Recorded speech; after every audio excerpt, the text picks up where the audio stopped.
the John Locke Lectures are among the most distinguished lecture series in the world in philosophy. This series began in 1950, funded by a bequest from Henry Wilde. And this lecture is also supported by All Souls College and by OUP. This one is the 53rd series of John Locke Lectures, and we're delighted that they will be given by Professor Richard Pettigrew.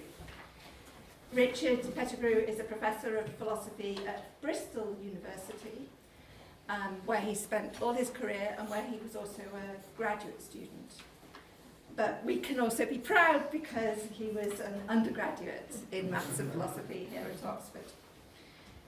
His research has ranged widely across philosophy of mathematics, decision theory, epistemology, ethics, and political theory.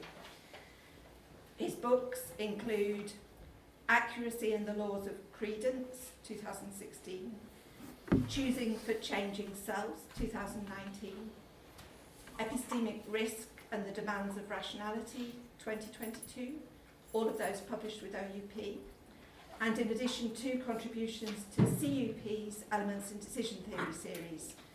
In 2020, the Dutch book Argument, and most recently, Opinion Pooling, 2025, co-authored with Lee Elkin. This wide range of interests is also evident in the plan for our lecture series.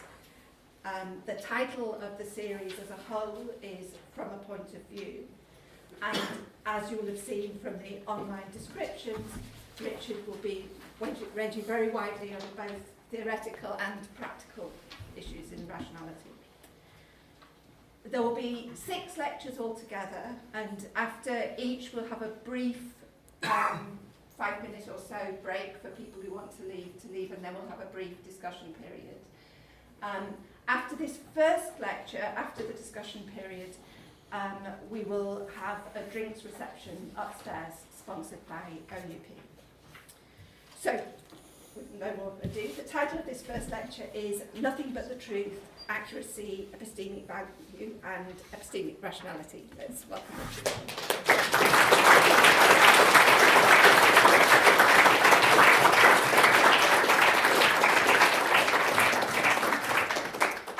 Thank you very much, Ursula, and thank you very much to everybody for coming, particularly on a sunny day when you could have been sitting in the parks.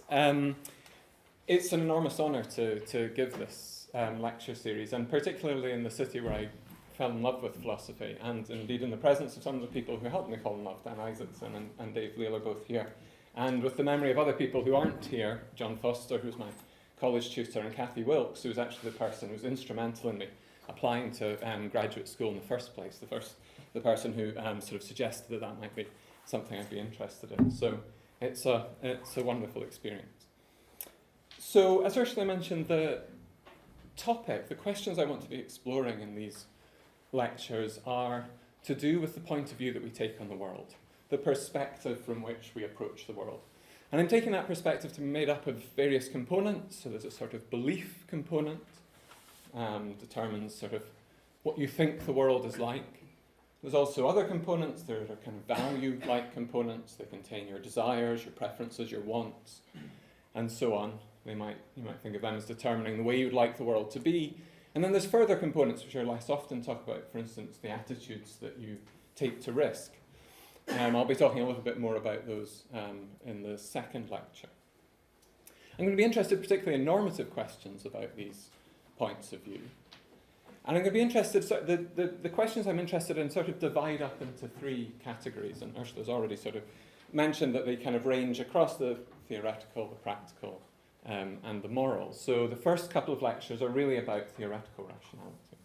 So I'm particularly interested there in the kind of belief component of your point of view and normative questions concerning that. For instance, how do we build that point of view? How do you come by the beliefs that you have, and what sort of norms govern the end state of that process? What norms govern the beliefs that you have at the end? But also how does that process, how does that part of your point of view sort of evolve forward as you experience different things as, for instance, you gather new empirical evidence from the world, but also as you undergo logical reasoning, as you can undergo conceptual clarification, also, for instance, as you build your kind of repertoire of concepts so that you can represent more things in the world, and you can consider possibilities that weren't possible before. So that's the sort of first couple of lectures. The second couple of lectures moves on to practical rationality, although I don't quite take us away from epistemology straight away, because the third lecture is about the sort of practical rationality of epistemology, in particular. How do we make decisions about how we gather evidence? How do we make decisions about the materials that we gather from the world in order to build our point of view? How do we decide when to undergo logical reasoning? When do we decide when to work on our concepts, either to build new concepts or undergo some sort of conceptual clarification? That's in the third lecture, but the fourth lecture is more purely in practical rationality. That's going to be concerning kind of decision theory proper, if you like, sort of really trying to understand from the points of view that we have, how should we make decisions when we're faced with them. And then the final couple of lectures concern ethical questions, two sorts of ethical questions. In the fifth lecture, I'm going to be interested in the way in which how we build our point of view has an effect on the normative status of actions that we take from our point of view. So I'm going to be particularly interested in acts like giving consent in this kind of situation. So when is consent effective, and particularly when does the way that the preferences on which the consent is given determine when it's effective? And then in the final lecture, I'm going to be interested in this question about how points of view should treat one another. That's one way to put it. I'll try and spell out other ways of putting it later on, but I'm particularly interested in how perhaps I, from the particular point of view that I inhabit now with the beliefs and desires and values and preferences I have now, how should I treat myself at a later point in my life, or an earlier point in my life, when I inhabit a different point of view which might disagree with me. So that's a sort of overview of what's going on for lectures. There's a couple of themes that are maybe worth highlighting to begin with. One of them is that I'm going to end up with a sort of permissive conception, or permissive account of the norms that govern a lot of the items that I'm talking about, a lot of the items that go into these points of view, the beliefs that we have, values that we have, the actions that we perform, and so on. So I don't think that rationality, for instance, is going to specify a single set of beliefs that one must have given the evidence that you have. Different people with the same evidence can end up having different beliefs on the basis of that evidence, and they can still be perfectly rational. It's perfectly rational for people to have different values and preferences and so on. And it's going to turn out that there's a whole range of problems that arise if your conception of normativity is permissive like that. In some ways it seems sort of surprising. You might think, well, look, if things are kind of more permissive, how do more problems arise? Surely it's when things get more kind of constrained, that's when the problems really kind of kick in. But actually that's not really the case. For lots of these cases, we're going to see that problems arise specifically because the norms that I'm going to try to persuade you of are permissive. So I was thinking of calling the lecture series "Living with Permissivism," and I thought no one's ever heard of what permissivism is. It's a ridiculous title for it, but in some ways that's one of the themes that's going to run through. How do we deal with the fact that normativity doesn't pin us down to a single way of believing or way of acting? And then the other theme that sort of runs through some of the lectures, not through all of them, is what I'm calling a sort of teleological account of the foundations of certain parts of our normativity, particularly normativity of beliefs, but it's also going to turn out for some of the practical rationality questions and even some of the questions about morality. That is, I'm going to take a view that some of the items that we're talking about, these items that make up these points of view that I'm interested in, they have certain goals, and we can evaluate how proficiently they play those roles, or how proficiently they sort of achieve or let us get at these goals. And then we can understand the value of these items by how well they kind of play the role of getting at these goals. And then on the basis of that, we can use these facts about their value to build up the norms, establish the norms, and indeed, something I'm going to advertise later on as an advantage of this approach, they don't just allow us to establish these norms, they're also going to explain why the norms end up being true.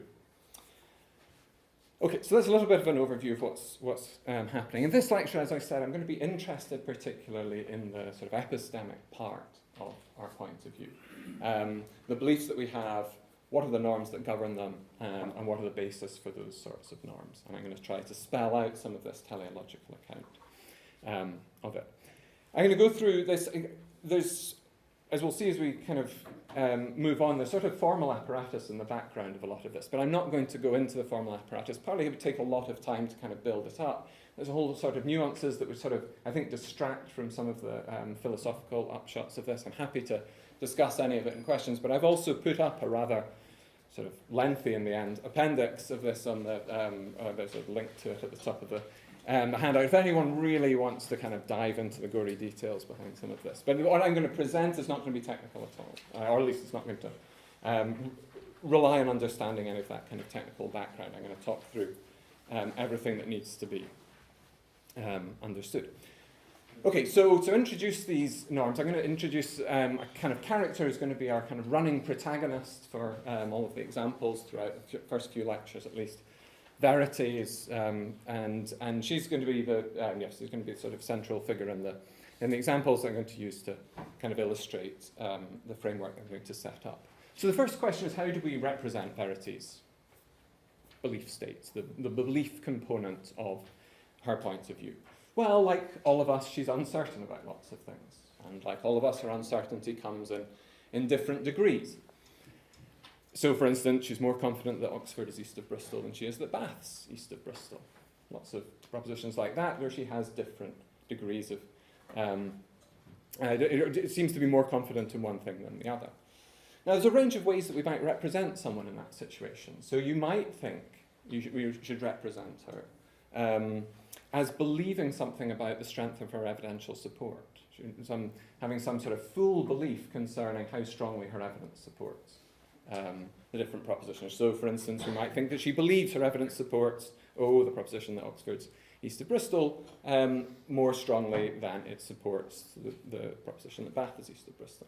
The problem with that is that it runs into trouble if you don't think there are these sorts of facts around. Well, it's going to run into trouble if we, as the kind of attributor to her, don't think there are these sorts of facts, and then we're going to be attributing to her false beliefs. We might be able to represent her in that way, but it seems sort of that we wouldn't want to represent her necessarily if we don't need to as having false beliefs. The other problem is that Verity herself doesn't think there are these sorts of facts around. She just doesn't think there are facts about how strongly evidence supports propositions. And we're going to see in the second lecture she doesn't think there are such facts. So we want a different way of representing her, and one natural way to do that is to say, rather than having a full belief about some graded fact, she has partial beliefs or credences or degrees of confidence or levels of confidence.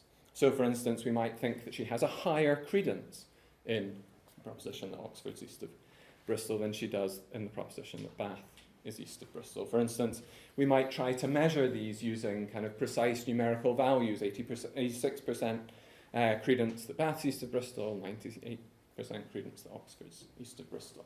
These aren't the only ways that you can go about representing people in this case. These are the kind of representational choices I'm going to be making for these lectures. Again, sort of happy to talk about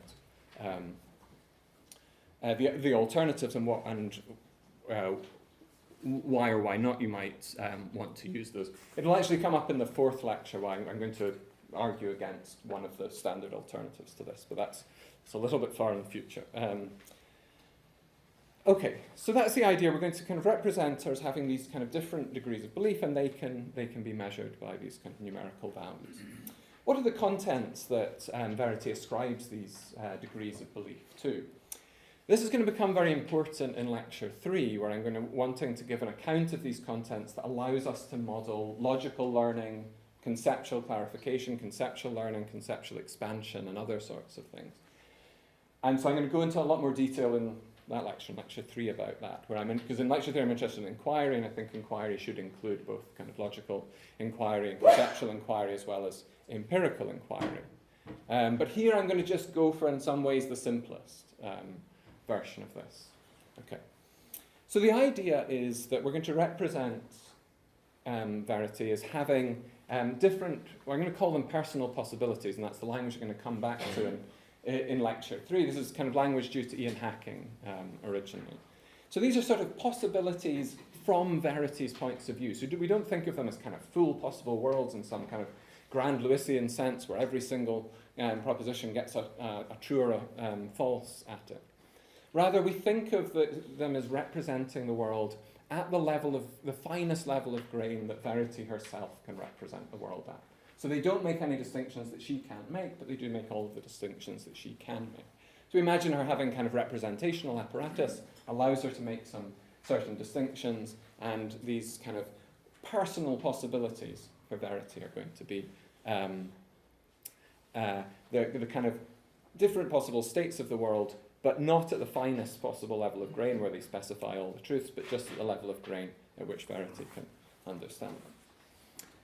Where Verity can make those distinctions. Okay, so that's going to be her possibilities, and then once we've got that, then we just do the kind of more standard thing to just say that the contents that she's assigning these credences to are just going to be understood as something, and we might call them like personal propositions, when those are just going to be understood as sets of these personal possibilities.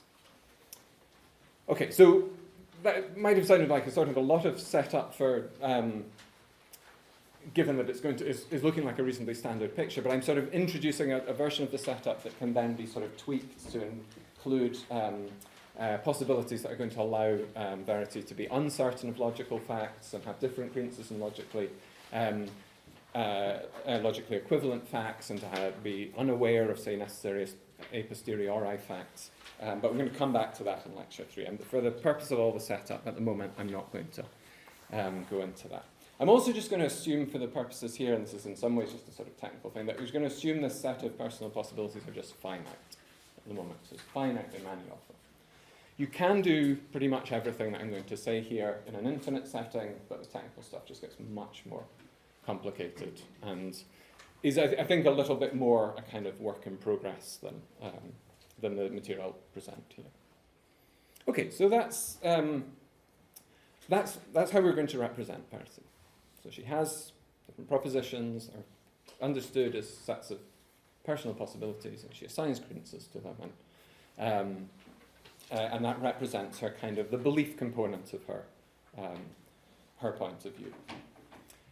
And then we're going to be interested in certain norms that govern these. And in some ways, these are going to, I'm just going to go through here, just in some ways the most basic sort of norms that you need for the sort of framework that I'm setting up, which is the sort of in some ways standard framework for credal epistemology to do with credences. And these are going to be norms that do two sorts of things. On the one hand, they're going to tell you how your credences and different propositions at the same time hang together, how they relate to one another. So they're sort of coherence constraints. And in fact, we'll see a kind of, some ways, precise sense in which they're coherence constraints later on. Because what they say, at least the first one that I'm going to be interested in, this one I'm calling probabilism, essentially what that amounts to, it's going to turn out in the end, is that Verity should have credences that amount to a single point of view. They encode a single point of view on the world.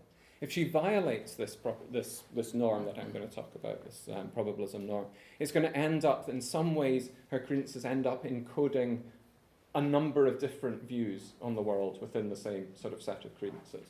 And that's going to become a little bit more precise later on. But that's the way to think about this sort of norm. And so it may be familiar to some people, but it's essentially a norm that says that her credences over her personal possibilities, remember these are just the kind of ways the world could be, grained as finely as she can with her representational apparatus. Her credences over those should just add up to 1, okay, so 100%. You should end up adding up to 100%. And then her credence in each of the personal propositions, these things that are represented as sets of possibilities, should just end up being the sum of her credences in the possibilities that make it true, the possibilities that make it up. So, for instance, let's imagine that Verity is a doctor and she's got a patient in front of her. She doesn't know whether the patient has a disease or not. She's sent out for a test. The test is going to come back either positive or negative. And Verity has a range of credences in this. She's got credences in the kind of fine-grained possibilities that the test comes back positive, the patient does have the disease, comes back positive, they don't have the disease, negative, they have the disease, negative, they don't have the disease. So there are 4 possibilities. But she also has credences in kind of propositions, more kind of coarse-grained representations. So, for instance, she's got a credence just that the test will come back positive, the thing that's true at the two possibilities there. And what probabilism demands is that her credence in the proposition is just the sum of her credences in those two possibilities where it's true. So that's a kind of norm that governs your credences at any particular time. But you also want to know some sort of norm that governs how your credences should evolve as new evidence comes in. And at the moment, given the way I've kind of set this up, we can think of the evidence coming in as empirical evidence. We learn something about the world. For instance, in the standard way of doing this, you learn a particular proposition is true. But as we'll see in lecture 3, you can also use this to model logical learning or conceptual learning, where what you're doing is not learning some empirical fact from the world, but you're learning some logical fact, or you're kind of learning something about the concepts that you have. But at the moment, you might just think of it as kind of learning an empirical proposition, and you might, for instance, think in this case, Verity might just learn the test came back positive. She opens up the test envelope, it says positive, she learns a particular proposition. How should she update her credences having done that?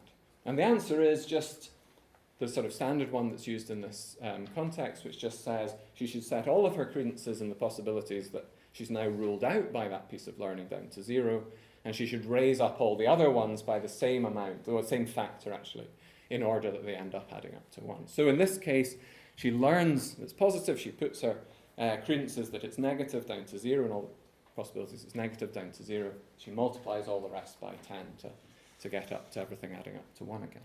And there's kind of two norms actually in this kind of area. One of them is the norm that says this is what you should in fact do. Evidence, you've got your credences, evidence comes in, you've got to do something. What should you do in that situation? The norm that says update in this way, sometimes I call it actual conditionalization. But there's another norm, and in some ways it's going to become important partly because we have a whole range of arguments for it, and I'm going to spell out some of those. But it also becomes important because these are the norms that are important when it comes to inquiry in lecture 3. So I'll give it here. It's called plan conditionalization, and it doesn't put down some norm that governs the relationship between your credences now and your credences after you learn some evidence, but rather between your credences now and your current plan for how you will update upon receipt of new evidence. So you can imagine Verity sitting there, hasn't opened up the test result envelope yet, and the patient might say to her, so what are you going to think if it's positive? What are you going to think if it's negative? That's her plan for how she's going to update. She's got a plan for what will happen if she opens it and she knows it's positive, plan if she learns that it's negative. And what the plan conditionalization says is you should just plan to update in this way. There's actually a little bit of a subtlety to this, that you should only do this in situations, or at least the norm only says you should do it in situations, where the possible evidence you might receive forms a partition and it's factive. So what you're going to learn is going to be true, and also it's going to be the case that the possible pieces of evidence you should learn partition up the space neatly. There's no overlap between them. If you do that, as Miriam Schoenfield showed, and I'll come on to a bit later on, you shouldn't update by conditionalization. You should do something very related to it, but you shouldn't do that. And actually, in some ways, there's now a kind of whole literature that debates whether Schoenfield's suggestion is quite right and offers alternatives, which again, I'm happy to talk about. Okay, so those are in some ways the really standard, basic principles that guide this sort of account of how you should reason under uncertainty. You've got the representational side, which says this is how we should represent your belief state, and here's a couple of sort of very basic norms. They give sort of structural norms that govern you at any particular time, and then kind of evolution norms that tell you how your point of view should develop over time. There are some subtleties here. For one thing, you may naturally think that we don't always receive evidence in that particular way. We don't always just learn a particular proposition is true, or at least we don't just learn a proposition is true that we previously had opinions about, or that we're able to articulate in our idiolect. So you can imagine, for instance, if Verity's, when she opens the test, it's not just going to say positive or negative. It's rather going to be a sort of histology slide from a biopsy or something like that. And she's going to examine this histology slide. She's kind of an expert oncologist. But even expert oncologists aren't such that when they see that, they can exactly express in a single proposition in their idiolect all the information that they get from that. And so you might think that quite often we get evidence that's a bit like that. You couldn't say exactly, using your representational capacities, what exactly the full, strongest piece of evidence you got. You say certain things like, there's a sort of something worrying over here. You could say certain sorts of things, but you couldn't say everything that you get. So what do you do in that situation? Well, I mean, there's sort of complexities about this, but essentially the idea is it's difficult to state norms for this because you don't know exactly what the kind of input is that you're going to state the norms in terms of. But you can say something about what the output of the process should be like. So suppose you have dispositions to react to this. Say Verity has dispositions to react to this histology slide in a particular way. So she wouldn't be able to articulate it because she wouldn't be able to articulate the triggering conditions for this disposition. She wouldn't be able to say, if I see exactly this, then I'll do this, because if she can say, I'll see exactly this, then she would be able to express the thing that she might learn. But if she has dispositions that would be triggered in certain situations and give rise to different credences, then you can ask, what should those dispositions be like? And the answer is stated by this principle. The answer I like, the answer that I think is correct, is stated by this principle. I'm calling it the weak reflection principle that Van Frassen introduces. And one way to understand it, I won't go into it, what it says is that your current credences should be a kind of mixture of the possible future credences that you could get upon receipt of the new evidence. So they should sort of sit in the middle, if you like. They should sort of look like this. This is you, this is Verity. This is kind of Verity sitting here currently. This is her current credences. And suppose her dispositions, there's different triggering conditions that she might receive upon seeing the histology slide. And suppose one of them would give her this as her credences, the one would give her this, one would give her this, one would give her this. Essentially what the weak reflection principle says is that her current credences should sit inside this. They should be a mixture, there should be a weighted average of these. But another way of stating this is to say she should update in a way that could be recovered as if she had updated by conditionalizing. So there's a kind of enrichment of her conceptual space, where she is able within this enriched conceptual space to say precisely the things that she learns from when she looks at the histology slide. It's an enrichment of it such that in that enriched space, and you can extend her credences to that enriched space, such that within that enriched space she does in fact update by conditioning on the thing that she learns. Okay, so that's the weak reflection principle. And then finally, just before we move on, I'm just going to state, although this is probably more familiar than other parts, is the kind of principle of correct action for people who think about kind of epistemology in this kind of credal way. Because one thing I'm going to kind of advertise as a kind of nice feature of this way of approaching epistemology is that it provides a unified account of the kind of norms that govern the belief part of our point of view, but then also governs the behaviour that we should, the actions that we should take on the basis of it. So this is I'm just calling it the expected utility principle. People have other sorts of names for it. This just says if you've got to make a decision between a range of options, just a range of the options become available to you. You could come and see a lecture on points of view in credal epistemology, or you could sit in the parks and sip PIMS. Then in that situation, how should you make your decision? Well, you should choose one of the options that maximizes expected utility. What does that mean? We should go through each of the options. You should go through each of the possibilities. Say how valuable that possibility, that particular option would be in that possibility. How valuable would it be to come to a lecture on points of view if it told you all the truths about credal rationality? How likely it is that going to the lecture would indeed teach you all the facts about credal rationality. You don't have to report that to me.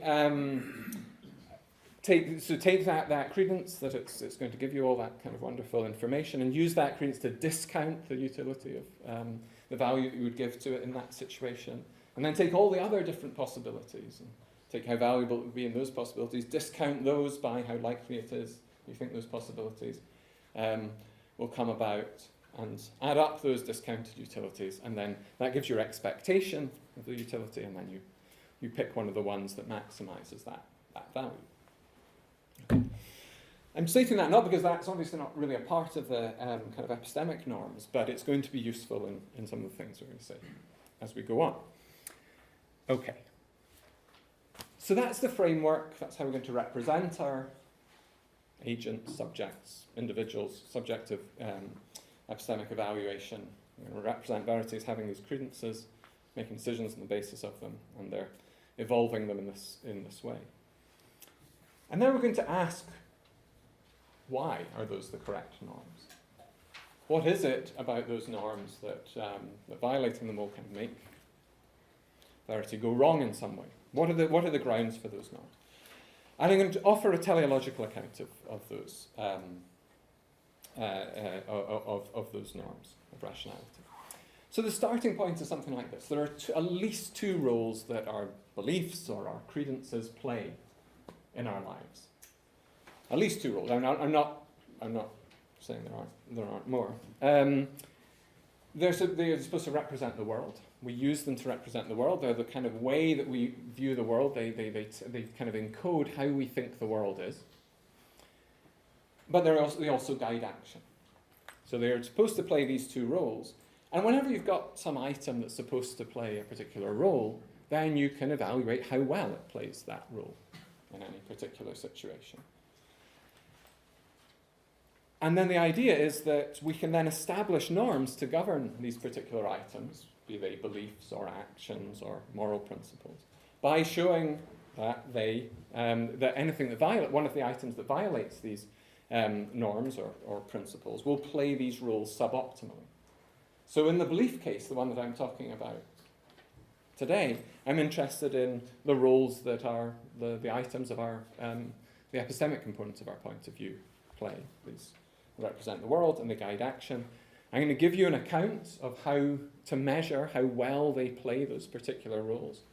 And then I'm going to show that you can establish all the things that I've been talking about just by looking at these measures of how well these credences play these two roles that I say are kind of central roles for them. Before I do that, just a kind of word on what I take to be the advantages of this account of rationality. So this is quite distinct from a lot of accounts of the kind of foundations for normativity in epistemology. So here's some of the advantages. I'm not going to tell you the disadvantages. That's I'm not going to wait till Q&A. But I'll at least give the advertising pitch. So one advantage I think is, as often is the case I think for these accounts that are in some sense not quite instrumentalist, but they're based on a kind of account of the value of the objects, is that the items that you're kind of describing norms for, is that they lean a little bit less heavily on appeals to intuitive responses to vignettes, a sort of standard methodology that we use all over the place in analytic epistemology, where you kind of present a particular case and you ask, does the person look justified in this case? Do they look rational in this case? Something like that. And you take those together to be some sort of body of data, and then you hope that your norms are going to be such that they capture that data. I'm not going to claim that this approach doesn't in any way lean on these. That's just not true. But it does lean a little bit less heavily on this. I think that this approach has one advantage, that I think it establishes the norms that we're interested in, but it doesn't just establish that they're true, but explain why they're true. And that's something that, again, you might not get from a methodology that is based a lot on appeal to sort of intuitive reactions to vignettes. Why? Because just being able to kind of capture that data that's given by those intuitive reactions may persuade you that indeed the norm must be correct. So it's kind of the best explanation of us having these intuitive reactions to the vignettes, but doesn't really explain why it is that the norm holds. This is meant to be an advantage of this. It also allows us, and this is a little bit more controversial, I'll come to an instance of it in the second lecture, allows us to question intuitively plausible epistemic principles. So one thing that's difficult if you're relying a lot on intuition is cases where there's something that has a lot of intuitive support. It's very difficult to then find kind of compelling arguments against it. This allows something like this.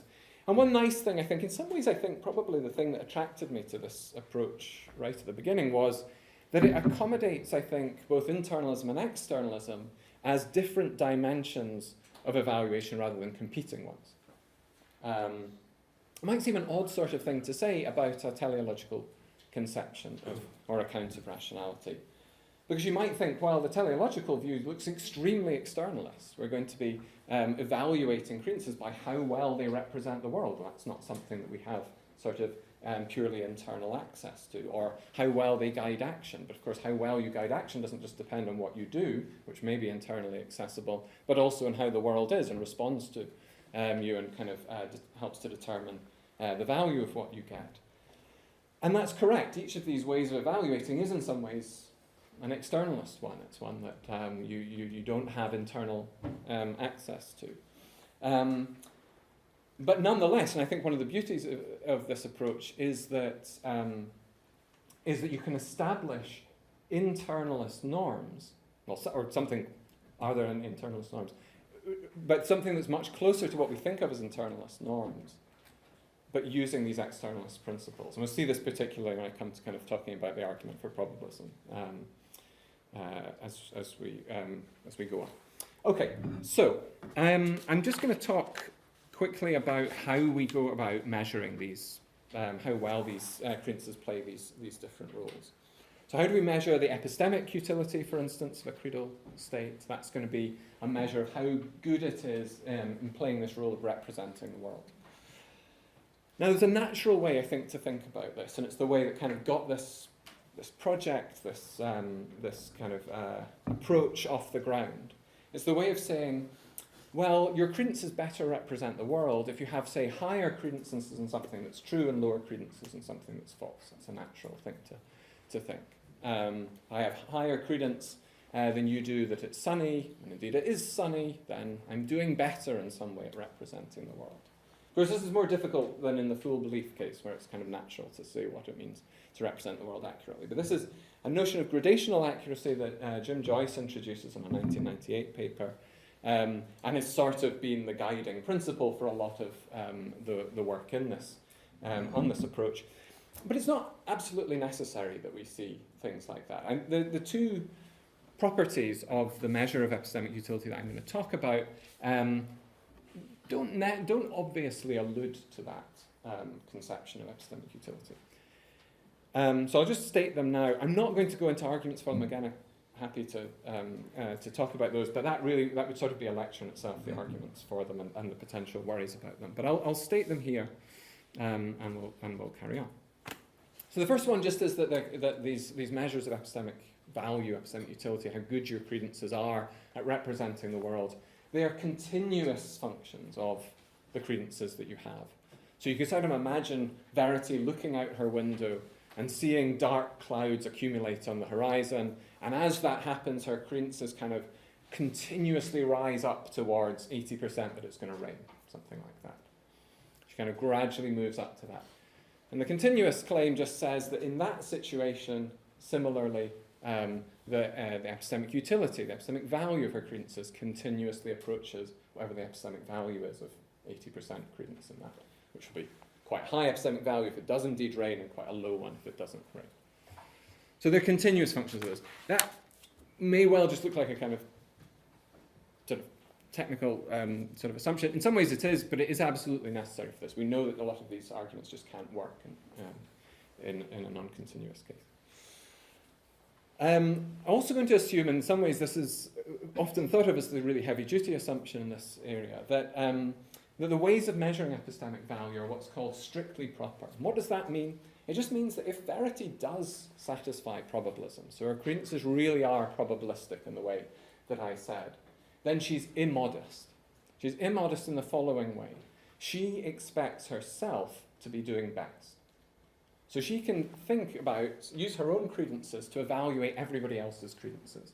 She looks around the room, she looks at all the other kind of continuously many people elsewhere in the universe who, with all the different possible credences they could have.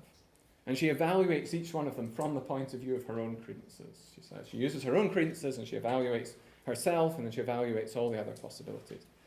And what strict propriety says is that she ends up concluding that she's doing best. Okay? She obviously knows that there's another thing that will, in fact, do better. So she'll know that either having 0 in rain or 1 in rain would be doing better than having 80% in rain. 0 would be doing better if it's false, 1 would be doing better if it's true.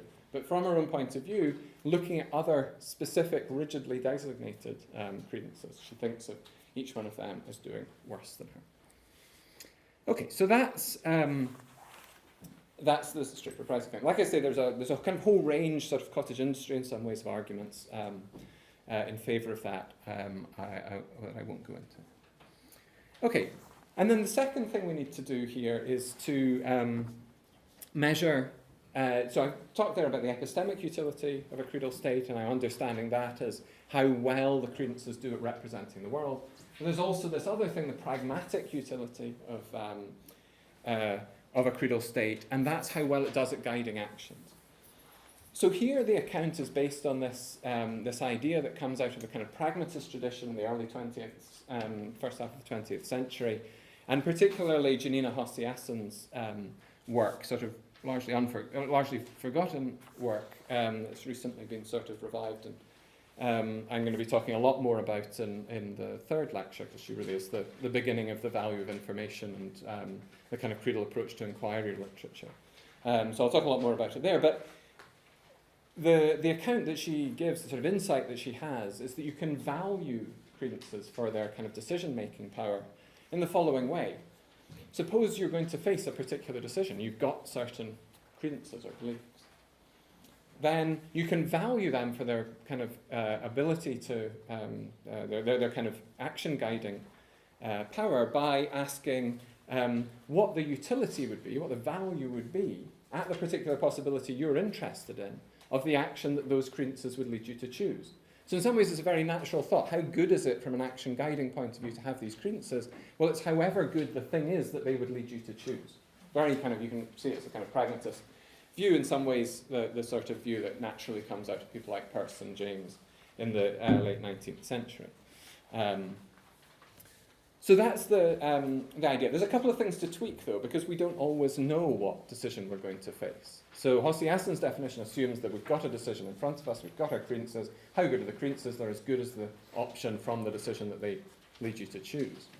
But of course we don't always know what they are. And in some ways one of the purposes of credences is that they're all-purpose. They're there whichever decision you come about. You don't craft your credences in order to face a particular decision. And so you should be able to kind of evaluate, for someone who's uncertain what decision they're going to face with their credences, evaluate how good those credences are. But then there's a natural thing to do in that situation, and this kind of is kind of borrowing from work by Mark Shervish and Ben Levenstein, that you put a probability distribution over the different decisions that you might face, and then how good is some credences at a particular possibility? Well, it's the kind of expectation of how good it would be to use those, where the uncertainty is now over the decision that you'll face. Okay, so that's the kind of Hosiasson account of the pragmatic utility of a credal state, as I say, kind of enhanced with this this kind of approach where you're uncertain about what decision you'll face. Now,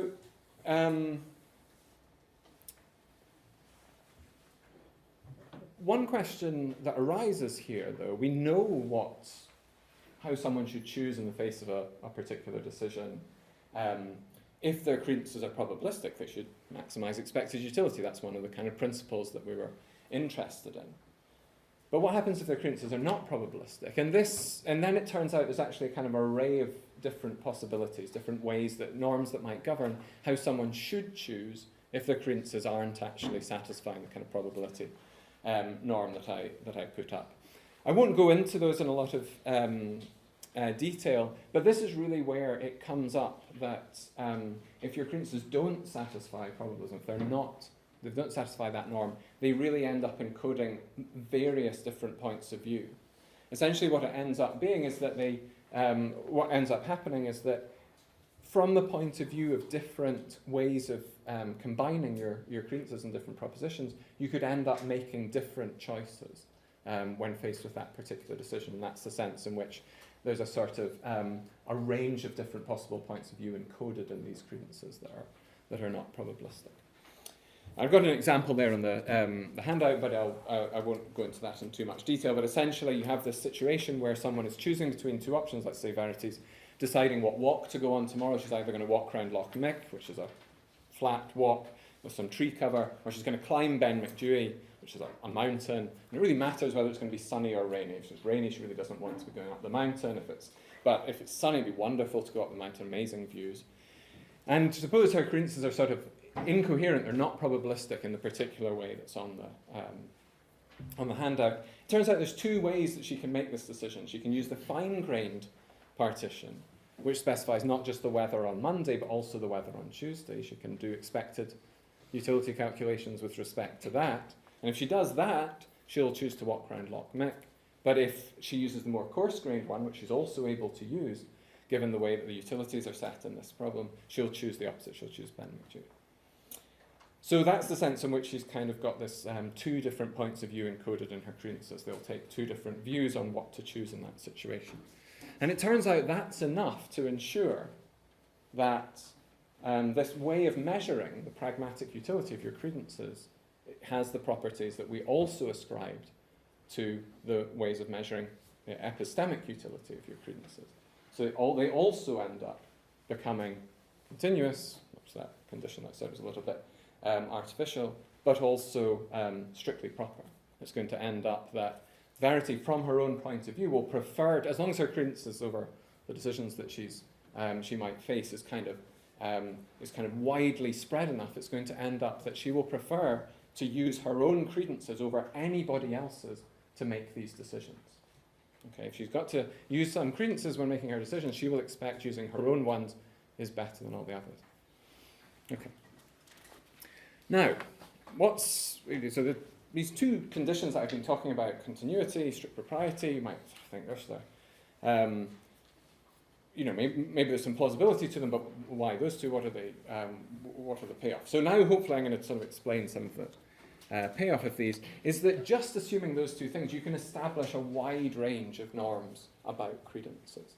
Okay, and I'll just go through these now. So let's just assume that we're measuring either the pragmatic utility, which is the kind of how good your credences are at helping you to make decisions, or the epistemic utility, how good your credences are at representing the world. Suppose we're measuring one or other of those things. And suppose they have these two properties that I'm interested in, then we can give the following arguments for the different norms that I was describing before. So I'm just going to introduce a little bit of terminology that's kind of from decision theory. One, suppose you're trying to evaluate a range of different options. We're going to say that one option strongly dominates another if, at any possibility, that first option is strictly better than that second one. So it's like the option, suppose I give you an option and then I give you as an alternative that option plus I give you £10. Then the second one strictly dominates, presuming you give positive utility to getting £10. Then that second option strongly dominates the first one. It's better regardless of how the world turns out. So if you don't take an option, if you do take an option that is strongly dominated, you're kind of leaving free utility on the table. That's the way to think about it. There's some alternative thing you could have done which just guaranteed to be better.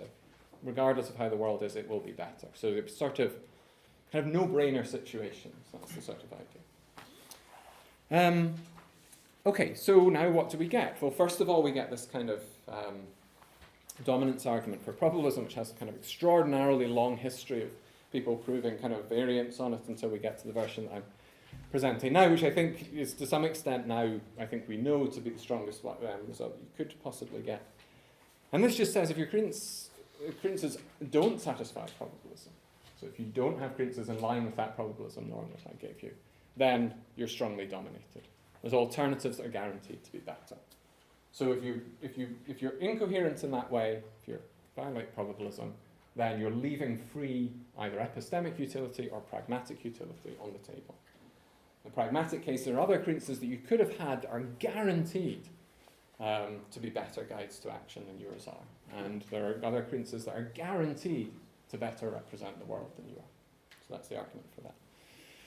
There's also arguments for actual conditionalization. That's the one I said, when evidence comes in, you should update on it by conditionalizing, which is the process that I talked about. The argument there is a little bit strange, and I'm still not, I suppose, not entirely certain what I make of it. So it's an argument that Hannes Leik gave and I gave a while ago, and I sort of disavowed it for a long time and have now come to quite like it again. So the idea is, first of all, you might think, okay, so I'm here with my credences, I get some information, some new evidence, now I've got to decide what to do. Well, that looks like an action. That looks like a choice I've got to make. But we know how I'm supposed to make choices. I'm supposed to maximize expected utility. So I use my credences and I maximize expected epistemic utility or pragmatic utility. But the problem is, because we've assumed strict propriety, the thing that I will then expect to be best is just to stick with the ones I have. That's what it means. What Hannes and I thought was, perhaps in that situation where you've got new evidence that's ruled out certain possibilities, you shouldn't do the usual expected utility calculation where you do this kind of discounted utilities across all different possibilities. You take utility, each possibility discounted by the probability credence and that possibility, add them all up. You should just do it over the worlds that remain sort of possible for you, epistemically possible for you, the ones that haven't been ruled out by your evidence. And if you do that, it turns out that you get back this norm of conditionalization. So it sort of goes via an unconventional sort of bit of decision theory, but I think maybe is the correct thing to use in that situation. There are other sorts of arguments that you can give for if what you're interested in is plan conditionalization. That's the one that says, remember, you've got certain credences, how should you plan to update on the basis of them? Well, there's an argument Hilary Graves actually and David Wallace gave that in that situation, if you're sort of starting off with probabilistic credences, then the plan that you expect to do best is going to be the plan to conditionalize. And there's an argument that Ray Briggs and I gave that shows that if you plan to update in any way other than by conditioning, then there's alternative credences and a plan that you could have that dominates you. So that gives a slightly different kind of argument for this. The first one gives us a narrow scope, an argument for the narrow scope norm. If you have these priors, then you should plan to do this. The second one gives an argument for the wide scope norm. It gives an argument for you should have a prior and a plan that relate like this. So we have those two. There's also a dominance argument for the weak reflection principle as well. But that's sort of essentially similar to the argument for plan conditionalization. If you have dispositions that are going to lead you to update in some way that will not give rise to this sort of situation where your current credences are sort of within the span of your possible future credences, then there's alternative ones you could have had that end up being better for sure. Okay, so much for what the teleological approach can give us. One question you might naturally be asking at this point is, isn't the account of epistemic utility that I've given sort of impoverished?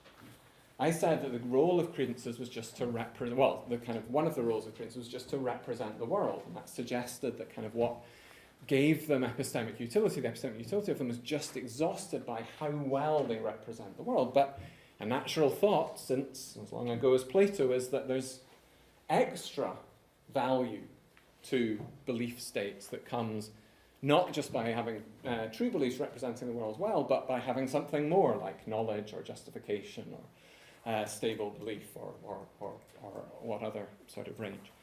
So in the last 10 minutes, I'm just going to go through and say why I don't want to include that as a kind of extra source of epistemic value. And at this point, I'm sort of going to revert to the sort of full belief framework, the approach to epistemology where you think of represent people as having full beliefs. Partly because it's not obvious that we have a very clear notion of what knowledge amounts to in the credence framework, what it means for a credence to amount to knowledge. So Sarah Moss has a particular account of this, Jason Connick has a particular account of this, but there's not a sort of settled view of even what sort of property we're ascribing in that situation. Okay, so I'm going to talk about the full belief framework. So as I said, the thought that there's something more to epistemic utility than just, of beliefs than just kind of how well they represent the world goes back at least to the Meno. But there's a kind of, I think there's an interesting feature of that passage in the Meno where Plato's kind of, or Socrates is sort of asking, trying to answer the question, why is knowledge more valuable than true belief? And the interesting feature is it's not at all obvious that he's talking about knowledge in the sense that we're talking about now. So he's talking about belief that you can tie down by a reasoning out of the cause. So the idea is it's something like belief that you have some sort of explanation for, and that you kind of, it gains a certain stability. That's going to be what he ends up thinking the kind of value of these things is. It gets a certain stability by you having an explanation of why the belief is true. So what it looks a lot more like is understanding. It may end up being knowledge, of course, but ultimately what he seems to be interested here is in understanding.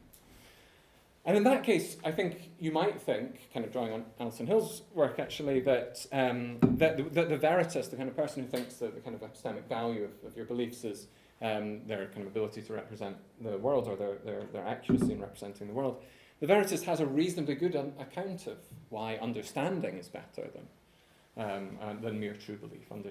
Having a belief where it's both true but also you understand why it's true. And the reason is that if you look at Alison Hill's account, then you get the people who understand why a particular proposition that they believe is true also have a whole range of other true beliefs about it. You don't get understanding without also having a whole range of true beliefs. So if you understand if you compare a situation where someone understands why something's true versus simply having the true belief but not understanding it, then the veritist has a kind of natural account. There's just more accurate representation of the world in that situation. Okay, so much for the Meno, but of course it's not that everyone who's talked about the kind of extra value of knowledge over true belief has just been kind of deferring to Plato's kind of, or Socrates' great insight and not had that intuition sort of for themselves. They have. So I want to have a think then about this intuition. So I think there are certain sorts of cases where I just don't think it really holds. So we could imagine something like Verity. What I know is that Verity was on a drive this afternoon. And she was either driving through real Barn County or she was driving through fake Barn County. But I don't know which. And I know that at some point in this drive, so in real Barn County, everything that looks like a barn is a barn. Fake Barn County, there's one thing that's a barn, and then everything else is a barn facade because it was used as a TV film studio. She's driving through, and I know that at some point she looked to her right. She saw something that looked like a barn. She formed the belief it was a barn, and indeed it was a barn. That's what I know. And then I suppose I'm talking to someone, and I ask, so was she driving through real Barn County or fake Barn County? And I learned, for instance, that she was driving through real Barn County. I can't imagine feeling a kind of sense of relief that, or a sense of, that's excellent. She's kind of an extra bit of kind of epistemic value. I suppose Verity is one of my closest friends, and I care about her well-being, including her epistemic well-being. It just doesn't seem to shift particularly for me, learning which of the two that she was in. She had a true belief in. So in that situation, it looks like Verity gets all of the good, all the things that we really care about just by getting the true belief. But you might think, well, that's just because she gets justification. It's really justification that's more valuable. So what about cases in which the belief is not justified? So you can imagine a case where Verity believes it's going to be sunny tomorrow, and Violet also believes it's going to be sunny tomorrow, but Verity believes it because she's assiduously checked all the weather apps and she's kind of updated on the reliability of every single one. She's formed the belief that indeed it's going to be sunny tomorrow, as the weather apps indeed do suggest it will be. But Violet, on the other hand, is just kind of wishful thinking. She's kind of planning a hike up Ben McDewey tomorrow or something like that, and she just thinks, gosh, I'd really wish it were sunny. That would make for a really nice day, and that's the reason she believes it. So we want to say in some ways, you might think you want to say in some ways that Verity has more valuable state than Violet does. So one of the kind of standard Veritist solutions to this, putative Veritist solutions to this puzzle is due to Goldman and Olson, which they call the conditional probability solution. So the thought is that Verity's credal state is better, epistemically speaking, because it makes it more likely that other beliefs she later forms on the basis of similar evidence are true. I think there's a problem with that. I think it confuses the effect that learning this fact about her beliefs has on my expected value, my expectation for her, the value of her future beliefs. It mistakes that for the value of the state of affairs that comes into being from having that feature. So, if I learn that verity has justification, then I presumably do indeed end up updating in a way that gives me a kind of higher expectation for her epistemic value in the future, because I think it's more likely that she's going to have true belief. But her, in fact, being justified doesn't make it more likely, doesn't cause it to be more likely. There's probably a common cause that's going on in that situation. So I think that doesn't quite work. So in the last couple of minutes, I just want to go through what I think this tells us. So what I essentially want to do in this case is just to give an error theory for this sort of situation. In fact, we shouldn't think that her Verity's belief state is more valuable in that situation than Violet's is. But there's going to be some other things that are more valuable around it, and we end up mistaking those for this. And the way I'm going to do this is just by going quickly through Edward Craig's work on knowledge descriptions. I'm going to end up saying I don't think Craig's right, but I think there's a kind of tweak to the solution which I think gets something close to right that's going to help us with this error theory. But in some sense, the error theory is going to be that when we judge something like justification or knowledge to be more valuable than true belief, we are doing something like making the mistake that Goldman and Olson make. We are attributing to the state a value because upon learning the state, our expectation of the value will rise. Okay, I think that's it's a natural mistake to make, and I think that's kind of in some ways the error theory for it. But let's just go through a little bit on Craig on knowledge description. So Craig has this view: the concept of knowledge is used to flag approved sources of information. So he's interested in this kind of what's the functional role of ascribing knowledge? Says human beings need true beliefs about their environment. That being so, they need sources of information that will lead them to true beliefs.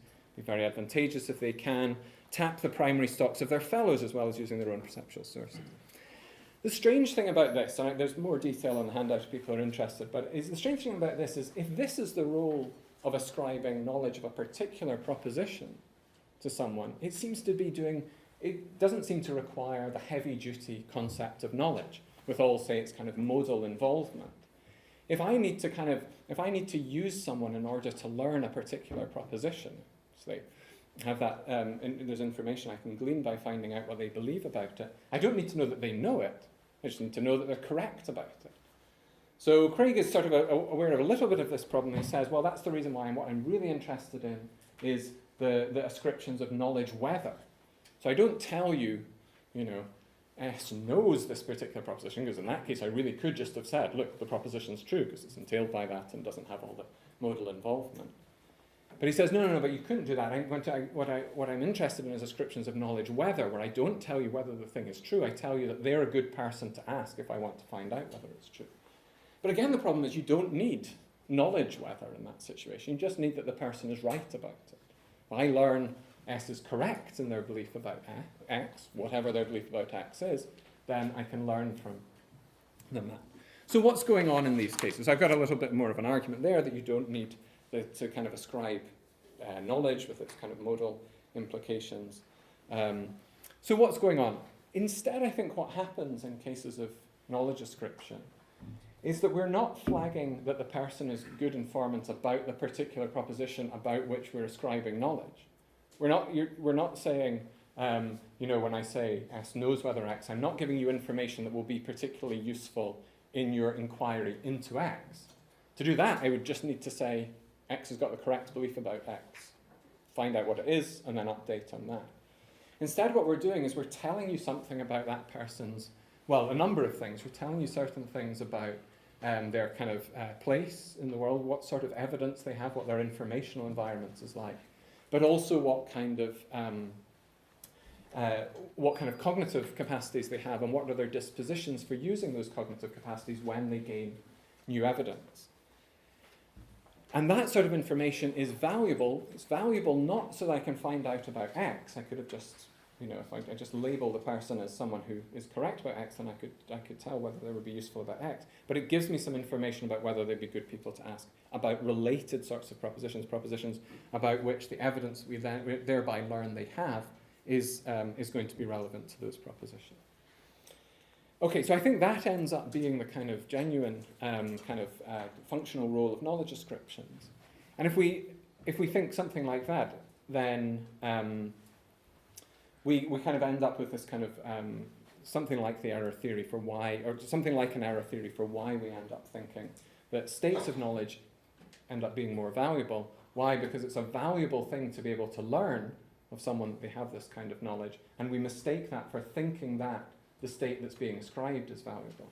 But Georgie Gardner has this kind of really nice point that we've got hundreds of examples of cases where a practice of ascribing a particular property is very valuable, but the instantiation of the property itself is sometimes extremely unvaluable. She has the example of sexual harassment. Very valuable to have a practice of ascribing that concept, because it gives a huge amount of information about certain things. But of course, the thing being ascribed, the situation to which correct descriptions attach, is not something that's valuable. Now, of course, knowledge is not like that. It's not something that's possibly disvaluable to have in the way that sexual harassment is, but it is something that's not but it's something that you can't infer from the value of the practice of ascribing it to the value of the thing being ascribed. Okay, I'll wrap up there. Thanks very much.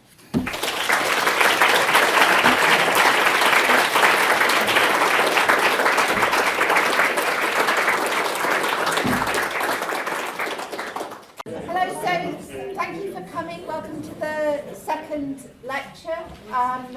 As before, we'll have lecture for about an hour or so, and then very short break for people to leave, and then discussion questions going up to 6:30. And if you can't stay for all of the question period, I ask you to leave in that very small break.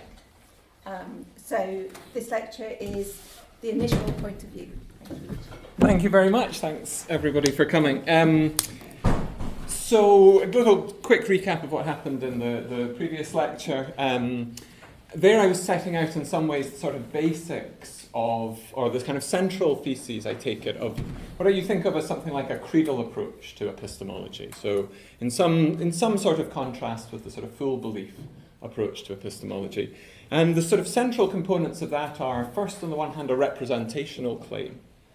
And that's the thing that really distinguishes it from the full belief approach, is that we're going to be representing individuals, representing our kind of epistemic agents, epistemic subjects, and so on, as having degrees of belief. So they assign degrees of belief to different possibilities, and different propositions kind of built out of those possibilities. That's on the representational side. And then on the normative side, I was setting up at least two of the different sorts of norms that we get for people when they're represented in this way. So the first one I was sort of encouraging us to think about as a synchronic coherence constraint. So it's a constraint that applies to individuals at particular times during their epistemic life. And you might think of it as demanding that the credences that they have in some sense express a single coherent point of view. And I made some suggestions about why that is indeed the right way to think about it last time. So that's the synchronic norm, and then as well as that, there's also, I was introducing these, what you might think of as diachronic norms, norms that govern how your credences at one time should relate to your credences at a later time, and in the intervening time you might think of as having acquired certain sorts of evidence. In particular, that was the sort of diachronic norm I was interested in. And then I also introduced, and we'll come back to this today, so these sort of teleological approaches to justifying these norms. And these take the view that there's a number of different roles that you might think of our credences as playing. Partly they're supposed to represent the way the world is, and partly they're supposed to guide the actions that we take in order to try to change the world. And they can play both of these roles in better and worse ways. We create measures of these, and then we use those measures to found these sort of justifications for the particular norms that I was laying out. Now, I think a natural reaction at the end of last week might have been to think, surely that can't be all the norms that there are, just these surely there's kind of further norms on rationality beyond just that you should have this kind of coherent point of view at each time, and that your inferences should evolve over time in the particular way that I was describing. And so in this week is sort of filling in at least two kind of lacunae in what you might think of as the kind of set of norms that govern individuals when they're represented in this way. So there's going to be, I'm going to think about further synchronic norms, other norms that guide how your acquaintances should be at a particular time, and then also other diachronic norms. I'll come to the synchronic ones in a second, but the diachronic norms, the ones that I was thinking about last week, all concerned what happens when, between the first time and the second time when you're kind of thinking about these credences, you gain some new evidence. But there's other things that can happen to you that might lead you to change your credences other than just gaining new evidence. You might gain new conceptual resources, and that might lead you to be able to distinguish different possibilities that you weren't able to distinguish before, and you might want on the basis of that to change the credences, even the credences that you had in the possibilities that you were able to distinguish before. So I'll come back to that a bit later on in the lecture. But first of all, I want to talk about these different further norms that you might think govern you at each particular time, what I'm calling synchronic norms. So there's one, a natural one that's very often added to the kind of probabilism, conditionalization kind of duo to give a kind of trinity for this kind of credal approach to epistemology, which is sometimes called the principle. And this was introduced, well, that name at least is given to it by David Lewis, but in some ways it's an absolutely central component of pretty much all scientific inference. And it's the idea that in some ways your credences about the chances, the objective chances out there in the world, should relate to your credences in other propositions. In particular, your credences about what the chance of a particular proposition is should relate to your credence in that particular proposition in a particular way.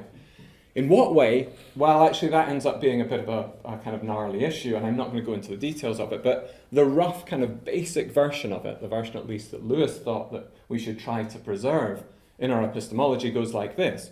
Your credence in a particular proposition, conditional on its chance being some particular number, 50% say, should just be 50%. So your credence in a proposition, conditional on its chance being a particular way, should just be that way. So your credence in a fair coin landing head should be 50%, your credence in a fair die landing 1 should be 1/6, and so on. Okay. And it turns out you can give something like a justification for this using the teleological approach that I was talking about last time. And the argument just goes like this. Suppose that you don't satisfy the principle. Suppose your credences aren't like this. Suppose, for instance, I know that this die is fair, but I have credence, 75% that it's going to land 1. Then in that situation, there's going to be alternative credences I could have had such that the objective chances, whatever they are, will expect the alternative credences to be better than they expect mine to be. So if I'm uncertain what the chances are like, so in the case I was talking about, I knew what the particular chance was that the die was fair, so I knew exactly what the chance was of it landing any particular number. But in other sorts of cases, you're uncertain what the chances are. And in that case, the result says, if you don't satisfy the principle, then there's going to be alternative ones such that whichever of those the possible chances do indeed give the chances they're going to expect this alternative to be better than yours. Okay, so let's just give a sense that there is this kind of other norm there, and there's a kind of way of justifying it using this kind of teleological approach. But you might naturally think that there are further norms beyond that. And so let me describe a situation where someone satisfies everything that I've said so far, and yet you probably are going to say that they sound irrational. So suppose I've got a coin. I don't have a coin, but suppose I had a coin, and I just have absolutely no idea what bias the coin has. It could be biased entirely towards landing heads, so it's like 100% likely to land heads, or entirely towards tails, 100% likely to land tails, or anything in between. It might be fair, it might be 75% likely. I just don't have no idea at all. I don't have any evidence about it whatsoever. And suppose I then toss it a number of times, maybe 100 times, and I get heads every single time. And then you ask me, okay, well, you've seen heads 100 times, surely you're going to be more confident that the coin's biased towards heads now than you are that it's biased towards tails. And I go, no, actually not the case at all. I'm more confident it's biased towards tails than I am that it's biased towards heads. I'm going to look with perplexity at you. I'm going to naturally think there's something kind of irrational about what you're doing. But nonetheless, there's ways of setting up your credences that satisfy probabilism, satisfy the principle. You update them by conditionalization on this, what you've seen, the evidence that you've got, but nonetheless they do this. And essentially what happens is you just put lots and lots of your initial probabilistic weight over towards the coin being biased towards tails, despite the fact you have no evidence whatsoever. And then that evidence that you gain certainly pushes your probability over further towards it being biased towards heads, but it doesn't push it over enough. Okay, so that's kind of standard thing that is often pointed out. That probabilism, principle, and conditionalization alone don't seem to rule out certain things that we might naturally think of as irrational credences. So I'm going to try and talk through why, in fact, I don't think there's necessarily something irrational about credences like that. There may be other kind of problems with them or other things that we want to say about them that are negative in some way, but I don't think that they're going to be irrational. And I'm going to do this by staging a dialogue between Verity, who was our protagonist for our examples in the previous lecture, and Kingdon, who's our interlocutor. And I'm going to give a simpler example than the one I just gave. So Kingdon's got a handkerchief in his pocket, and it's either coloured red, yellow, or blue. Verity knows that it's coloured red, yellow, or blue, but knows nothing more about it than that it is one of those three colours. And yet she assigns very high credence, 90% credence that it's red, 5% credence it's blue, 5% credence it's yellow. So she seems to be doing exactly the thing that I was saying was sort of strange in the biased coin sort of case. She seems to be placing lots and lots of her probabilistic kind of mass onto a possibility when she has no kind of, if you like, the kind of language of reasons in this area, she has no reason to prefer the red hypothesis than either of the other two hypotheses. Okay. So now Kingdon is kind of bewildered by this, in the way that I said. He's kind of perplexed by her credences, and I'm going to have a dialogue between them where she tries to defend these. So Verity says to Kingdon, well, look, if I understand you correctly, you'd have me assign the same credence to each of these possibilities, third in red, third in blue, third in yellow. That is, you'd have me adopt what people sometimes call the uniform distribution, the uniform distribution of probability over the different possibilities. That's right, Kingdon says. Okay, Verity says, here's why I don't do that. On a pretty natural understanding of what it means to represent the world accurately, we would say that those credences, the ones that Kingdon wants her to have, third, third, third, are going to have the same accuracy whichever is the true world. Well, because, whichever is the true world, she's going to have third credence in it, and then she's going to have third credence in two false possibilities. It's going to be the same regardless, and so you'd naturally think that she has the same accuracy in each of them. And indeed, that'll be a sort of middling level of accuracy. She's kind of equally far away from each of the three possibilities. Kingdon agrees. But the credences I have, Verity replies, will be much more accurate than those if the handkerchief is indeed red. She'll be very, very accurate if the handkerchief is indeed red. And Kingdon says, well, yes, that's certainly true, but if it's blue or yellow, you're going to be very, very much more inaccurate. Verity says, aha, yes, of course, there are always trade-offs. But I'm a risk taker, you see. In my decision making, I give a lot more weight to the best case scenarios than to the worst case ones. So when I'm assessing my credences, I give a lot of weight to the epistemic utility they enjoy, and the credences that she actually has.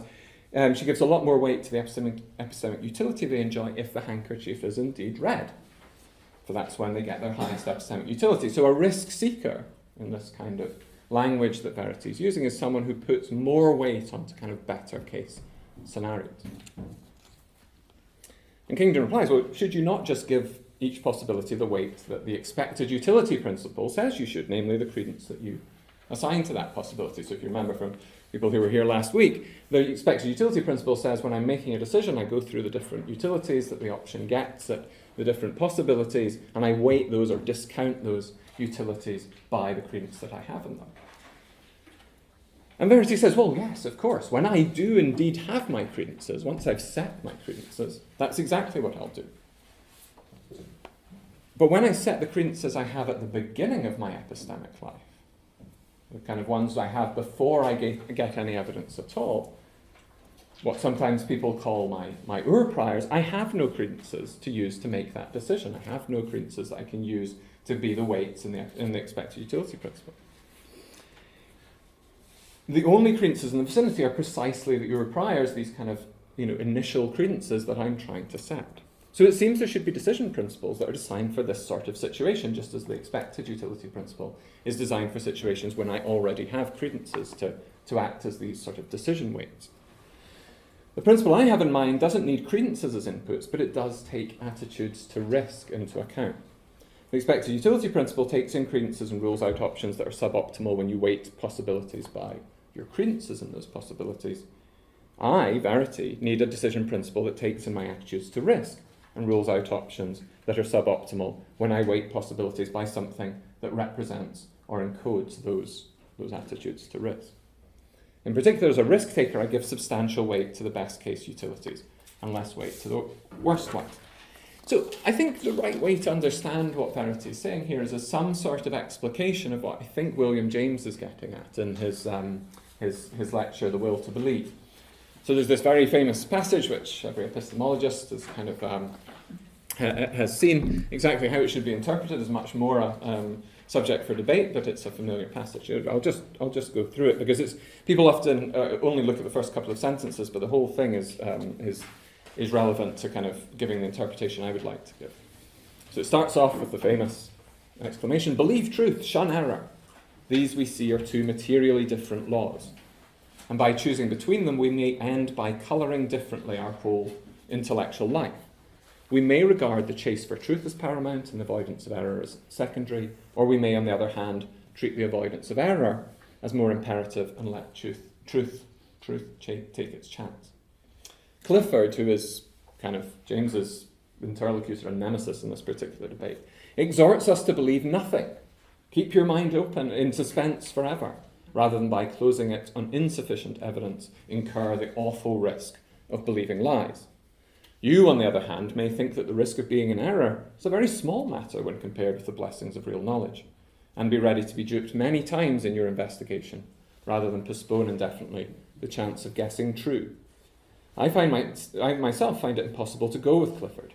It's like a general informing his soldiers that it is better to keep out of battle forever than to risk a single wound. Not so are victories over enemies or over nature gained. Now, one standard way of interpreting what James is up to there is as saying that different people might have give different value to believing truth and believing falsehoods, or different value to believing truth and different disvalue to believing falsehoods. So you and I might disagree on how bad we think it would be to be in error and how good we think it would be to be correct. And James thinks of this as a kind of passional decision. He thinks there's a kind of subjectivist, Humean sort of approach to this account of what's going on. I don't think that's quite, I don't think, in fact, the text determines a particular interpretation of this, but there is another way of interpreting what's going on. And this kind of draws on a kind of observation that was made in the mid-20th century about, in decision theory, that notes that there's sort of two different things that we might think of when we think about different attitudes to risk. One might be that you and I have different attitudes to risk in the sense that you just think of a particular outcome as a lot worse than I think of it as. And in that sense, kind of a lot more risky. Its worst case is kind of worse than for each of us. But there's an observation that was made, it's in various points, but it comes out, I think its kind of clearest expression is in Lara Bushak's version of kind of risk-sensitive decision theory. And in that, the point is that you can have two people who agree exactly on the credences that they have, how likely they think different things are, and agree exactly on how good they think different things are, but nonetheless disagree on what to do because one of them's a risk taker and one's a risk seeker. And so one gives more weight to the best case outcomes and less weight to the worst case outcomes, that's the risk seeker. And the other gives more weight to the worst case outcomes and less. So, you and I could be about to we're standing at the bottom of a mountain trying to decide whether to climb it. We both agree it'd be wonderful if we got to the top and kind of surveyed the vistas. And we both think it'd be terrible if we injured ourselves on the way up. And we both give exactly the same value to seeing it from the top and disvalue from getting injured. We both have the same probabilities in them. But some decision theorists want to say that nonetheless we might disagree on which one to do, because one of us is a risk taker and kind of then gives more weight to the best case outcome, to seeing the beautiful vista from the top, and less to the worst case and the other way around for the other person. I'm going to come back in lecture 4, I'm going to talk a lot more about that kind of decision theory, but I want to introduce a certain version of them here to try to understand what's going on with Verity. So Verity understands herself as kind of justifying these credences, this kind of high probability, high credence that she's giving to one of the possibilities that the handkerchief's red over the other ones. She justifies that by appealing to her risk-taking attitudes in the kind of realm of epistemology. So she asks for a sort of decision principle that allows her to do this in a sort of principled, systematic way. Are there such things? So I'll present a couple of them here. I'm not going to go into a huge amount of detail. There is, as last week, an appendix for this online. If people really want to delve into kind of how these decision theories go, or what they look like, how you might characterize them, then there's some details there. But in some ways, I just want to kind of present a natural approach to risk-weighted, to risk-sensitive decision theories, so that you can kind of see how you might use them for this purpose. Okay, so I'm going to present two of them, in fact, and that seems a little bit odd because surely there's just one sort of decision theory that that guides what's in fact rational. But I think actually there's probably a natural way in which there's different sorts of attitudes to risk that people can have, and you might want to represent them in different ways. And then if you represent them in different ways, there's different decision theories that govern them. So the first one I'll describe is what I'm calling the generalized Hurwicz's criterion. And its history begins sort of mid-1940s in Chicago, when there was a group of people who actually ended up going on to kind of be famous in completely different areas, working on this question of what the correct way of making decisions were when there's no probabilities around to guide you.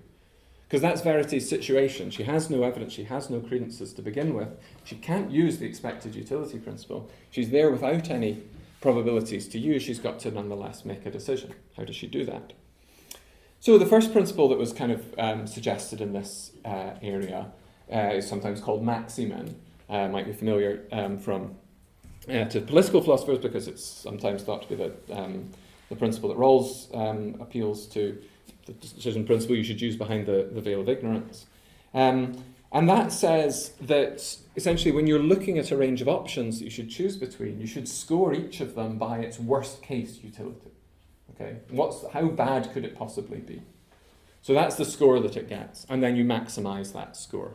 That's what the decision principle says. It's maxi-min, you're maximizing the minimum utility among the options that you have. But this is a radically risk-averse decision principle. This is a kind of criticism that, in fact, Lara Bushak has made of Rawls's use of it, and kind of presents less radical versions. But you can kind of see how it's such a radical one. It gives all of the weight. It only pays attention to the worst-case outcomes. It doesn't just give a bit more weight to worst-case outcomes than other ones do. It gives all of its weight to that. So that was introduced by Abraham Wald, and then Leonard Hurwicz, Nobel Prize-winning economist for quite different work, introduced what's called the Hurwicz's criterion. And this slightly amends this. It says, well, you shouldn't just pay attention to the worst case, you should also pay attention to the best case.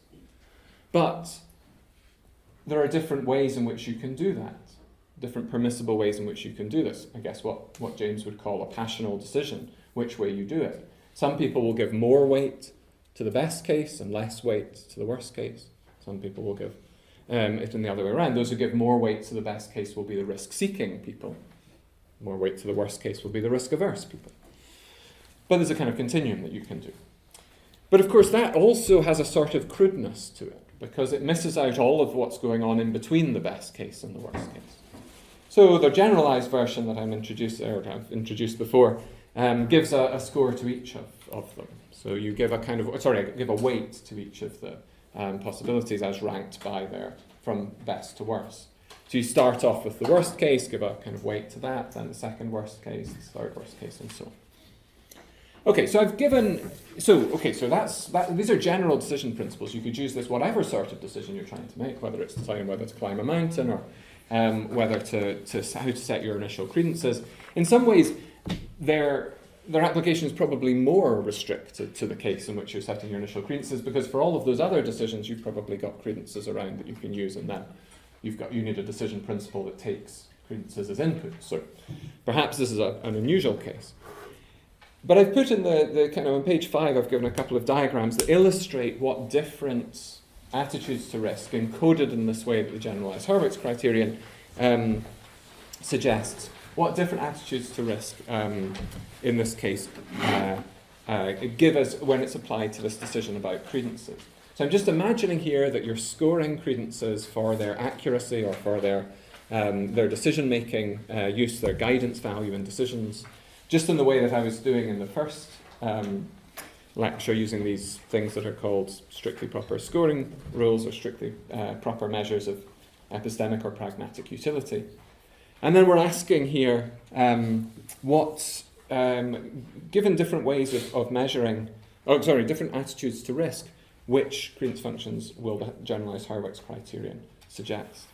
And it turns out that for the very risk, in some ways this is going to be unsurprising, for the very risk-averse person, say for the maxi-min person, they're going to want the uniform distribution. That's the kind of most risk-averse credences that you could have. Giving Verity giving third is the most risk-averse thing that she can do. That's the option such that its worst case is best. So that's for the kind of maximally risk-averse person. But it actually turns out that anybody with anything like risk attitudes from that very maximally risk-averse level right up to kind of risk neutrality, where you give equal weights to the best case, second best case, and best case, and worst case, sorry. Anyone within that range will in fact say that these are the correct credences to have. And I think that's sort of important because there is a natural draw to this claim that those are the correct credences. There is something very strange about someone who does something other than that. And so it would be surprising if there was just a very, very narrow range of risk attitudes that ended up giving these as the correct credences. But it turns out that's not quite true. There's a broad range. But there are, that's the sort of top diagram. The second diagram also illustrates that that Verity's credences are in fact rational. So if she's risk-seeking in a particular way, she gives quite a lot more weight to the best case situation, then it's then credences of 90% in one of the possibilities, 5% in the other ones, will also end up being rational according to this decision principle. So that's one way in which you might do. You might represent people's attitudes to risk. You might think of them as giving different weights to outcomes depending on where they sort of sit in the rank from best case to worst case. But there's another possibility, which I'll just spell out briefly, I won't go into in any detail, I'm calling risk threshold decision theory or risk bounded decision theory. And this is really kind of elaborating on a proposal that Sophie Horowitz makes in a paper exactly about William James and his kind of his approach to epistemology. The idea here is that when I'm looking at a range of options, if I'm a risk-averse person, you might think that what I do is give kind of lots of weight to the worst case. The other thing you might think I do is I kind of lay down a threshold and say, if at all possible, I want to guarantee that my utilities sit above that threshold. I don't want to risk falling below this particular threshold. That seems a natural way of spelling out what people sometimes mean when they say that they're risk-averse. It's not that they're kind of giving greater weight to worst case, but rather they're just wanting to guarantee that certain calamities don't befall them. So they want to choose an option such that it's guaranteed that they have no risk whatsoever of falling below a certain threshold of utility. But you might also think that as well as that, they don't just care about that, they also, because they kind of both have some risk aversion and some risk seeking in them, they also would like, if at all possible, to have the possibility at least of clearing some higher threshold of utility. So I want to have an option that guarantees that I don't fall below a certain level which I consider calamitous, but I also don't want to just clear that. I want to at least give some possibility that I get some very good outcome. If this is at all possible, sometimes the world is unkind to us and we face decisions where it's just not possible to have something that guarantees we avoid calamity, and it's not possible to have something that gives the possibility of getting over our threshold. But sometimes we do have it, and indeed we have it in the credal case, as long as we set those thresholds correctly. So that's another kind of approach, and I've put on the kind of back page, on page 6, the kind of some diagrams that illustrate which are in grey, which are the permissible credence functions, for someone who sets different thresholds for these. So you can kind of, so what happens in so let's just take the top one figure, I've called figure 3 there. And what's happening in the top row is that there's a single lower threshold that's been set. So all of the credences in these, in the grey there, are guaranteed to clear a particular lower threshold. But what I've done is I've gone from left to right, is that the upper threshold, the threshold they want at least some possibility of clearing, has risen as you move from left to right. And so to begin with, as the kind of higher threshold is sort of lower, then it's easier to satisfy it, and so a large number of things will satisfy it. In particular, the uniform distribution will, which sits in the middle of the triangle. But then as that upper threshold rises, fewer and fewer things satisfy it. And so you can then understand Verity's kind of worry about Kingdon's encouragement or exhortation to have the uniform distribution as something like this. Well, yes, of course that avoids calamity, a certain sort of level of calamity, epistemic calamity. It means that I can't go too far wrong, but it also precludes me from getting a certain sort of level, a certain sort of good epistemic state, a certain sort of very accurate epistemic state. And that's kind of the William James view in that passage. That yes, okay, the Clifford view is such that it will avoid you having any particular calamity, but it will also preclude you from having certain good things. And James kind of spells out other aspects of that in the rest of that essay. Okay, so that's just to set up a couple of examples of decision theories that Verity might use, combined with this sort of teleological approach to epistemic rationality that was introduced in the first lecture, to understand what rationality demands of her credences sort of before the evidence comes in. Now let me just, I'm going to go back to, we're going to rejoin Kingdon and Verity, they're going to have another conversation in a second, but before I do that, I just want to say a bit about what these norms are and what they're governing. So it's often said in this area that what you're looking for are norms that govern the credences that you have before you have any evidence. But a natural response to that is to say you can't have any credences before you have any evidence, because credences are things that are assigned to particular contents, particular propositions, and nobody can kind of create or be able to represent those contents until they have at least some experience of the world, and by having some experience of the world they thereby get some evidence. So I think that's not the way to ask the question, what are these norms governing? What we're really asking is for norms that govern your credences right now, while you have lots and lots of evidence and you have all the representational resources to represent propositions. And what we're interested in is whether you can find some credences that in some sort of hypothetical prior or initial credences that you in some sense could have had at the beginning of your epistemic life, such that if you then update those on the evidence that you in fact got, they get you to the credences you have at the end. So you're sort of asking, are the credences that I have now justified in the following sense? Could I tell you a story that begins with some permissible credences at the beginning of an epistemic life and then update them on the evidence that you have in order to get the credences that you now have? Okay. So I think that's the sort of question that we're asking with these, if that was a puzzle that you had.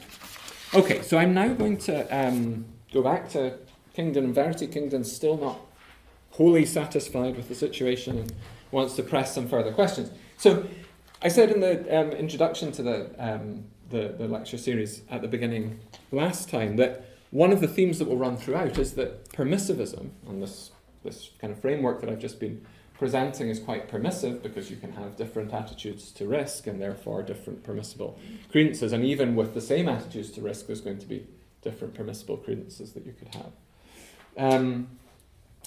The kind of permissivism that we get from this teleological framework causes problems.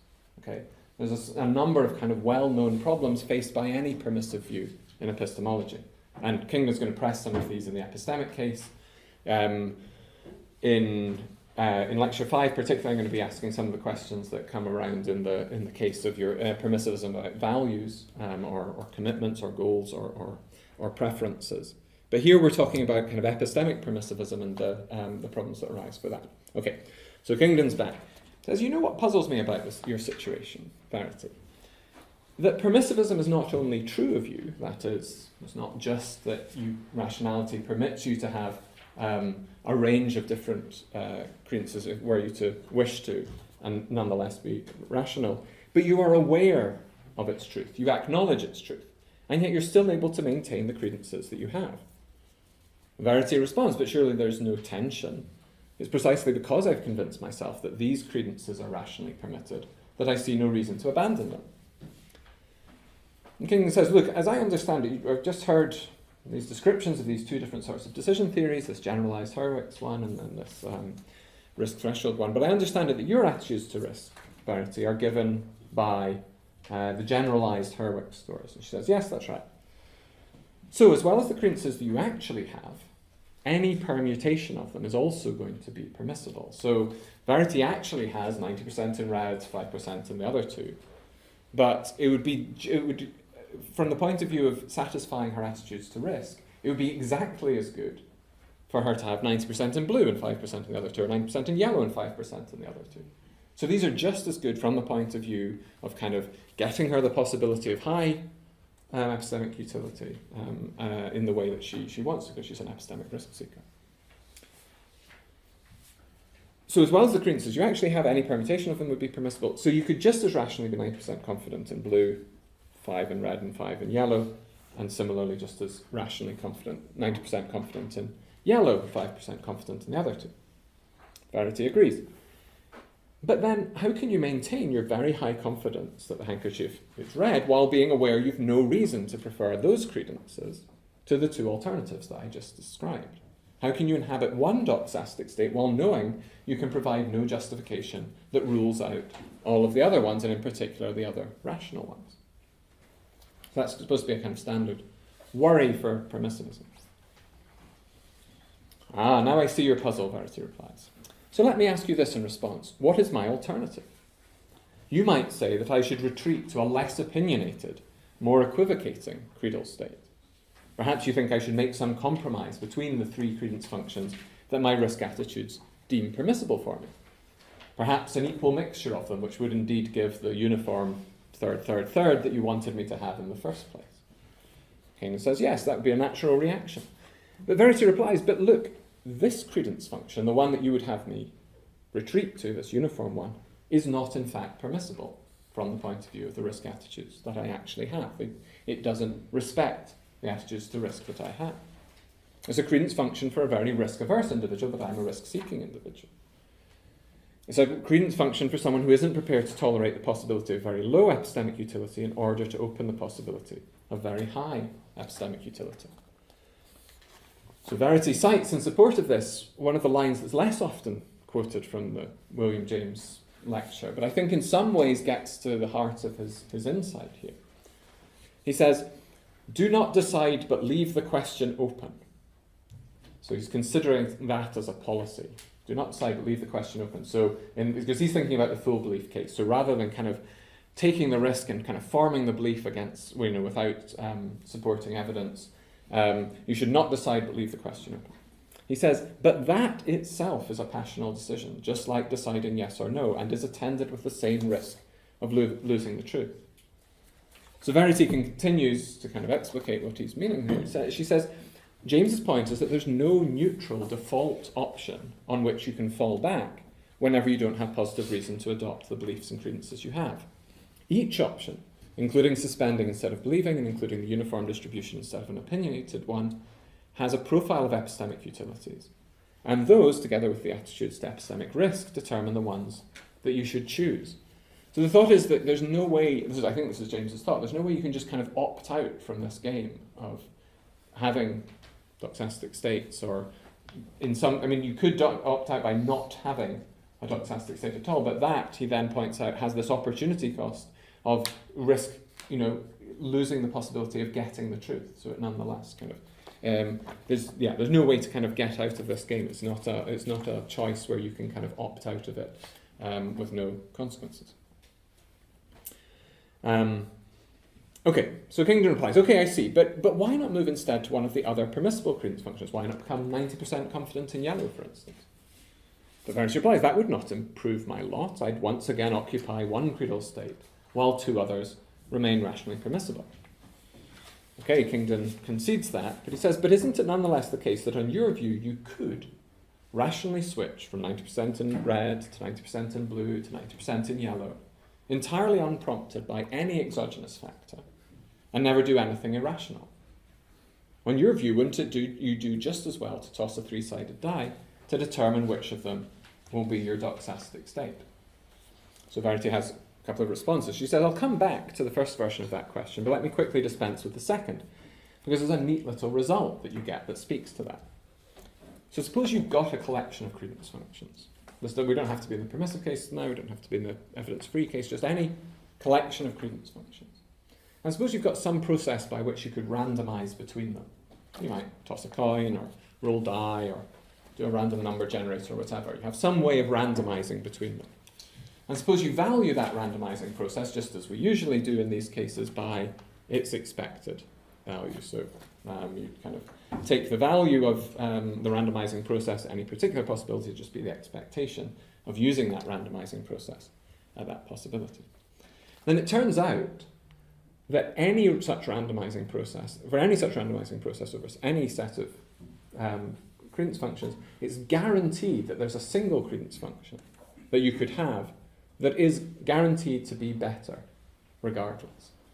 So it's never okay, it's never rationally permissible to choose to randomise between different credence functions. There's always some alternative thing that you could do instead that's guaranteed to be better. So that's just a kind of result that you get from these assumptions about how we measure epistemic utility or practical utility of credences that I was mentioning in the first lecture. So that's her kind of first response to this case. So Kingdon's impressed. A neat result indeed. So let's focus on the first version of my question. So the first version was, why is it not okay to just flip from one to the other? So we've seen why it's not okay to just kind of roll a die and pick your credences between the rationally permissible ones that way. But we haven't seen why it wouldn't be okay to just flip from one to the other. Well, Verity says, but just because there's more than one option from which you may pick, it doesn't follow that you may pick one initially and then switch to another. It may be that there are norms governing switching unprompted that don't govern the initial choice. And Kingdon says, okay, I'll grant that, but what could those norms be? Well, we met one in the previous lecture, Verity says. Once you have credences, you are bound by the expected utility principle, so you should choose kind of what you do next in accordance with the expected utility principle. And because the measures that we were of epistemic utility and pragmatic utility that I was presenting in the first lecture are strictly proper, it's going to be that you will always choose to stick with your own credences rather than flip to some alternative ones. Okay, because that's in fact kind of definitional, that's what it means for these measures to be strictly proper. It means that any particular credences will expect themselves to do the best, or at least as they satisfy the probability axioms. Okay, so Kingdon's sort of slightly mollified, but not entirely, says, that's helpful, but maybe my question can then be put this alternative way. Why must you maximise expected utility from the point of view of the credences you happen to have adopted among those that were rationally permissible? Why may you not maximise expected utility from the point of view of some other credences that you might rationally have adopted instead? Okay, so Verity thinks this is now getting to the heart of matters. So she says, that's right, but here's my view. While I retain my current credences and inhabit them and see the world through them, that is, while those credences kind of describe the point of view that I take on the world, I should not switch to different credences because from the point of view of those credences, the switch will be the wrong thing to do because it doesn't maximise expected, say, epistemic utility. However, I can come to no longer inhabit those credences, no longer see the world through them, and if I do that, I have no reason to adopt them again. I'm free to switch to other your priors that are rationally permissible given my attitudes to risk. So my current credences govern most things, but they don't govern the wholesale reappraisal of my point of view. Kingdon says, yeah, okay, I think I can grant that, but from all you've said, rationality still permits you to flop from 90% confident that the ball's red to 90% confident it's blue, and back again 100 times a minute. Provided you're doing this kind of wholesale reappraisal that you're talking about every time, rationality is never going to convict you, because there's really nothing wrong with that. And Verity responds like this: well, as philosophers are wont to say, it depends. This is going to be one of these cases in which each action in a sequence is rationally permissible, but it wouldn't be rational to choose ahead of time to perform the whole sequence. So Georgie Gardner has some nice examples of this in the case of directing attention to things. So you can have patterns of directing attention where each instance of directing your attention a particular way is perfectly rational at the time, but you wouldn't want to have that as your pattern of directing attention because perhaps it's sort of obsessive or it's kind of not gaining you other bits of evidence that you could otherwise get. But each time it's the right thing to do or it's a permissible thing to do, but on the pattern. And David Enoch was mentioning, when I was talking to them about this, that the Warren Quinn self-torture paradox is like this as well, that this is a case where each particular decision in the sequence looks rational at the particular point you face it, but if you could choose ahead of time whether to be someone who makes each of those decisions, you wouldn't choose to do it.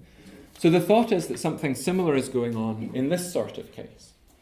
The case that I'm talking about where someone just flips from one rational credence to a different rational credence to a different rational credence consistently without gaining any new evidence. But why is this an irrational thing to do kind of as a pattern of behaviour? Well, because there's essentially a result that's very similar to the one that I mentioned in the case of the randomising process. If Verity starts with 90% in red, then moves to 90% in blue, then 90% in yellow, and then maybe back again and keeps on cycling, there's some alternative credences that she could have had instead, such that if she had those just at every single point in the sequence, then her total epistemic utility is greater by having just that single thing at every point in the sequence than it is by cycling between them. So you get a kind of dominance result, but not for her credences at any particular time, but for the whole pattern of her credences across time. Okay. So that's the kind of response to some of the problems that you come up against with for permissivism. Some of the ones that Kingdon was kind of pressing her on. Okay, losing my pages. Right, how are we doing? Okay, so in the final 15 minutes, I just want to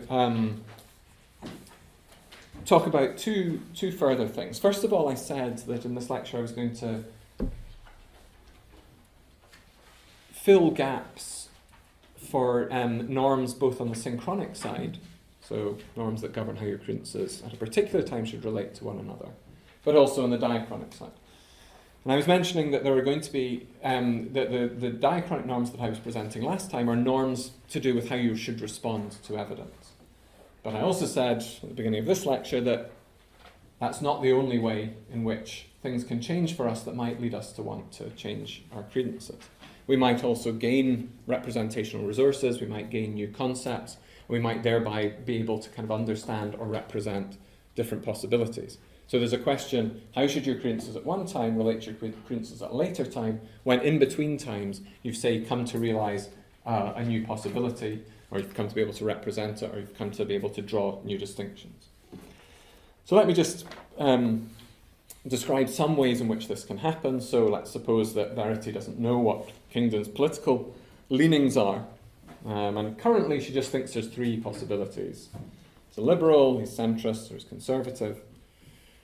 And there's a number of ways that, or there are some ways that her, what's often called in this literature, kind of her awareness can grow. That is, that she can come to realise there are further possibilities beyond the ones that she initially entertained. So first of all, her awareness might grow by what's called expansion, and that means that she introduces a new possibility that's disjoint from the previous possibilities. So in this case I put down here, she might realise that it's also possible that Kingdon's a leftist. She kind of perhaps learns this term and realises that the space of different political affiliations is broader than she initially thought. Another thing that might happen is that her awareness might grow by refinement. That is, that she might take a previous category that she had and realise that it's more coarse-grained than she wants it to be, and that there are kind of further fine-grainings of it. So the example I've given is she might realise that among liberals there are order liberals, classical liberals, neoliberals. So she separates that into those three categories. Now, how should her credences before, when she just has the original three categories, and her credences later, relate to one another? So there's really one proposal out there that tries to answer this question, which is sometimes called reverse Bayesianism. And that says that your credences in possibilities, so after your awareness has grown and you've come to consider new possibilities, you don't have to retain the same credences that you had before in the possibilities that you entertained before, but their ratios should be maintained. So, for instance, take the first case where Verity becomes aware of a fourth possibility beyond the three that she entertained. Then it doesn't say that she's got to retain the same credences in the original three possibilities, but if she changes them, she's got to change them all by the same factor. Okay, so the ratios between them remain the same. But as Anna Matani and some others have pointed out, there's this looks like the wrong. This gets the wrong sort of results in cases like the awareness growth by refinement case that I was talking about. So it seems, isn't necessarily the uniquely correct thing to do. As I'm going to say, I don't really think there is a uniquely correct thing to do. But it seems like one thing that you might do upon realising in that case that there's these three possibilities that you were originally just bunching together under liberal. You might initially think, well, I want to kind of create more space for that particular political position. I've kind of realised that that's a much richer category than I initially thought. And so you might want to end up doing, as I've suggested at the bottom of page 3, you might end up putting giving a sixth credence to each of those new possibilities, but that will then end up giving a half credence to the possibility that Kingdon's a liberal, and that then doesn't retain the same ratios that you had between Kingdon's a liberal, centrist and conservative that you had before. Okay, so it seems like reverse Bayesianism is too demanding. What can we do in its place? Well, one thing that you might naturally think is, look, you've got this teleological approach to finding out norms of rationality for people represented in this particular way. Can't you use some of those? Last time we saw that there's ways of justifying conditionalization by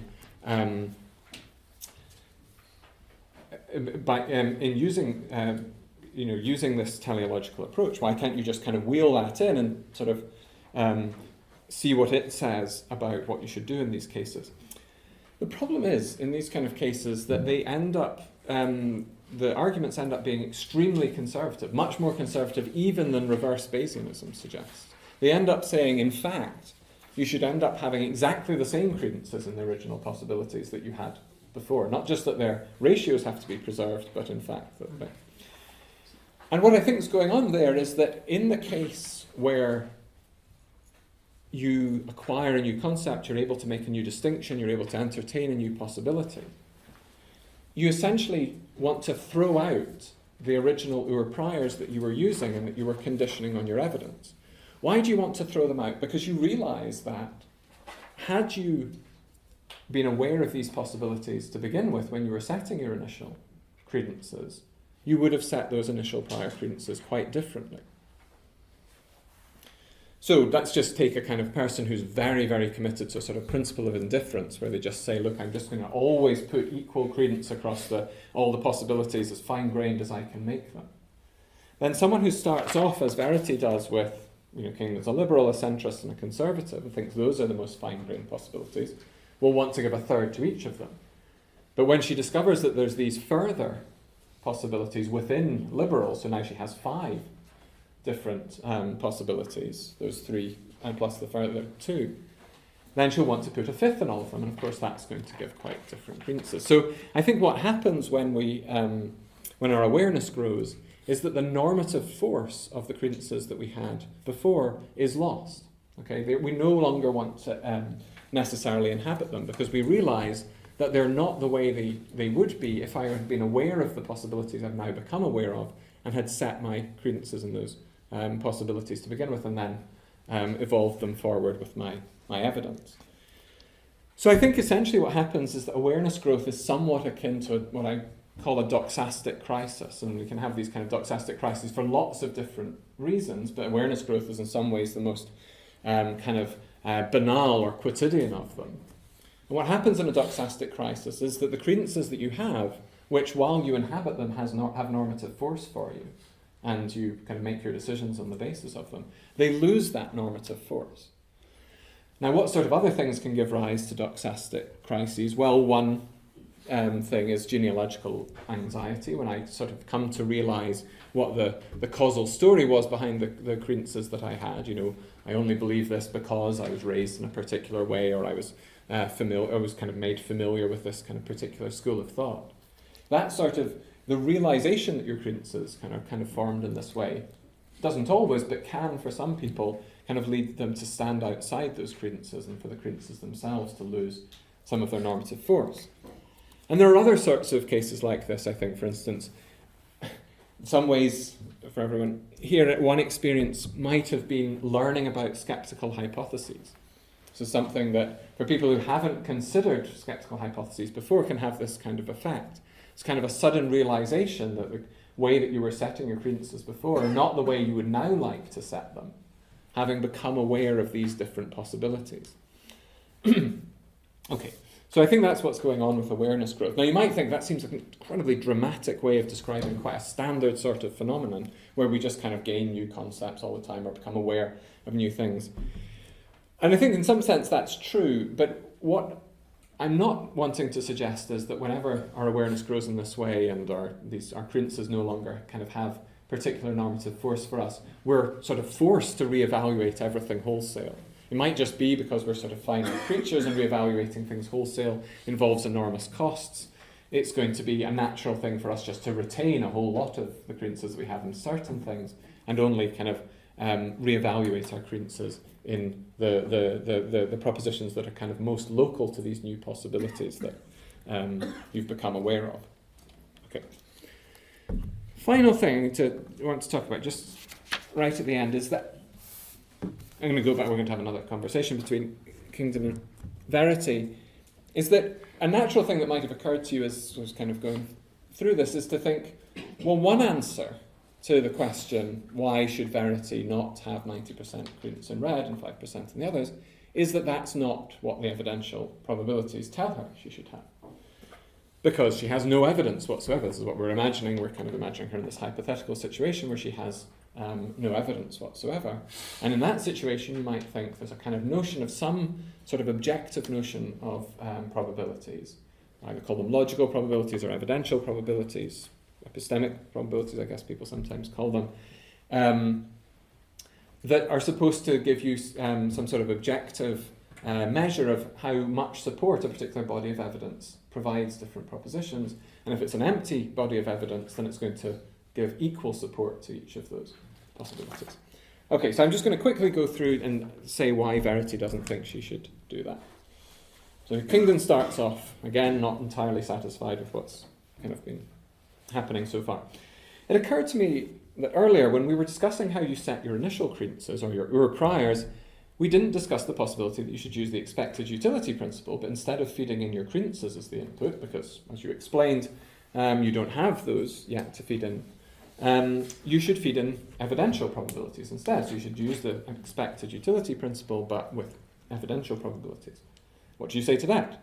So Verity says, a good question, but I'm afraid I don't think there are any such things. What do you mean, Kingdon says? So I don't think there are any probabilities that first measure something like the objective strength of support that a body of evidence gives to a proposition, and second, governs what we should think and how we should act. Kingdon replies, and why not?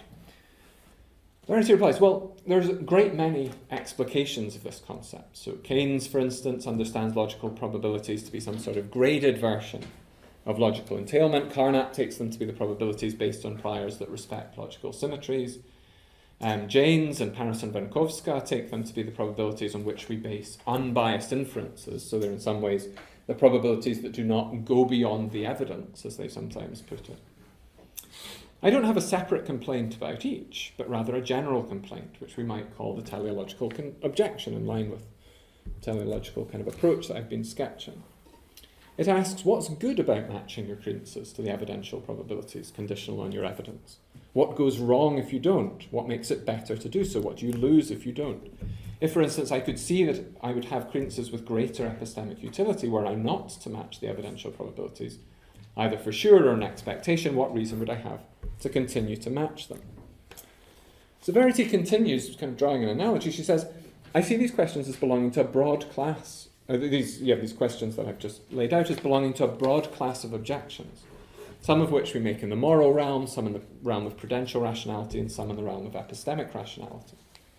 For instance, in the case of prudential rationality, if someone tells you to eschew gluttony and practice temperance, to consume enjoyable things in moderation and not too much, it's perfectly reasonable to reply, but why?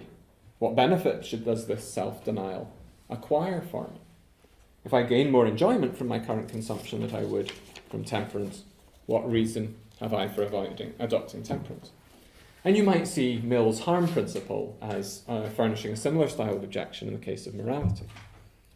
In response to those who maintain that certain sorts of activities are immoral, we might appeal to Mill's principle to reply, but why? What harm is done to any person by engaging in them? What protection from harm do we secure by avoiding? And similarly, Verity sees herself as making this kind of point in the epistemic case. When we're told to match our credences to the logical probabilities, conditional on our evidence, we want to know why. We want to know what good this secures for us and what bad it avoids. Just as Mill says, I regard utility as the ultimate appeal on all ethical questions, so we might say that pragmatic or epistemic utility is the ultimate appeal on all epistemic ones. So Kingdon's sort of moderately compelled by these. He says, but I find your sceptical arguments compelling, but I trust you'll admit that we do often seem to talk as if there are such things as evidential probabilities. We say things like this evidence makes this conclusion likely. We say certain hypotheses are intrinsically plausible, as Tim Williamson said, absent any evidence, and much more intrinsically plausible than others. So what do you think is going on when we speak like that? So Verity replies, while I think rationality permits a wide range of ur-priors, permissible ur-priors, from the very equivocal and non-committal to the very opinionated in all directions, I think we take it to be common ground when we're discussing with people that the actual range inhabited by the people we're discussing is much narrower. Now, this could be for many reasons. Perhaps it's because we're bound by our cognitive apparatus to see things a particular way. Perhaps it's because we all have similar attitudes to epistemic risk. Perhaps we're all, in fact, something like epistemically risk-averse people or risk-averse people in the epistemic realm. Perhaps it's because, and this is a suggestion that Sophie Horowitz and Sinan Doramachi argue, it's socially beneficial if everyone clusters around a particular neighbourhood in the space of permissible options. But whatever drives it, it seems to be that way, that in fact people tend to, of course there are exceptions, everyone knows someone who has, who's an exception to this, but if that's so, when I say a body of evidence makes a proposition likely, or I say that this hypothesis is more plausible than that, I mean only that all ur-priors in the narrow range we inhabit, or that ideally, for social reasons, we would inhabit, the probability of that proposition conditional on the evidence is very high, and the first hypothesis has greater probability than the second. So we talk as if these credence functions that lie in this kind of narrow range of the permissible ones that people in fact inhabit play something like the role that we take evidential probabilities to play. And I think, but I'm interested to hear, this account avoids some of Tim Williamson's worries about the kind of committing the conditional fallacy that sometimes you're going to worry about for certain sort of analysis of evidential support in this vicinity. So one way that people have sometimes tried to kind of take a subjectivist account of probabilities and try to recover something like a notion of evidential support is to say something like, the evidence, this body of evidence supports this proposition to a particular degree if, were you rational and were you to have this evidence, then you would have this degree of belief in it. And Tim points out that actually there's all sorts of problems with that are sort of similar to other problems with committing the conditional fallacy in other parts of epistemology. But the claim here is not a counterfactual one. It's not that you're kind of asking the person to move to a situation where they're rational. You're rather just taking a set of the, in fact, rationally permissible credence functions and asking what they would say were you to give them, were you to condition them on the evidence that the person, in fact, has. So I think that's one way to recover some of the language that we use when we talk about one piece of a body of evidence supporting a proposition to a particular extent. And it's kind of useful because if it is indeed true that all of your kind of interlocutors of all the people you're talking about, or we can assume that they kind of lie in this narrow range, then learning that a particular body of evidence supports a particular proposition is a way of communicating, to a certain degree, is a way of communicating to you that you indeed should probably have that degree of confidence in that proposition because you're indeed someone whose initial credences sit within that range. Okay, I'll finish there. Thank you very much.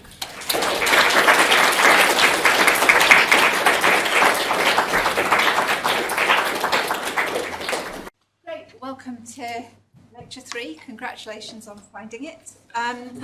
So this one is the point of view evolved. Thanks very much, Ursula. Thanks very much, everyone, for coming along. So the last couple of weeks I've been sketching a sort of view of epistemology in which we represent the people we're interested in, our kind of epistemic agents, epistemic individuals, as having credences rather than having full beliefs, though they may also have full beliefs and maybe interesting questions about how they relate to one another. But I've been largely focusing on the part of their kind of doxastic point of view that is represented by credences, so degrees of belief, as people might say, or strengths of confidence, or something like that. And then I've been presenting a range of kind of norms that govern us when we're represented in that way. Some synchronic norms govern us at any particular time, and then some diachronic norms that tell us how our credences should evolve over time, perhaps when we acquire evidence, but perhaps when our conceptual scheme grows and we're better able to represent other possibilities in the world. And then, in some ways, a lot of the things I've been saying on that normative side have been reasonably standard, but perhaps slightly less standard has been the kind of mode of justification for those norms, which is this sort of teleological approach that I've been sketching out, where there's the idea is that credences play a number of roles in our lives. One of them is to represent the world correctly, another one is to guide our action, and you can kind of judge credences by how well they perform in each of those roles, and when you judge them in that way and you provide precise measures for how well they do that, you can justify some of those norms, like norm of probabilism or conditionalization or these other ones I've been talking about. But for all I've said so far, I've been sort of guilty of something, a sort of accusation that is levelled at epistemology generally by the sort of literature on inquiry, which has sort of exploded in the last 15 or so years. And that is that I've sort of been presenting these epistemic agents as if they're entirely passive creatures. They kind of go through the world, evidence hits them in the face, and they have to do something about that. They have to do something in response to that evidence, and you have some norm that tells you how you should do that. But as people in this literature have pointed out, that is, of course, how we gain some of our evidence. As I was walking up here today, I saw my blue set just sort of flew straight across my point of view. I didn't try to gather that evidence or anything like that. It happened to me. I had to update my credences in some way. But there's another thing I could do. I could go out bird watching. I could kind of go to a particular spot and I could try to kind of see what's there. And that's a sort of reasonably kind of large-scale thing that I could do to try to gather evidence. But just about everything that we do has some component of making it possible that we can gather evidence. So I hear my name called and I turn my head to the side to see who it might be. I'm kind of performing an action that allows me to kind of gather some evidence in some way or get some information about the world. So one question is, can this approach that I've been sketching out, this kind of teleological approach with both its pragmatic and its epistemic components, can that tell us something about how we should guide our inquiry? And the claim of this lecture is, yes, indeed it can. And in some ways that's not going to be terribly surprising, because one of the things that I said about this sort of credal approach to epistemology is that it comes with a pretty standard account of how you should act rationally on the basis of your credences, at least once you specify your utilities or something that measures your value to some extent. Once you've sort of specified that, then you should essentially act so as to maximize your expected utility. That's just the very standard thing that people kind of learn in Microeconomics 101. That's the kind of rational gold standard for action. And of course, these acts of gathering evidence are simply a particular species of act. They're just a thing that we do. And so the natural thing to say from the point of view that I'm sketching out is to say, well, when should you gather evidence, and how should you gather evidence, and what sort of evidence should you gather? Well, just at any particular point, you should do any particular evidence gathering action that maximizes expected utility. What's the utility in this sense? Well, it's going to be these either the pragmatic utility or the epistemic utility or the all things considered utility that credences have that I've been defining over the last couple of lectures, and I'll go into again in a little bit more detail. Now, in some ways, then I could just kind of stop the lecture there and we could go and enjoy the sun, but I'm going to say some more than that. And partly because I want to sort of sketch out the details of the approach, and partly because I think it solves a couple of questions that have come up in this kind of literature on inquiry. And I also, in some ways, this is a sort of proselytizing exercise in trying to persuade you that this kind of approach can solve sort of a whole range of issues. I'll come back to this a little bit later on, but Eric Schlieser has this nice term, totalizing, which he uses for particular approaches that are used across various different disciplines, maybe economics, psychology, sociology, statistics, philosophy. Certain sorts of frameworks or approaches that we can use to sort of communicate with one another and that are supposed to be able to solve a kind of whole range of questions. And in some ways what I'm kind of pitching here is that this credal approach that I'm sketching out is one of these. It's kind of got totalizing ambitions. You might call them imperialist ambitions, but I'm hoping that the totalizing term has a kind of more appealing ring to it. Okay. So that's the kind of plan for this lecture. So one question that comes up immediately, if we're going to use this framework to understand when we should gather evidence in a particular way, or inquire in a particular way, we're going to have to represent these episodes of what you might call evidence acquisition. I'm kind of calling sort of reasonably neutrally just evidence acquisition. So how are we going to represent these? Because once we get into the business of kind of using this mathematical toolkit to understand these things, we're going to have to understand how we're representing episodes of evidence acquisition. Now, I'm going to sketch out one, because in some ways it's the one that's most often used, but there's no claim here that this is somehow uniquely correct. I'll allude to a slightly more sophisticated version in the next couple of minutes, but there may well be many other ones, but this is supposed to be a sort of proof of concept that you can kind of, however you would like to model evidence acquisition, then you could use this framework perhaps to help understand what the norms are that govern it. And the model I'm going to use is in some ways the kind of straightforward, in some ways intuitive one that we probably think of in most kind of classical cases in epistemology. So what happens? What's an episode of evidence acquisition? Well, something happens to me, that's the first thing. So perhaps light impinges on my retina, or perhaps something kind of pushes against my my touch receptors, or perhaps I hear something, sounds kind of enter. In some way, something happens to me, and one result of that is that something changes about my cognitive state. Now, again, this is a part of the model that you could kind of go in different ways with, but I'm just going to go with the way that what happens is that you form either some sort of belief, or you gain some sort of knowledge, or you become certain of something. Okay. So when I turn round, look over there, and again, a blue tick kind of flies past the window, then what happens is something happens to me, and one result of that is that perhaps I form a belief that's going in that direction. And then after that, my cognitive processes kind of get to work on that in order to perhaps kind of change other aspects of my cognitive state to sort of fall into line with that, or to kind of update on the basis of that. So I then maybe conditionalize my credences on the basis of that proposition that I've come to believe, or become certain of, or know, whatever your kind of favorite account of what the change is in your cognitive state. It's not going to matter for us what that change is.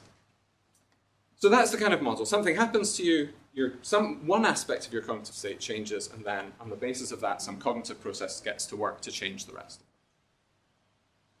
Now, there's a couple of versions of this model. So the one I'm going to focus on is this one that's sort of due originally to Janine Hossiassen, who we met at the first lecture. And it's in some ways the most common one, but I'll mention in a second also the alternative, slightly more sophisticated one due to David Black. So the Hossiassen one represents a particular episode like this by your evidence function. This is actually Nilanjan Das's terminology, not Hossiassen's. But what happens, what an evidence function does is it takes each of the possibilities that you entertain, remember these personal possibilities that I've been talking about, takes each one of those and it tells you at that possibility what the proposition is that you will learn. I'm just using learn here in a neutral way to mean come to know, come to believe, become certain of, whatever that kind of categorical state is the change that your cognitive state then gets to work on. So let's imagine that I'm kind of deciding whether or not to go climbing on a particular mountain in Scotland next weekend. And I'm learning that the cloud cover is going to be kind of around 900 meters. So it's going to really matter to me whether this is a good idea or not to know what height the mountain is. But I don't know what height the mountain is. I know the name of it, but I don't know its height. But fortunately, I've got two pamphlets available to me. One of them is called Scotland's High Point. And what it does is it just lists off every mountain above 900 meters. So I know this mountain is either 600 meters, 800 meters, 1,000 meters, or 1,200 meters. Okay, those are the three. I know those are the four possibilities. And if I consult Scotland's High Points, then I'm going to learn, if it's 600 or 800, I'll learn that it's 600 or 800, but nothing more than that. If it's 1,000 or 1,200, I'll learn it's either 1,000 or 1,200, but nothing more than that. Okay. So it won't tell me what the height is, because it just lists the names, it doesn't give the actual height. It doesn't tell me exactly what it is, but it'll give me some information about it. Then there's an alternative pamphlet that I could consult instead called Challenging but Manageable. That lists all the mountains between 800 meters, that are greater than 700 meters and less than 1,100 meters.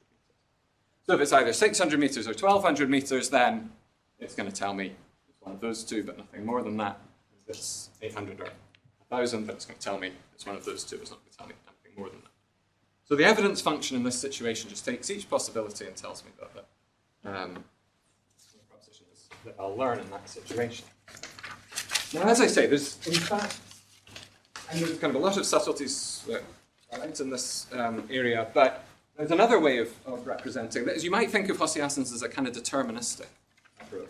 So what happens is, I'm asked a particular world, it's certain, at that world, it's determined that this is the proposition that I'll learn. And that's in the very clean cases, that's kind of what you would kind of expect to happen. A scientist doing an experiment, or someone consulting a compendium, or asking a yes/no question to someone. Those are cases where it's pretty much determinate. You know that given that the world's this way, this is the thing that I'll learn. Blackwell considers a possibility where, in fact, it's non-deterministic. The world's this way, you have some probability of getting some signal from it. If the world's this way, you get some other probability of getting some alternative signal. I'm not going to talk about that, but just to highlight, there are these kind of alternative ways of modeling these episodes out. Okay. So now we've got this kind of model for any particular episode of evidence acquisition. And we're wanting to use our framework to decide between them. So either to decide between two different ways of acquiring evidence, reading Challenging but Manageable, or reading Scotland's High Points. So trying to decide between two different ways of acquiring evidence, but also trying to decide between acquiring evidence or just not acquiring evidence at all. And indeed, we'd ideally like a framework in which we can choose between acquiring evidence in this way, or in that way, or not at all, or doing something completely separate, like making a sandwich, or kind of going and playing tennis or something like that. Because in the situation we're in, often what happens is that we've got to make, our choices are not simply to acquire evidence in this way or to acquire evidence in that way. They're also to do something really completely different that's not an evidence-gathering action at all. And it'd be nice to be able to compare these, because that's in fact the things that you're faced with in your life. You're rarely faced with situations where you must acquire evidence, but you have to choose which way it is. You're often situations where you can acquire some evidence, or you can go off and do something completely different that doesn't involve acquiring evidence. Okay, so now we want a way of kind of judging the utility or the value of acquiring evidence in this way. And I'll just quickly run through Hosiasson's account of this, because I sort of went through some of, it sort of is a version of the account that I gave in the first lecture of the kind of pragmatic utility of having credences. So if you remember, if you were present, and if in the first lecture I was suggesting, well, building on Hosiasson to suggest that the pragmatic utility of having particular credences, when you know you're going to face a particular decision, which is a kind of choice between various options, the utility of it, the particular way the world might be, is this just the utility of whatever those credences would lead you to choose from that decision problem. Okay, so you face a decision problem, a range of options, maybe 5 different options, you've got some credences, you're going to look at each of the options, figure out their expected utility, pick one of the ones that has the greatest. You're going to take the utility, pragmatic utility of your credences to just be the utility of whatever option they lead you to choose. This is the kind of classic pragmatist account. In some ways, this is spelling out precisely what you find in Peirce and James and in other sorts of places. So this is the pragmatic utility of acquiring, or of having certain credences when you know you're going to face a particular decision problem. And Hosiasson essentially just says, what's the pragmatic utility of a particular evidence gathering episode for someone with certain kind of prior credences? Well, when they know they're going to face a particular decision problem later on, it's just going to be the utility of whatever they would be led to choose from that decision problem. Were they to acquire the evidence, update their credences on them, and then use those updated credences to make the decision? In some ways, it's kind of just what you would expect. How good is it to get some new evidence before making a decision? Well, it's just however good the option would be that you'd be led to choose if you acquired that evidence, updated on it, and used that as updated beliefs to make your decision. So I've kind of spelled out on this in a little bit of detail on the handout. So I suppose I'm making this decision whether or not to climb this mountain, climb or don't climb. Don't climb, let's just say it gets 0 utilities at each possibility, and climb, that really depends on what height the mountain is, because I don't want to get to the top and it be in the middle of the clouds. If I come and it's below the clouds, then great, I'll get a nice view. If it's above the clouds, I'll get one of those amazing views across the clouds. But if I'm right in the middle of them, it's going to be hopeless. So utilities depend on where the clouds are lying. Where the clouds are lying, and also the height of the mountain. I don't know the height of the mountain, so I could inquire and I could kind of figure out, use my credences after inquiry to make my decision. And it's going to turn out that for the way that I've spelt it out, then you consult Scotland's highest points, then it turns out that doesn't actually change whether you'll climb or not. And so that's basically got exactly the same utility at every possibility as just sticking with your original credences. Okay, but as the way I've spelt out the details of it, given the kind of prior probabilities and so on, if I read challenging but manageable, then that will indeed change my decision, at least in some worlds, and it will change them in those worlds in a way that's kind of beneficial. I'll avoid the kind of particularly bad situation. Okay, so that's kind of spell that out a little bit more detail in the handout. But essentially what happens there is that you get a way of comparing, given a particular decision problem that you know you're going to face, a way of comparing different ways of acquiring evidence. Are they going to be serve me better or worse when I then come to face that particular decision problem? But of course, as I said in the first lecture, we're not always sure what decision problem we'll face. We're not always sure what we'll use these credences now or after acquiring some evidence. We're not sure what decisions we'll use them to face. And indeed, part of the point of credences is to be sort of all-purpose kind of tools that we can use to make any decision that comes our way. And so what we do to kind of specify the pragmatic utility of credences is to put some uncertainty about what decision we'll face.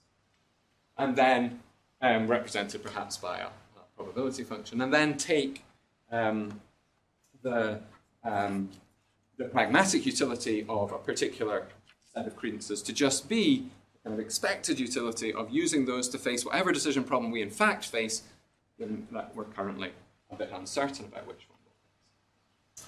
And then I kind of spelled out earlier what that kind of measure of this epistemic utility is going to look like. It's going to have certain properties, like, for instance, being what people call strictly proper, as long as your uncertainty is a particular way.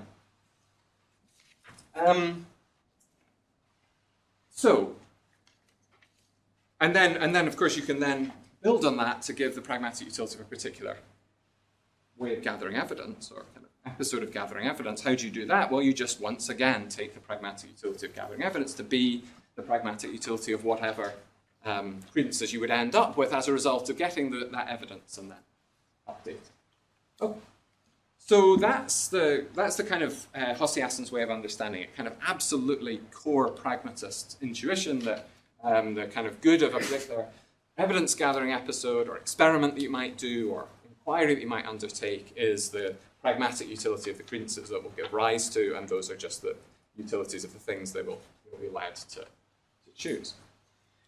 And then the kind of the thing that Hossiasson's actually making this definition in order to give us is this kind of result that she proves in this paper, which gets known later on as something like the value of information theorem, but she's actually proving a slightly more general version of it, which tells you in certain circumstances, when two evidence-gathering episodes are related in a particular way, you can be absolutely guaranteed whatever priors you have and whatever decision problem you're going to face or whatever your uncertainty over those decision problems, you can be sure that gathering the evidence in this way is going to be better than gathering the evidence in that way.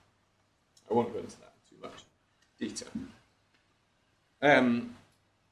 But there's a kind of general result here, and it kind of goes that you can kind of, that essentially kind of builds on Hossiasson's original theorem, but you can kind of is a little bit more general than that I think Graham Oddie is the first person to have stated. And that says, look, if you're measuring the kind of utility, the value of your credences in a particular way, either for how well they represent the world, that's their epistemic value, or for how well they guide your action, that's their pragmatic value.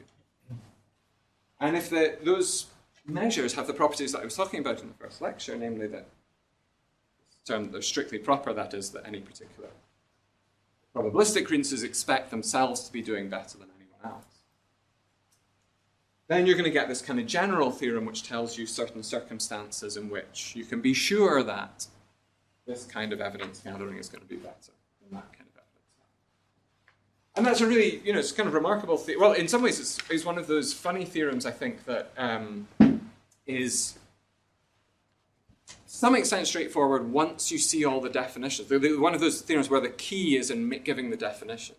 Once you give the definitions, it's actually a reasonably kind of 3 or 4 line proof. But but seeing that giving the definitions is the kind of crucial fact. And I think that they're kind of interesting results, but really the value of that contribution is to understand this way of comparing different evidence gathering episodes. So we've got a particular result that tells us when evidence-gathering episodes are related in this way, then the first one's guaranteed to be better than the second one. And that's very interesting, but we don't always come across, our evidence-gathering episodes that we're comparing aren't always related in that way. And so we want some way of, so the value of the framework is to give you this way of comparing them all the same. So you can just calculate expected, the pragmatic or epistemic utility of gathering evidence in a particular way. What is it in the pragmatic case? Well, it's just the expected value of whatever option it is that you're going to end up choosing, having started with your prior, gathered the evidence, updated from the evidence, chosen using those updated credences. What's the value that you get out of that? Do an expectation over that, and that's your kind of judgment about how good it would be for you to engage in this kind of way of gathering. And you can see there's a kind of nice example here that which is kind of riffing on Nilanjan Das's treatment of Tim's case of the unmarked clock. But you can see a kind of case where, in fact, it's not going to be a good idea to gather evidence. So suppose one other thing I could take out the kind of Scotland's High Points, or I could take out a challenging but manageable pamphlet. And it turns out in those cases, I'm guaranteed, whatever my priors are, whatever decision problem I face, or whatever uncertainty I have about them, or however I'm measuring epistemic utility, for those ones, it's guaranteed that I'll be better off gathering that evidence than not gathering it. But in this, there's another kind of evidence that you could get where that's not going to be the case, and in fact, you should try to avoid that evidence. So suppose, and so this is the case that I've got on page 4, this kind of other sorts of evidence. So suppose instead of pulling the pamphlets out and reading them, maybe they've kind of been far away, or I've left them back in my hotel, or something like that. I think I can kind of eyeball the mountain. Maybe that's the right thing to do. I just kind of look at it and kind of make a judgment about how high it is.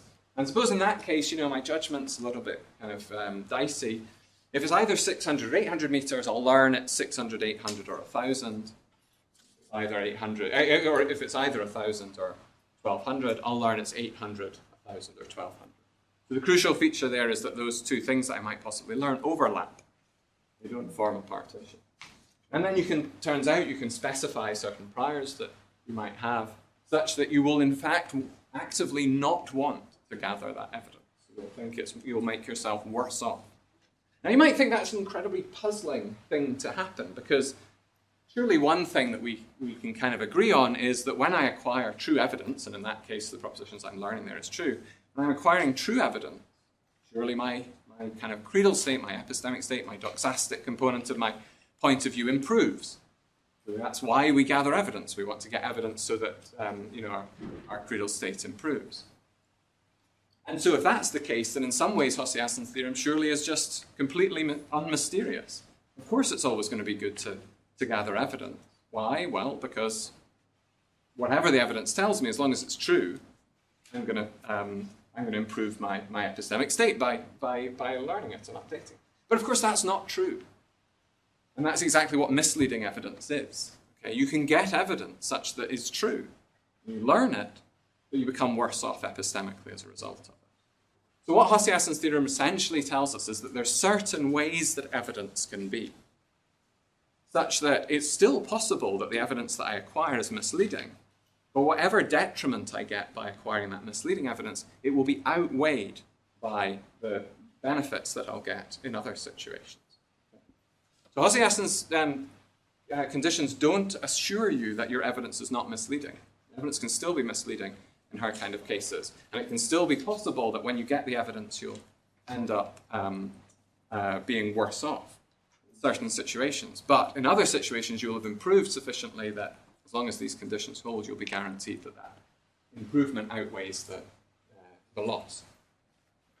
Okay, and that's exactly what doesn't happen in the case I've just talked about with eyeballing the mountain. I learn these things and they're misleading in particular ways, and they're misleading in ways that they don't end up counterbalancing one another. Okay. But the important thing that we have now is an account of the utility, the kind of value, whether it's epistemic or pragmatic or some sort of combination, all things considered, of acquiring different bits of evidence from the point of view of your recurring creeds. I update them. I look at the different possible ways the world might be. I look at what I'll learn at them. I look at what would happen if I update them, and what I learn in those situations. And then I look at what the kind of utility is of the instances that I get as a result of that. Okay, so having specified all of that, I'm kind of coming back to the thing that I said right at the beginning of the lecture. I could have kind of finished this lecture in a sort of 5-word motto, which is, well, when the question is how should you inquire, the answer is you should just maximize your expected utility. So you should gather evidence in a particular way when, out of the options that are available to you at the time, which will include other ways of gathering evidence perhaps, or not gathering evidence at all, or doing something completely different like going off and playing tennis, in that situation you should inquire or gather evidence exactly when doing so maximizes expected utility, or at least it becomes permissible when it maximizes, and when it uniquely maximizes it's required. So now we seem to have a kind of norm of inquiry that comes out of this, this approach. And again, we could kind of wrap things up there. But there's some more to say. one thing that you might think sort of puzzling is that I've been sort of sliding a little bit between episodes of evidence acquisition, which are kind of just very local, one-off cases where, the choice is turn my head in this direction when I hear my voice called, or my name called perhaps, or, look up this particular pamphlet. But actually what people in the inquiry literature are interested in are not these just one-off instances, but whole sequences of evidence, and indeed plans for how you are going to inquire into something. So a series of evidence gathering episodes. If I want to discover something like, kind of how many blue tits there are in the country, then I'm going to have to do a lot more than just look out the window and see one flying past. I'm going to have to set up some sort of survey, and I'm going to have to plan all these things. I'm going to have to do lots and lots of things, many observations over many periods. So you might think, okay, maybe you've given some account of the norms that govern these kind of one-off episodes, but what about these what's happened to these kind of larger scale plans that we make? How do they figure at all into our theorizing? Because it looks like you just don't need to talk about inquiries any longer. You just say, I've told you exactly what you've got to do at exactly every moment of your life. You've just got to always maximize expected utility at every single moment. There's no kind of role for these longer inquiries to play.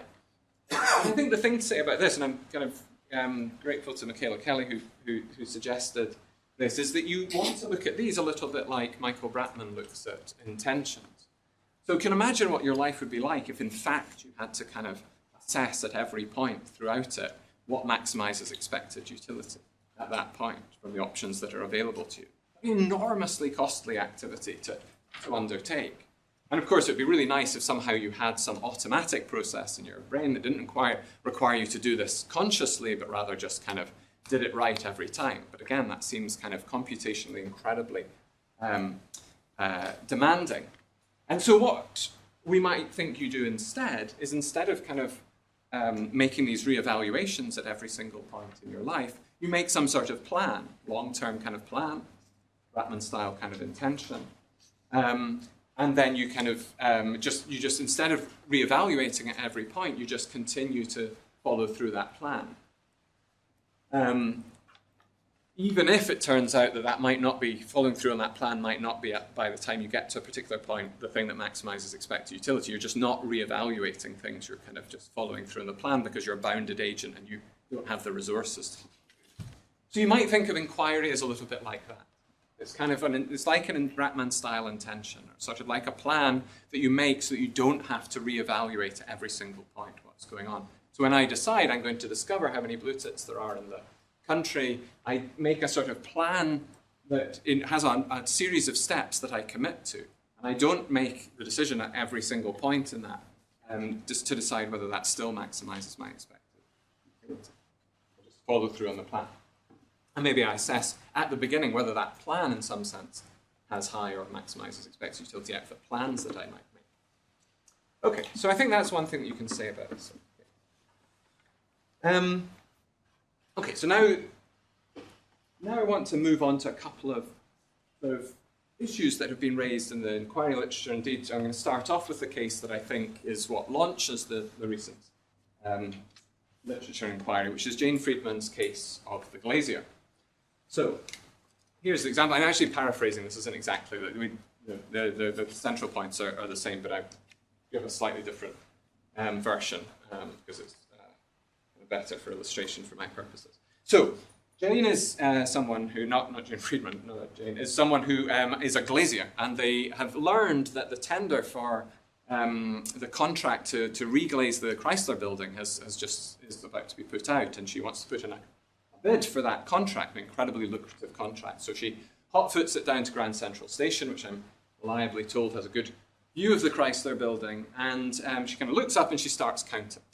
So she wants to know exactly how many windows there are in the Chrysler building, so she knows what kind of bid to put in for her, how much she expects this to cost. So she's engaged in a kind of classic inquiry. This is like one of these plans that I was saying, rather than kind of reevaluating at every point as she counts the windows. She's just kind of got this plan to do it, and so she starts kind of counting windows in the Chrysler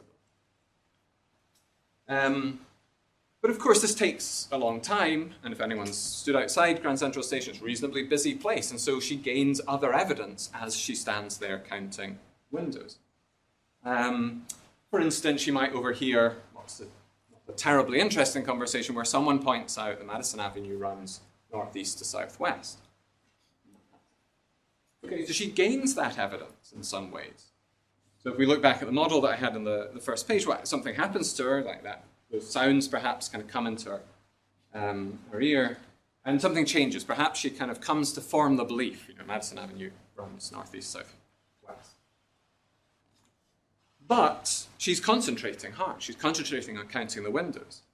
So she doesn't kind of draw out all the consequences of that new evidence that she's acquired. And there are consequences that she could draw out, because it turns out a couple of weeks ago in an idle moment, she noticed that Madison Avenue and Park Avenue are parallel to one another. And so she now has evidence that, if she were to put it together, would teach her that Park Avenue also runs northeast.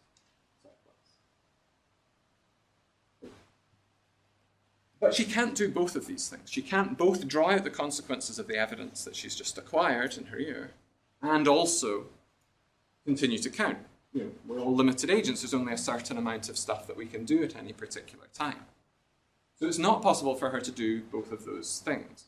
She can carry on counting, and then she won't draw out the consequences of the evidence she's acquired, or she can stop counting, think about what she'd learned before about the parallel of Madison and Park, and then figure out this fact about Park Avenue. And Friedman thinks that this kind of highlights a clash between what she thinks of as epistemic norms, standard classic epistemic norms from epistemology, and what she calls zetetic norms, which are norms that govern our inquiry. So what's the epistemic norm? Well, if you have excellent evidence for a particular proposition at a time, then you're permitted to judge it at that time. Okay? It's like a classic kind of case. You might want a stronger one that you ought to judge it, but all sorts of reasons like Gil Harman's stuff about kind of cluttering up the mind that means that you probably don't want to say you ought to do it. But nonetheless, you're permitted to do it.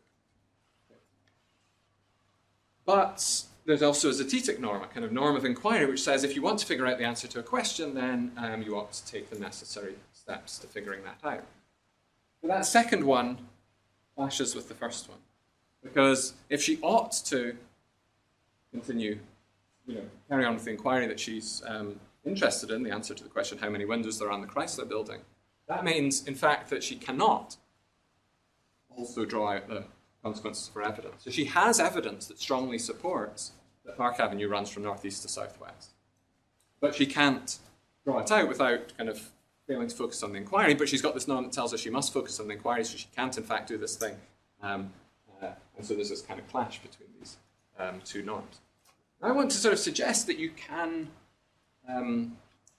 answer something like, you can find a solution to this kind of clash between them, kind of resolution of this conflict between epistemic norms and zetetic norms in this framework that I've been kind of spelling out. But to do that, we've got to say a little bit more, or to say something a little bit more controversial about the framework than what I've been sort of relying on so far. Okay, so this is halfway down, page 5. So Jane's got this choice to make. She either carries on counting the windows, or she's got a reason from her evidence. And what I want to say is that in those two cases, we can represent her as choosing between two different ways of gathering evidence, or having a kind of evidence acquisition episode. Now, you might think, no, that's clearly not what's going on there, because one of them is gathering evidence, the one where you carry on counting the windows. The other one is not gathering evidence, it's drawing facts out from your evidence, drawing consequences out from your evidence. But we can understand these as essentially the same thing if we understand our agents, or epistemic agents, as being uncertain about a priori facts, like facts such as if line A goes this direction and line A is parallel to line B, then line B goes the same direction. So if she's uncertain about that fact, if she's certain about that fact, but she, So what I want to do in this case is represent Jane as having personal possibilities that include things that are not logically possible, or not conceptually possible, or not metaphysically possible. Okay. So in the first lecture, when I introduced these personal probabilities, I said that there are really ways the world could be, but described at the finest level of grain that's possible using her representational apparatus. Okay, that was the idea, that they're kind of possible worlds, but not quite as you might think of them from metaphysics. They're kind of ways the world could be, but only grained to the level that that your particular agent could actually understand them, that their representational apparatus allows that. But I didn't say at any point what modality I was using there. And I'd sort of been assuming throughout that we're really just kind of talking about logically and metaphysically possible worlds throughout. But at this point, I want to say, actually, no, you can also allow in logical impossibilities and conceptual impossibilities and metaphysical impossibilities. Because, of course, those are things of which people can be uncertain. There's many, many very complex logical facts of which I'm not certain. And in some sense, then, I have some personal possibility at which those facts are, at which those facts are false, and some at which they're true. Okay? And what happens is I kind of learn logical facts, perhaps by doing truth tables or doing mathematical reasoning or something like that, is I come to rule out those logically impossible worlds. But they've kind of got to be there in the first place to really represent the sort of uncertainty that I have. And that's sort of how I'm going to suggest that we should understand Jane in this situation.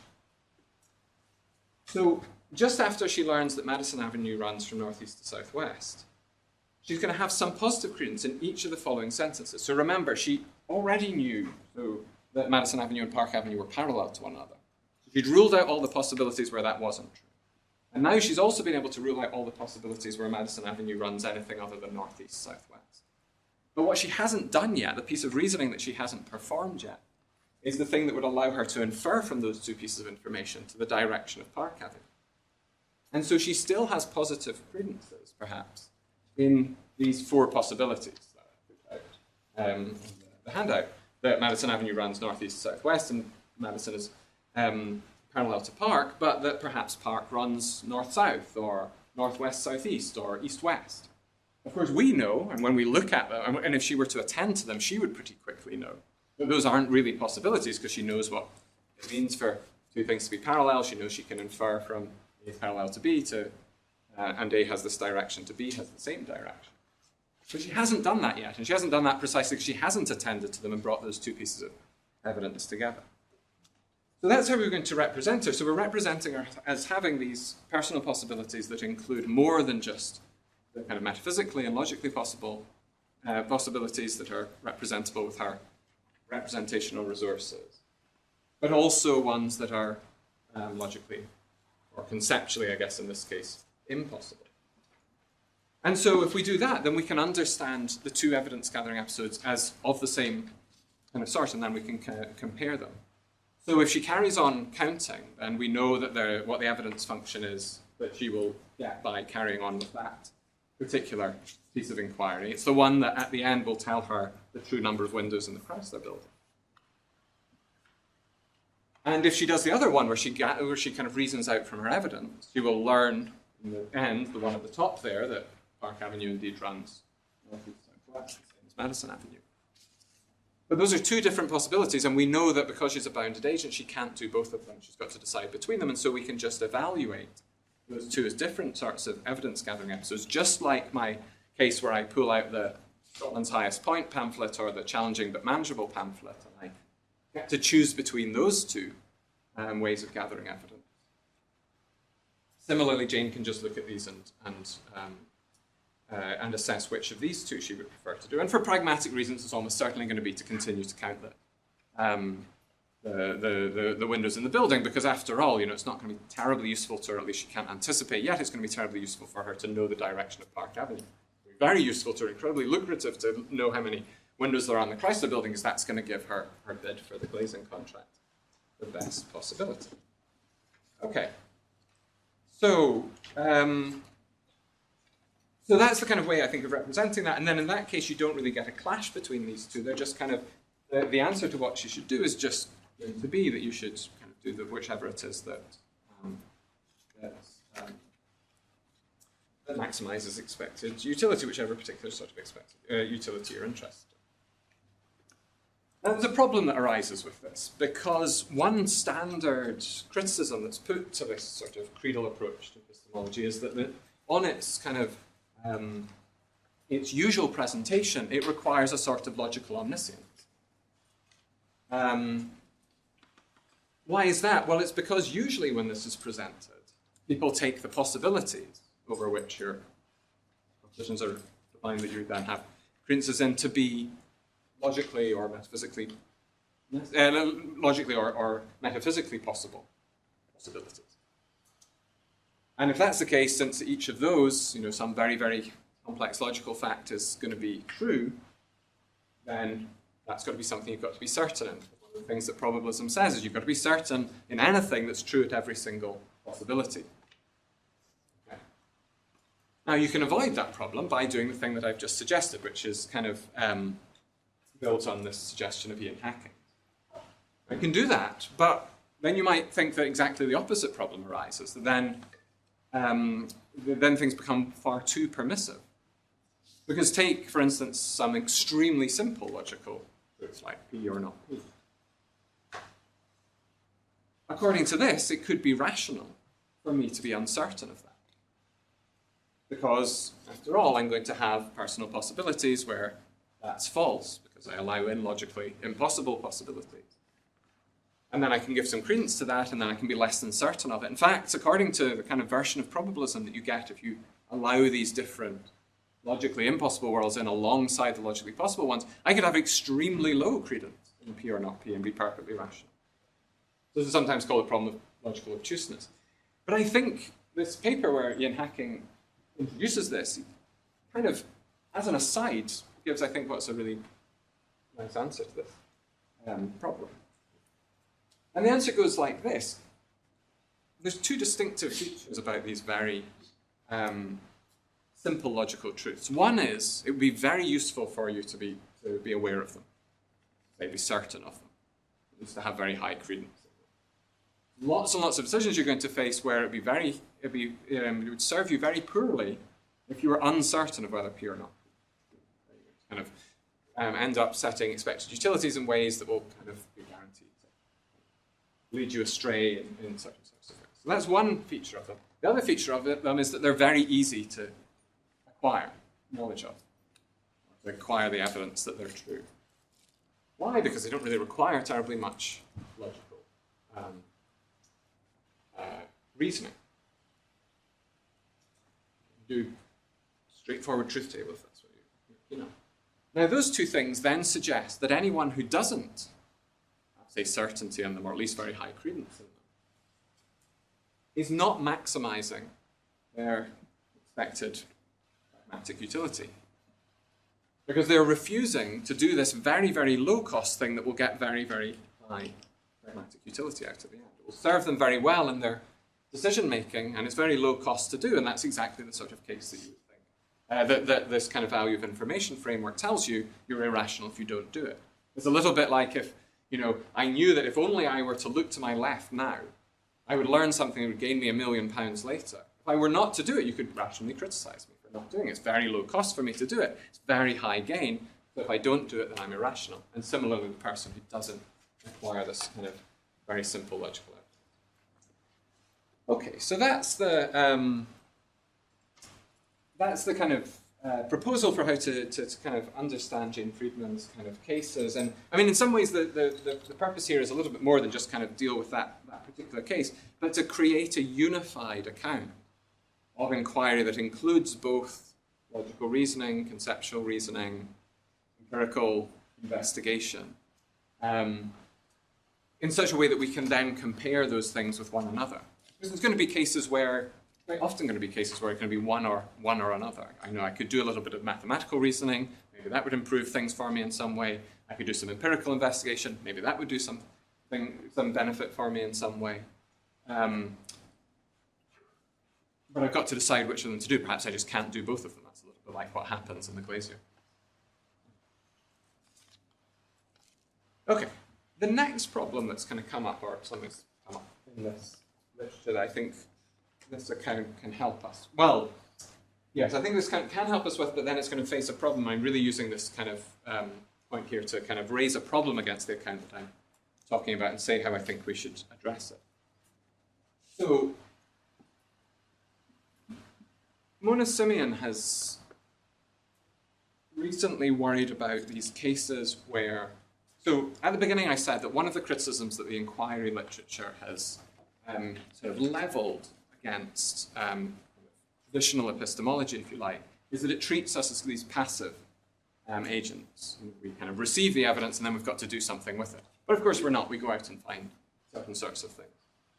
But there's another way in which it seems to kind of fail to properly represent what's going on with us, is that it sort of assumes that you have certain evidence. And then it asks you how you should respond to that evidence. It doesn't suggest that there are certain cases where you're kind of epistemically failing by not even having the evidence in the first place. So Simeon's interested in cases where people resist evidence. She has all kind of examples of this where, for various reasons, people have evidence available to them, but they resist taking it on board and responding to it. And she wants to claim that, according to kind of traditional epistemology, there's nothing bad that you can say about that person, epistemically speaking.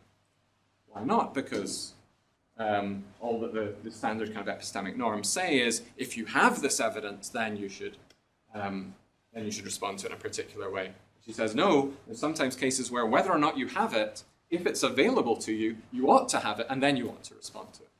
So you should be able to epistemically criticize someone for not even taking on certain sorts of evidence, regardless of whether they end up.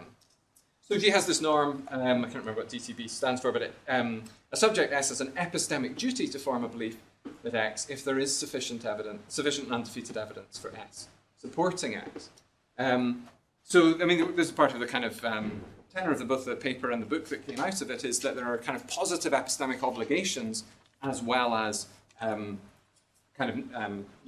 negative ones.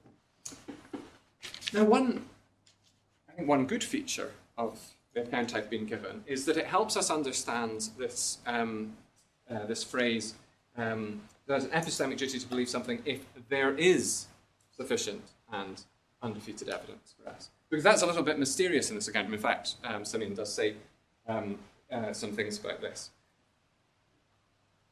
Because it's not just going to be the case that the evidence is somehow there available to you, because this whole framework has kind of been trying to convince you that even if evidence is there and available to you, sometimes it's not right to collect it because we're bounded creatures and it might be that doing something else is better for us instead of collecting it.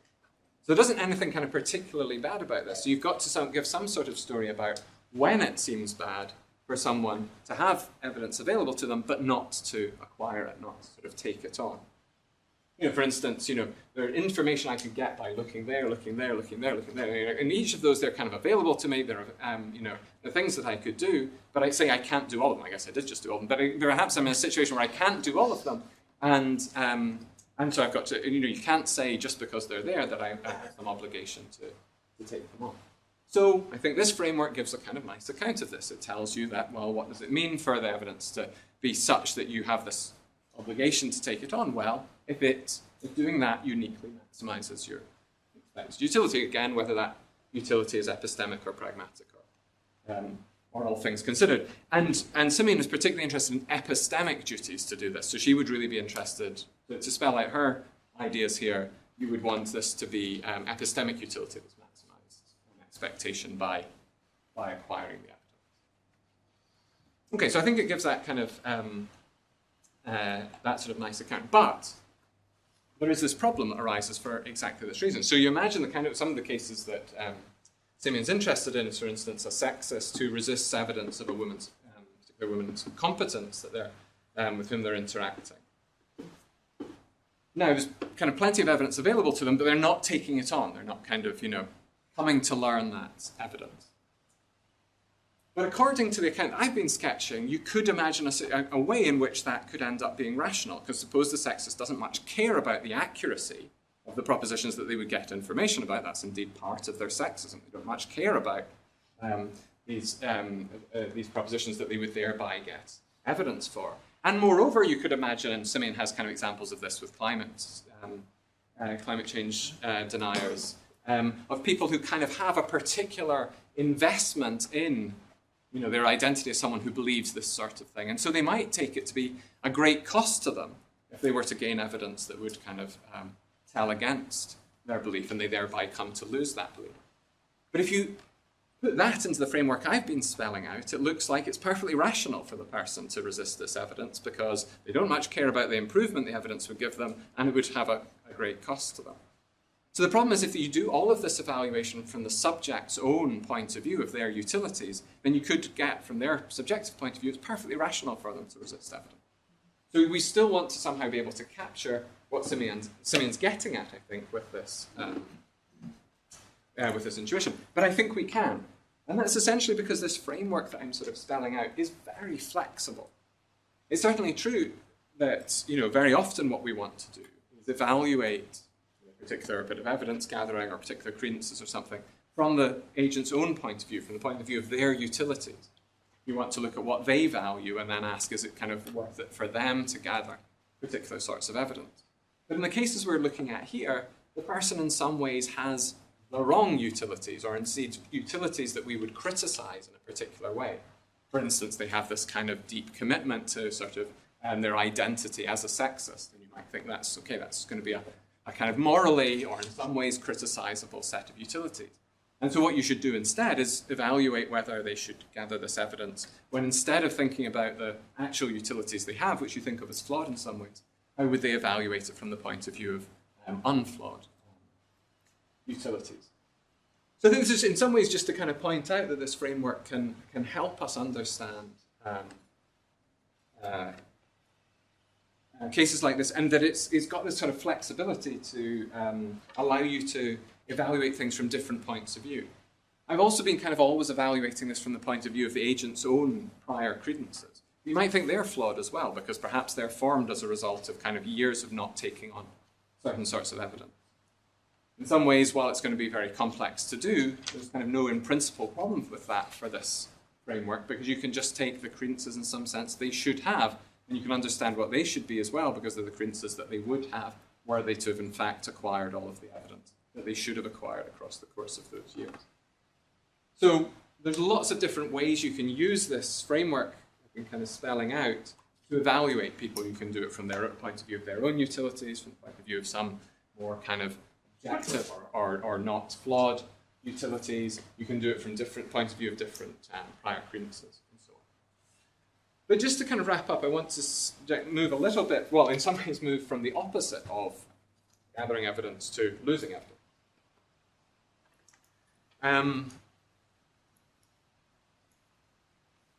So one thing that hopefully this lecture has sort of made clear is that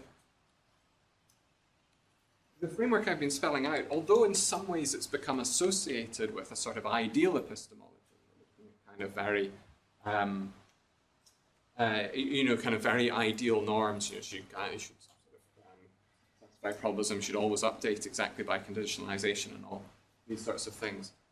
The teleological approach that I've been spelling out in some sense is not restricted to that. In fact, it should be very, very well suited to non-ideal sorts of situations where you recognize that the sorts of epistemic individuals that we are very bounded in certain ways. We've got kind of limited time and limited cognitive resources, and we're in limited information environments and so on.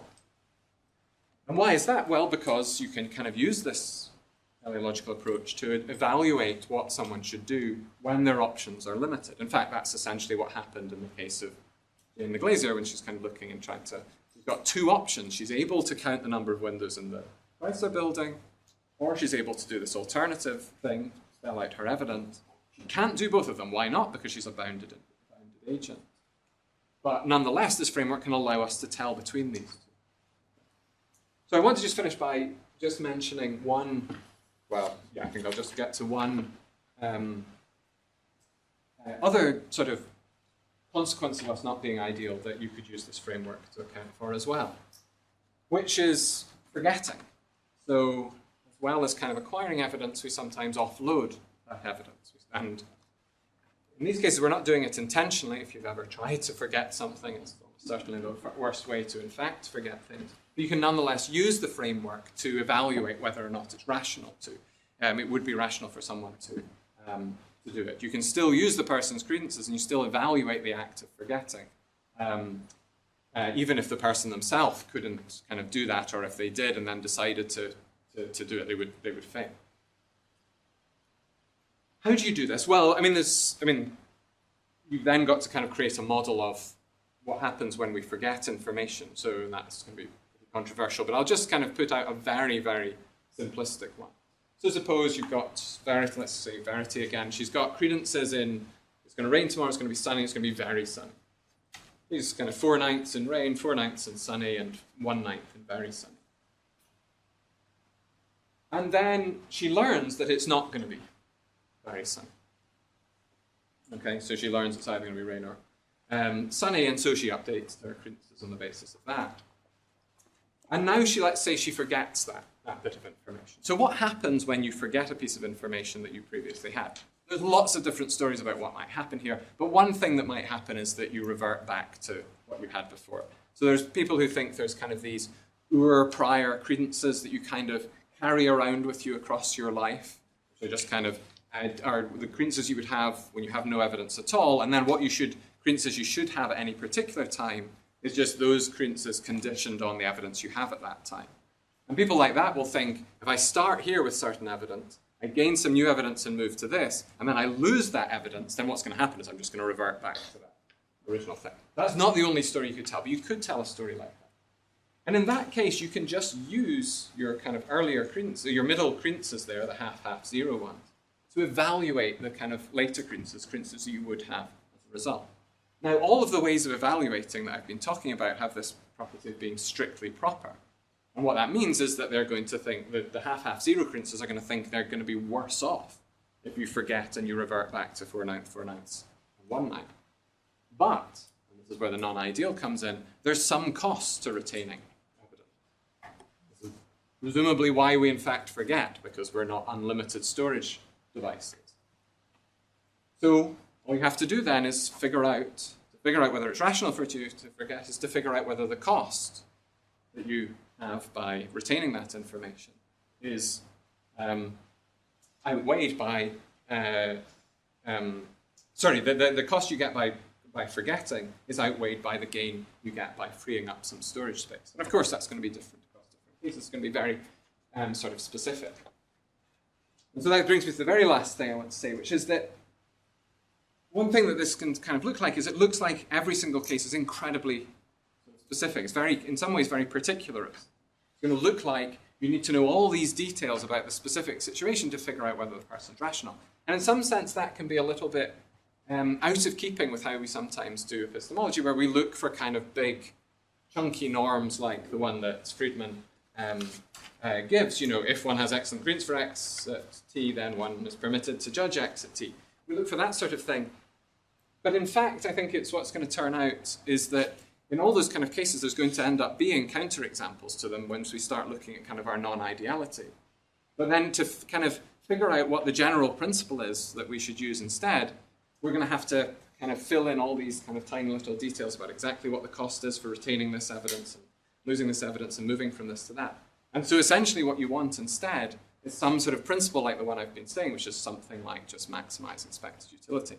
That allows you to input all of the specifics of the situation and then get out what you should do in it. Okay, I'll finish there. Thanks very much.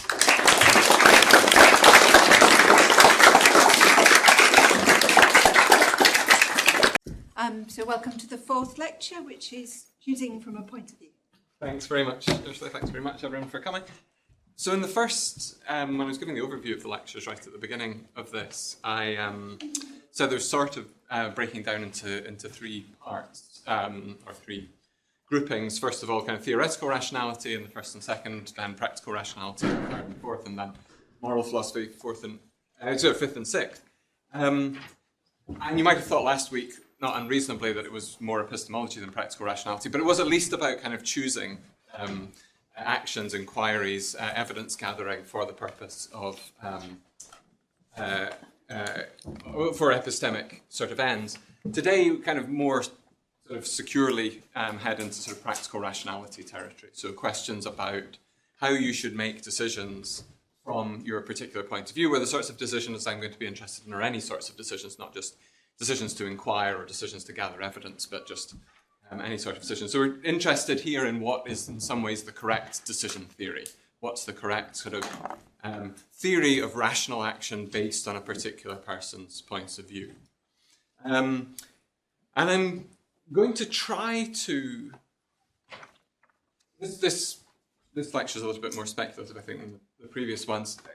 Try to take an approach that is teleological, like the previous ones. So in the previous cases, I was trying to find norms for credences, or for the belief part of your point of view generally, and I was taking those items in your point of view, your credences, to play a particular role, and then we say something like, yes, and they could play that role better or worse. Maybe they play the role of representing the world, and they could play that better or worse by being more or less accurate. And then we can find norms by figuring out what sort of properties they have to have in order to play that role in some ways optimally, or not to play it in a way that's sort of predictably suboptimal. And I'm going to try and do a similar thing with decision theories here, or theories of kind of practical rationality here. And you might think that's a very unlikely thing to do, or that it's rather unlikely that this will succeed. Because what I'm wanting to say is that decision theories are also things that play a particular role. That doesn't seem particularly controversial. They're things that we use in order to try to get the things we want. We're often faced with decisions we have to make. We've got to choose to do this rather than this, take an umbrella when we go outside rather than not, decide where to go to, what career to have, which friends to make, that sort of thing.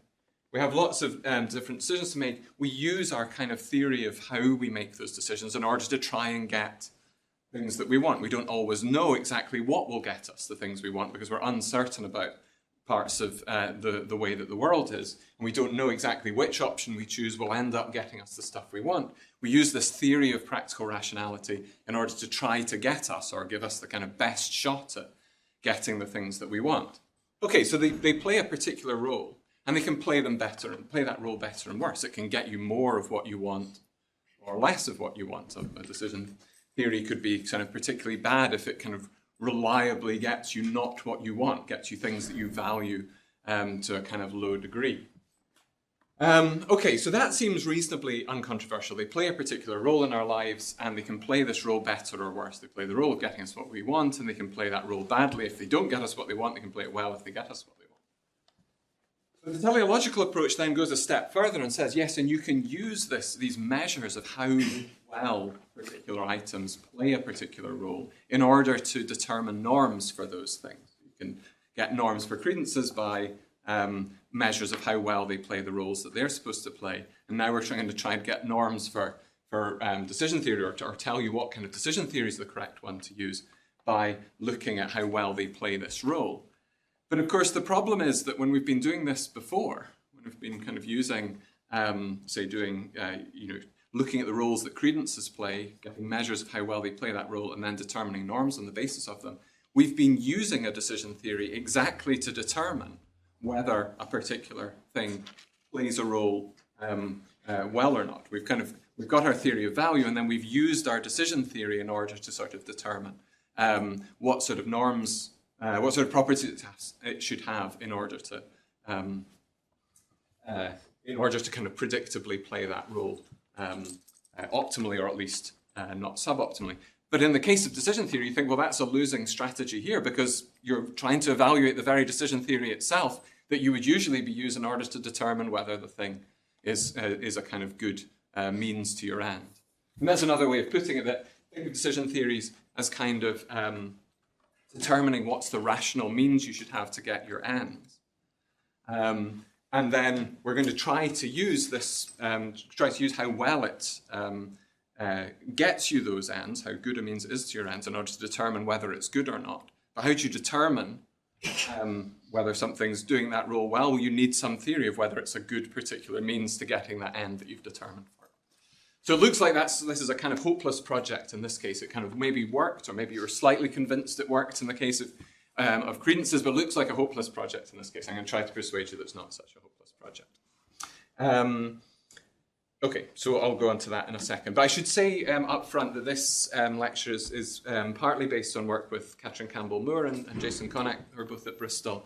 Although I should also say that I think this is a kind of joint work where on the philosophical stuff, I think the co-authors disagree more than in most usual co-authored work. And so I don't think they would want to take any responsibility for any of the philosophical claims that I make here. The technical ones, I think they're behind, but the philosophical I think we diverge quite a lot on that. Okay, so let me just start off by saying a little bit about what decision theories are, what you kind of expect from them, and what the kind of range of options out there is. So take a very simple decision, the one that's kind of the first one, halfway down the first page of the handout. So you're going to see Jasmine Paolini play a tennis match, and you kind of arrive at the stadium or whatever. And someone approaches you and offers you a bet. They say, I can give you a £3 bet on her winning, and it'll cost you £1. What's a £3 bet on her winning? Well, just a bet that pays out £3 if she wins, pays out nothing at all if she loses. And it's going to cost you a certain amount. It's going to cost you £1. Okay? And so this is the payout table for that decision. And I'm just assuming up front here that kind of we kind of value money kind of linearly. Each extra pound we get is just as good as that. That's not a substantial claim that you could do all of this without assuming that. But I'm just going to, just in order to talk about gambles being in terms of pounds rather than in terms of utiles or some somewhat more obscure notion. Okay, so here's the payout table. You can either take the gamble or you can decline it. If you take the gamble, then if she wins, which is going to be world one, then you're going to win £3, but you're going to have paid £1, so overall you're going to have £2. And if she loses, then you're not going to get anything at all, but you're going to have spent £1, so you're down £1. And then if you decline the bet, then you get nothing either way. You neither gain nor you lose. This is a sort of classic sort of decision under uncertainty that we often face. In some states of the world, things are going to go better for us. Some states of the world, they're going to go worse. You're going to have some sort of perhaps uncertainties about which the state of the world is, and you've got to decide which one. Somehow balance out the potential gains of going one way and the losses of going another way with the uncertainty that you have about which the world is in order to determine which one it is. And that's what a decision theory is sort of there to do. And what it does, the way to think about it is I think it takes in components of your point of view. So it might take in your credences, for instance, if you're someone who has credences, then it's going to take those in, and it's going to take in your utilities, which are these kind of numerical ways of measuring how much you value different outcomes of the possible actions. You know, winning the bet, losing the bet, neither winning nor losing because you've declined. So it takes in your credences, perhaps, or your some sort of belief part of your point of view, and also some of the sort of desire part of the point of view, or which are represented by your utilities. And it gives a way of evaluating the different options available and then tells you after evaluating them which one you should choose. In fact, it doesn't always tell you, and this is going to become important later on, it doesn't always tell you which one you should choose. It tells you a range that's permissible for you to choose. Sometimes it will just tell you the one that you should choose. It will tell you just a unique permissible one. But very often it won't do that. It will give a range that are all permissible, but it will rule out other ones as impermissible. So the most straightforward one, the kind of most well-known decision theory, if you like, is the one that I was talking about in a little bit in the first lecture and used last week as well, the kind of expected utility principle, which tells you, you take in your credences and you take in your utilities and you evaluate different options that you have. So let's say the gamble option, by taking its utility at each of the worlds, discounting that by how likely you think the world is, and then adding those discounted utilities up. So in this case, suppose I'm 50-50 on whether Paolini will win, then I'm going to take the utility in the world of this gamble of the world where she does win, 2 discounted by my probability, 50%, gives me 1. Then I'm going to take the utility I have for it if she loses, -1, discount that by 50%, so I get -0.5. And then I just add up those 2 discounted things. So I add up 1 minus 0.5, I get half. So half is my kind of evaluation on the expected utility model of the gamble option, and the decline option is just going to be 0 because it's going to be this discounted by my probability plus this discounted by my probability, so it's going to end up to 0. So if I'm an expected utility person and I've got credence 50-50 in this, then the thing I should do is take the gamble because it has higher expected utility than declining. But there are many other possibilities out there. So, for instance, you might think that this doesn't sufficiently allow you to, the expected utility doesn't sufficiently allow you to take your attitudes to risk into account. Okay? You could be someone who thinks it's 50-50, and you could genuinely have these utilities, but you also are a very, very risk-averse person, and this kind of -1 you think of as looming a lot larger in your decision than just the 50% suggests it should loom.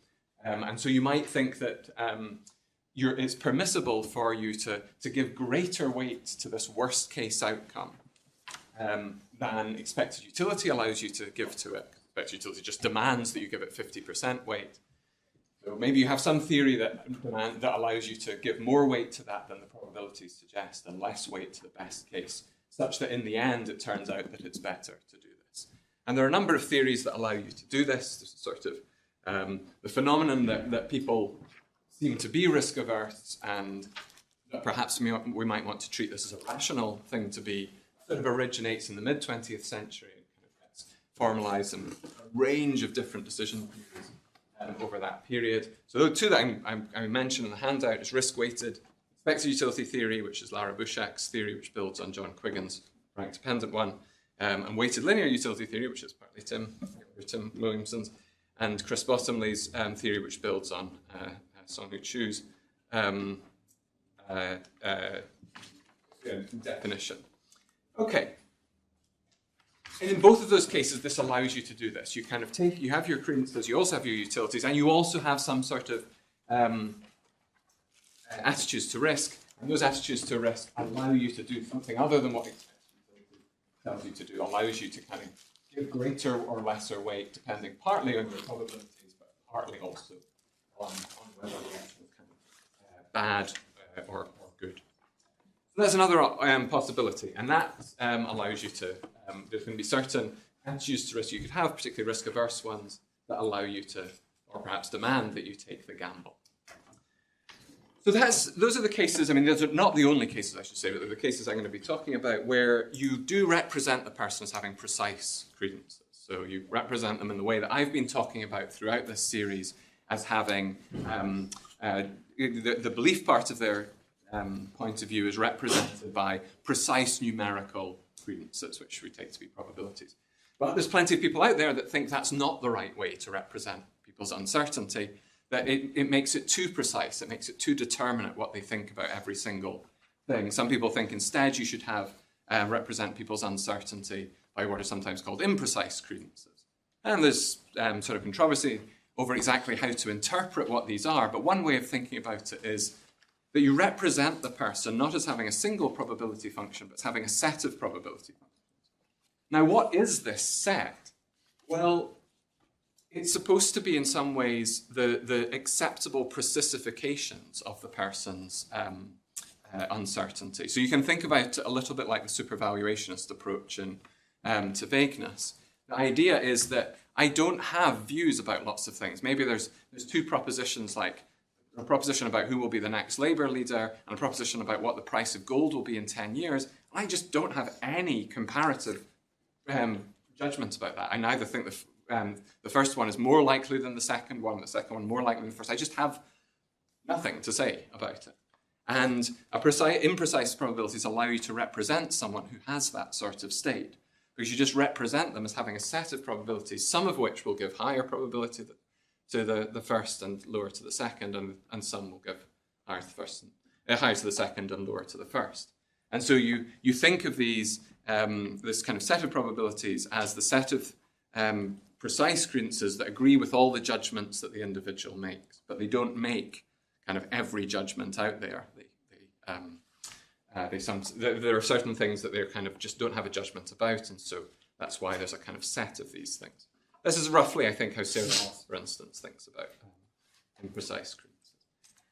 So they also need to have decision theories. So you might think in the case that we have here, I kind of come into the stadium, and I just don't know much about Paolini, for instance. Perhaps I've never seen her play before. I haven't really heard very much about her. So I don't really have a kind of definitive judgment about that it's 50-50 that she'll win. Perhaps I know I'm kind of at least 25% confident she'll win and at most 75% confident she'll win, but nothing more determinate in between.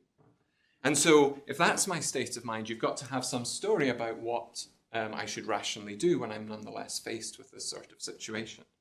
And there's a whole range of decision theories out there that tell you what to do. Here's a natural one. It says that an option out of the ones that are available is impermissible, so it's not rationally allowed for me with my state of uncertainty. If there's some other option that's available that every single probability function in my set of probabilities thinks is better, expects to be better. That's kind of a natural thing to think, and that's one of the decision theories that's used. But there's a whole range. I won't go into the kind of the details of all of them here. So that's another situation where you represent people's uncertainty in this kind of less committal way, if you like. You have to have decision theories for that. And then finally, I'll just mention the decision theories, but I've already mentioned these in the second lecture. Decision theories for situations where there's no probabilities around at all. So you don't even have imprecise probabilities. Although to some extent, this is the kind of degenerate case of not having of imprecise probabilities.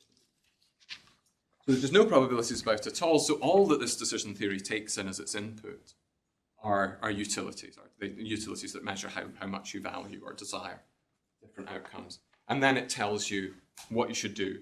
So this sort of decision theory will just take in this table. It doesn't also need any probabilities or imprecise probabilities or anything like that. It just takes in this table and tells you what to do.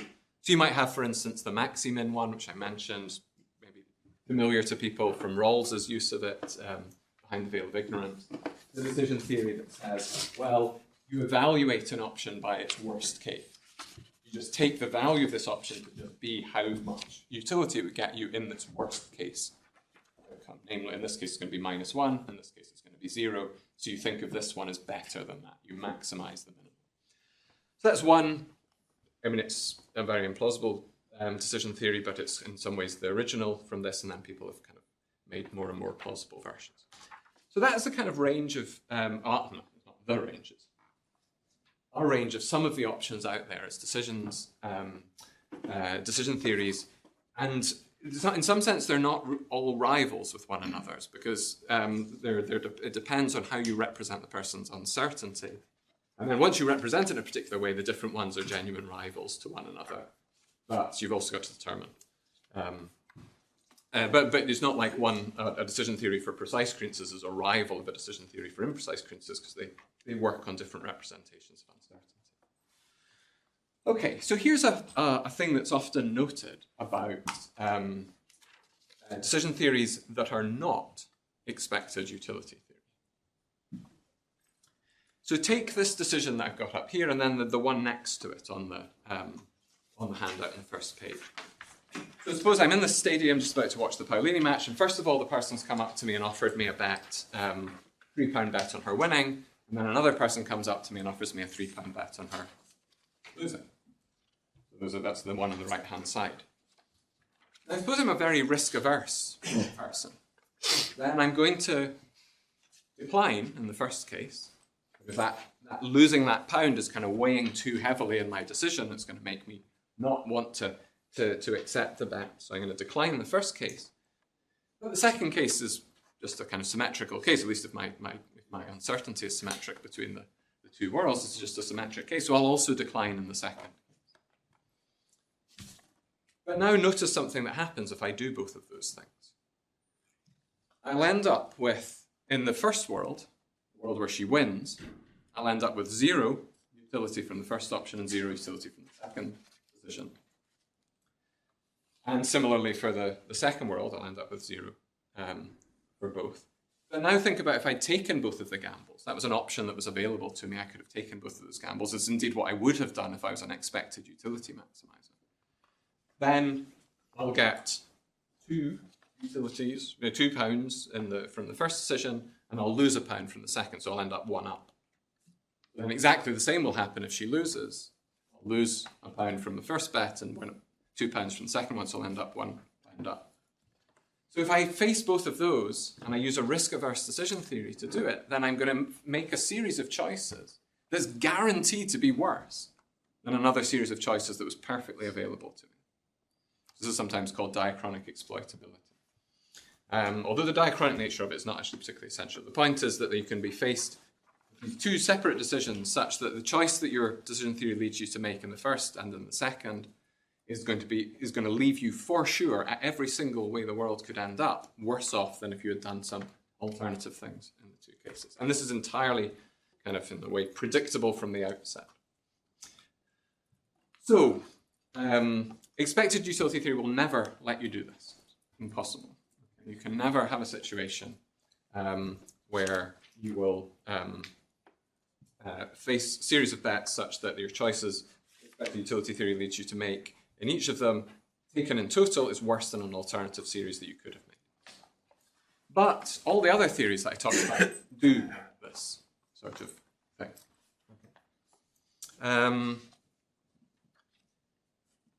So that's taken to be a bad thing.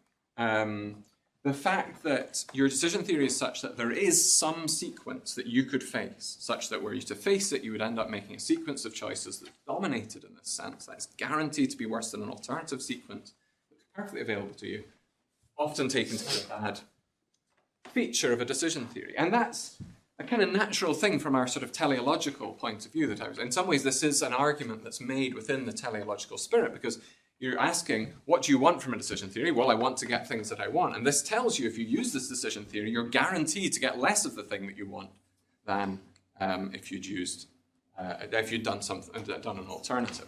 So it looks like, from a teleological point of view, you can kind of show, this seems to show that these decision theories are bad.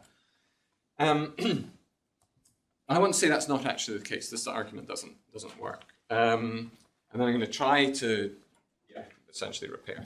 So, first up, I'll do this pretty quickly, just run through some things that people have said against this sort of argument, but I'm not going to spend any time on this really. So one worry that people bring up is that in order to make the argument, you're going to need some commodity. I've taken it to be money in this case, but you might not think it's necessarily money, that your utility is linear.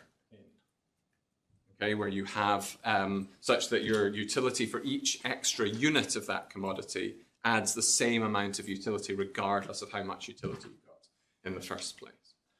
And people point out that there's not very many commodities like that in the world. For almost everything, your utility in it diminishes as you get more and more. The marginal utility, the extra utility you get from an extra unit of it diminishes as you get more and more of it. In some cases, actually, it's not diminishing. In that case, you can get other things, but usually it's that your utility is not linear. Money is a classic case. A billionaire getting an extra £10 is not going to add the same utility as someone much less than a billionaire. Okay, so there's questions about that. I'm not sure it's a particularly great objection. You can sort of get around it in various ways. Another objection is that the fact that you at one time, you at another time, make a series of choices where there could have been alternatives you would have made differently and would kind of, in aggregate, lose you money is not a kind of reason to think that either of your sort of time slices or selves was irrational. In some sense, you as a total entity was irrational, but you might think that that's not the right unit for gauging irrationality. So another kind of worry, I don't think it's particularly good. There's, I think, a stronger sort of worry about this on behalf of at least some of the decision theories is that for some of those decision theories, particularly the ones for imprecise credences, what the decision theory does is it permits you to choose a dominated sequence of options. It permits you to choose to decline the gamble in the first case and decline the gamble in the second, but it doesn't mandate it. Because essentially with a lot of these imprecise credences, decision theories, they're very lenient.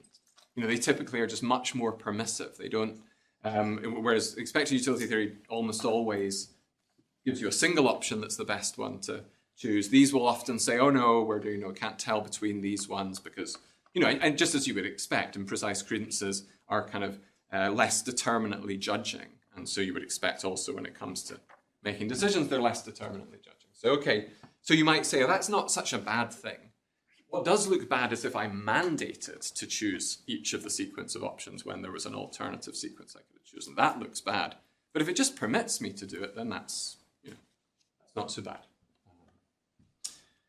There's another option, with another kind of response that we'll come back to, which is to say, in this kind of situation, what you should do is not use your decision theory to choose at each stage, not to choose faced with each decision problem, but you should choose a strategy for how you will approach decisions. And then what you should do after you've used your decision theory to pick that is ignore your decision theory completely and just keep doing it.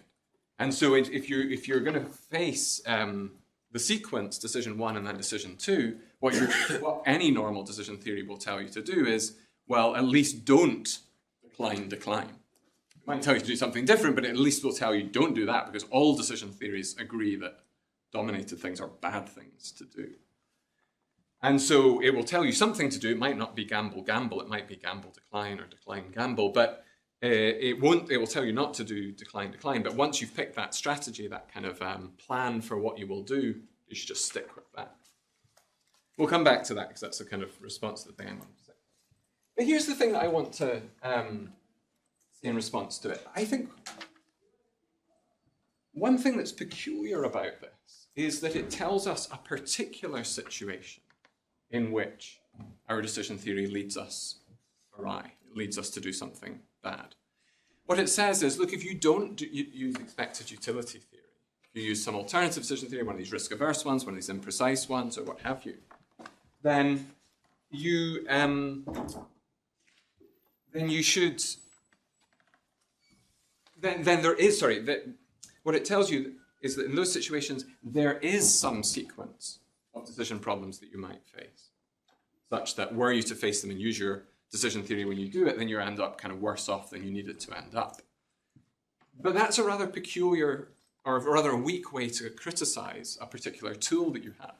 So in this kind of teleological approach, you're thinking of decision theories as kind of tools that you use in order to try to get the things that you want. They're kind of they're these kind of tools we have. They have a particular role to play to get us the things that we want, and then this is then criticizing them by pointing out one situation, or maybe a sort of smallish class of situations, where it's going to end up leading you astray or awry. But you might think that's a kind of weak criticism of something, and in fact, you might think it's not good. It's certainly not a decisive criticism, because a tool that you have to is typically something that you have to kind of do whatever you want it to do in a range of situations. It's kind of an all-purpose thing that you've adopted, that you will kind of use whenever you're facing a particular sort of situation. So suppose I've got a screwdriver. I have that in the house, not because I have it for this one particular screw in my kind of, the hinges on my doorway. I have it for any sort of screw loosening or tightening situation I might find myself in. And suppose I then, it turns out I find a screw loosening situation at one point where the screwdriver does really badly for it. It's too big, it's too small, it's not the right shape or something like that. I don't throw away the screwdriver at that point. I would only throw it away if there was some alternative that was somehow best in the aggregate, if in some ways you might think of it as kind of doing better overall. And for all that this criticism leveled at these non-expected utilities theories says, it could well be that these decision theories end up compensating for their bad performance in these cases, like the one I gave on the first page. They end up compensating for those by doing wonderfully well in other sorts of situations. So at the moment I haven't said how they might do that, but for all it says, all it seems to have done is tell you that there's a particular sort of situation where it leads you awry. It hasn't said yet that there's some alternative thing, other decision theory that you could have had instead. And if you had that, it not just wouldn't have led you awry in this case, but it would have also done just as well as the thing in the other cases, or in some sense on aggregate, it would have done just as well. So I've given a case just at the top of page 3, which sort of spells out how, or it just gives a particular example of how this sort of thing might happen. So I won't go through the details of it, but this is a situation where you're not sure which sequence of decisions you're going to face. You're either going to face the sequence that I've been talking about, where you have a bet on Paulini winning and then a bet on her losing. But you think that there's 50% chance you'll face that sequence, but there's also a 50% chance you'll face one where you, first of all, are offered a bet on her winning, and then you're offered a second bet also on her winning at the same price for the same amount, okay? And you're just not sure which of those two you'll be faced with. Then, and this is just a kind of proof of concept in a way, so that I'm just using a very particular theory and a particular kind of setup. If you're someone who uses this theory that I was attributing to Lara Bushak, this risk-weighted expected utility theory, I suppose you're kind of risk-averse in a very particular way, then and so in fact what you're going to do is decline in all of those the situations that you face in this. And so indeed, if you do face sequence 1, then you will in fact end up kind of making a dominated series of choices, but if you face sequence B, you'll choose decline, but that wouldn't be dominated in that case. In that case, you might think, let's ask the decision theory itself, which strategy for choosing when faced with these different decision problems would you prefer me to use?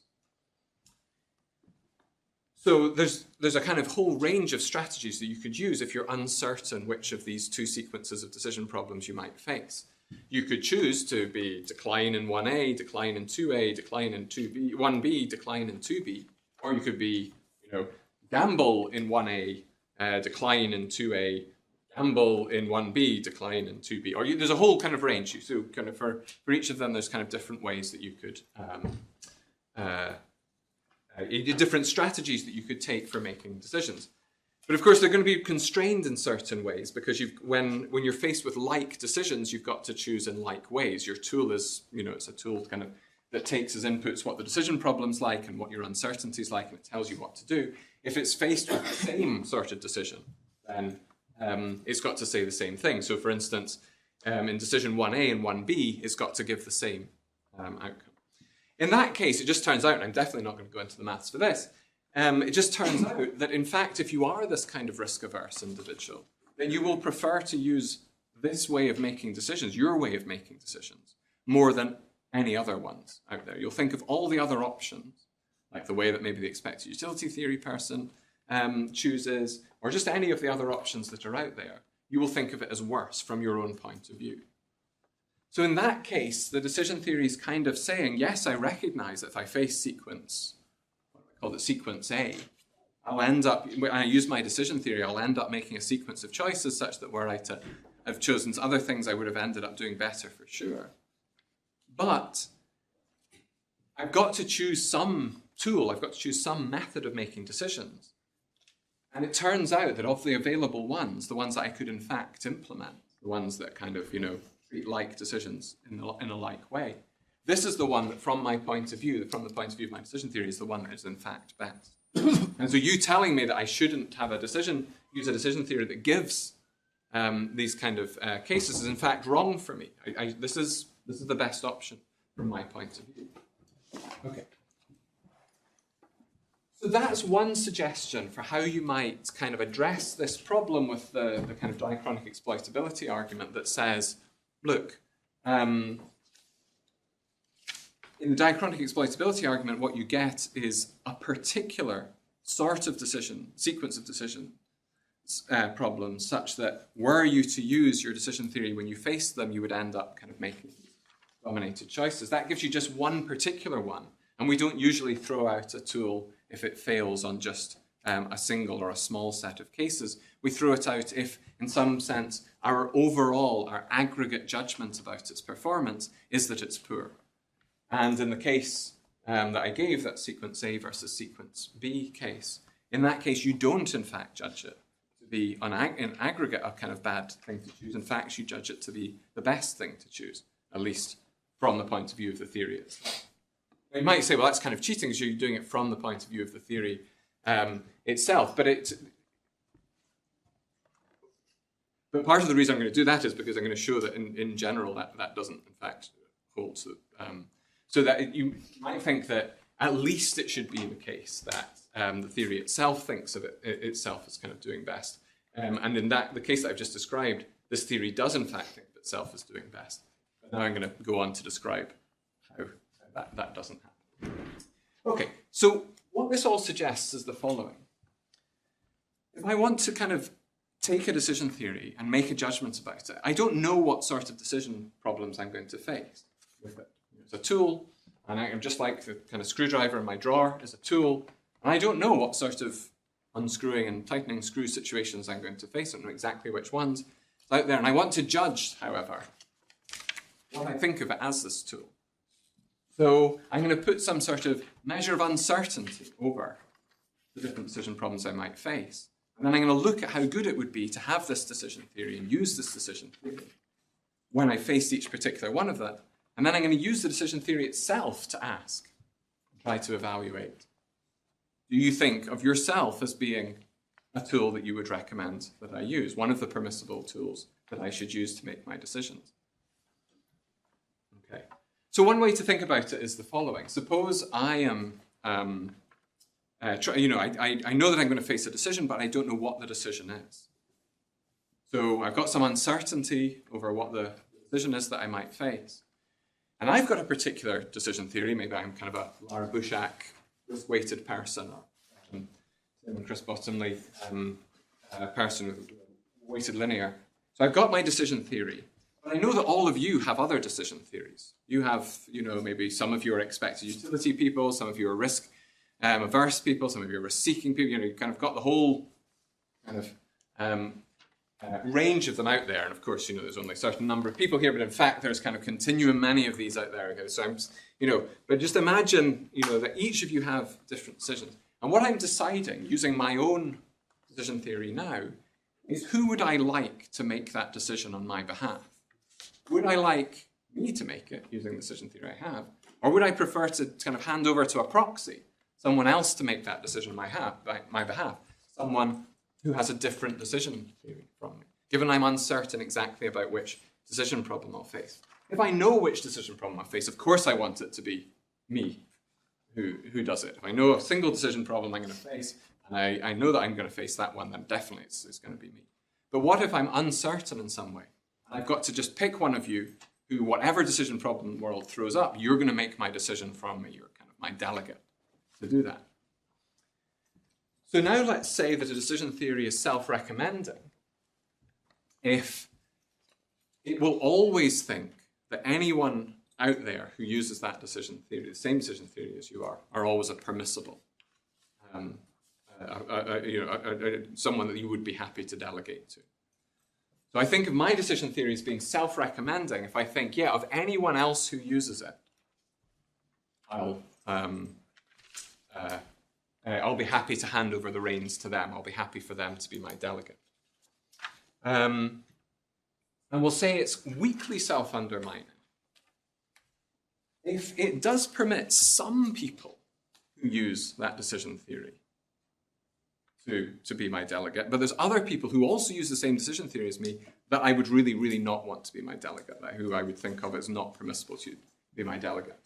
Why is there a difference here? Why is there a difference between what different people with the same decision theory will do? Because as I said earlier, particularly these imprecise decision theories, they're often very lenient. And so you and I, Monoman and I, could both be using the same decision theory, but I would make one choice when faced with the decision, and Monoman would make a different one. For instance, in this kind of case, that's going to be what happens as long as your uncertainty is kind of great enough. It's going to be that each of these is permissible. And I might be the sort of person that comes along and sees that they're both permissible, and I choose this one, and Monoman might be someone who comes along and chooses that one. And so what happens if you're weakly self-undermining is that you think that there are people out there who use the same decision theory as you, but presumably, in fact, choose differently when faced with at least some decisions, who you think of as impermissible. You don't want them to choose on your behalf. Okay? And then they're strongly self-undermining if there's nobody who uses your decision theory who you would ever want to choose on your behalf. Now the final one seems kind of clearly kind of worse for a decision theory. There's an interesting question whether the second one is as well. Okay. So that's the kind of test, in a way, that we're going to put a decision to a decision theory. It's not the test that says, is there some sequence of decisions that you would face, such that were you to face it, you would choose a sequence of options that's dominated. It's rather, because that's too specific, it just tells you a kind of single flaw, and a single flaw is not enough to kind of rule out a decision theory as the wrong one. So this is instead asking, in aggregate, do you think, or in some sense, an expectation is kind of wrong term, but when I survey all the different possible decision problems I might face, and I have some uncertainty about which one I will face, and I've got to decide who to kind of take my place to make that decision, the question is, do I think of someone else who uses the same decision theory as me that I would like them to be my proxy? If there's nobody else who uses it, then you're strongly self-undermining. If there's somebody else who uses it, but there's some who use it that you don't want to be your proxy, then you're weakly self-undermining. And if you always think that anyone who chooses using the same decision theory as you is good to go, that you'd be happy with them, they're permissible from your point of view, then your decision theory is self-recommending. So what are the facts about all of it? So the first thing is that expected utility theory is self-recommending. And I should have said at the beginning that the version of all of these theories that I'm talking about are the ones that decision theorists sometimes talk about as being kind of act-state independent. So these are cases where the act that you choose doesn't change the state of the world. Whether or not I take the gamble on Paolini winning is not going to have any effect on whether she in fact wins in this sort of case. And there's lots of decisions that we make like that, like whether I take an umbrella when I go outside, it's not going to make any difference to whether it rains or not. I'll talk a little bit about other cases where that assumption fails in a second, but that's the kind of case. So for that sort of version of expected utility theory, the kind of standard theory is going to be self-recommending. So someone who uses expected utility theory, take anybody else who uses it, and take any uncertainty you like over what the decision problems are that you'll face.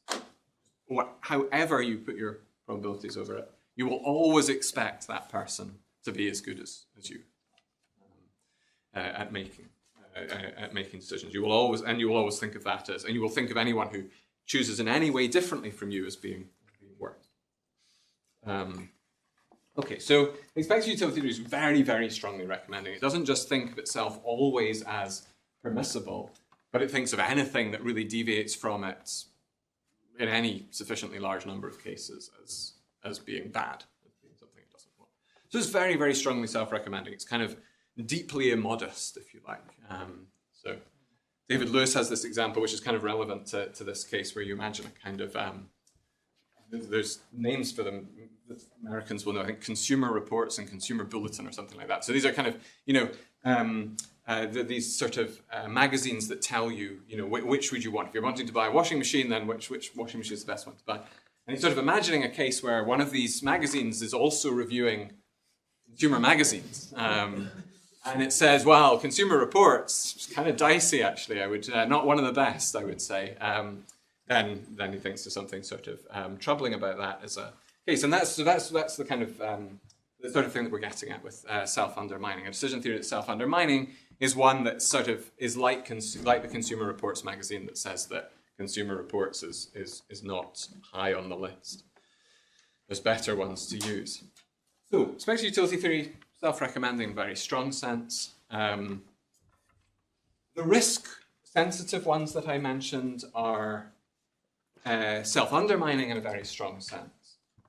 So for lots and lots of different ways that your kind of uncertainty can be put over the different decision problems that you might face.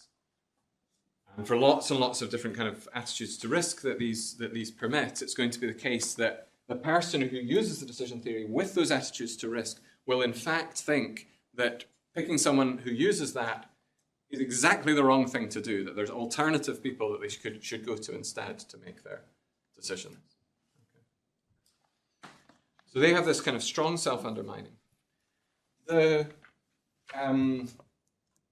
the decision theories for imprecise credences, they have this kind of weak version of self-undermining, usually. I mean, actually, the one of them, gamma maximin, has the strong version. But the kind of standard ones have the following property. If I use this, I've got my imprecise credences here, and I'm trying to decide, and I've got some uncertainty over what the decision is, and I'm trying to decide who to use. It's certainly true there's one person who uses my decision theory who I would be happy to use. It just turns out that everybody else I think of as bad. And what's interesting actually is that the person that I think of as kind of better is someone who uses a precise credence within my set of credences and just acts by expected utility.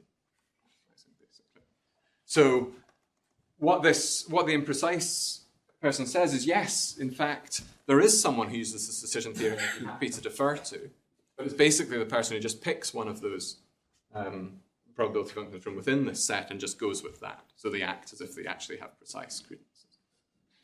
The impreciseness kind of doesn't surface in any way. Okay. And then it turns out that the decision theories that I was appealing to in the second lecture, the ones where there's no probabilities around at all, they're all strongly self-recommending.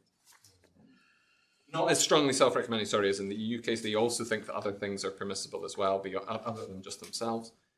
But they're strongly self-recommending in the sense that anyone who uses them, they're happy to go. Okay. So that's the sort of attempt. I mean, I should say a little bit about that. Maybe. That's the attempt to fix up this sort of style of objection that people raise against different decision theories that are not expected utility.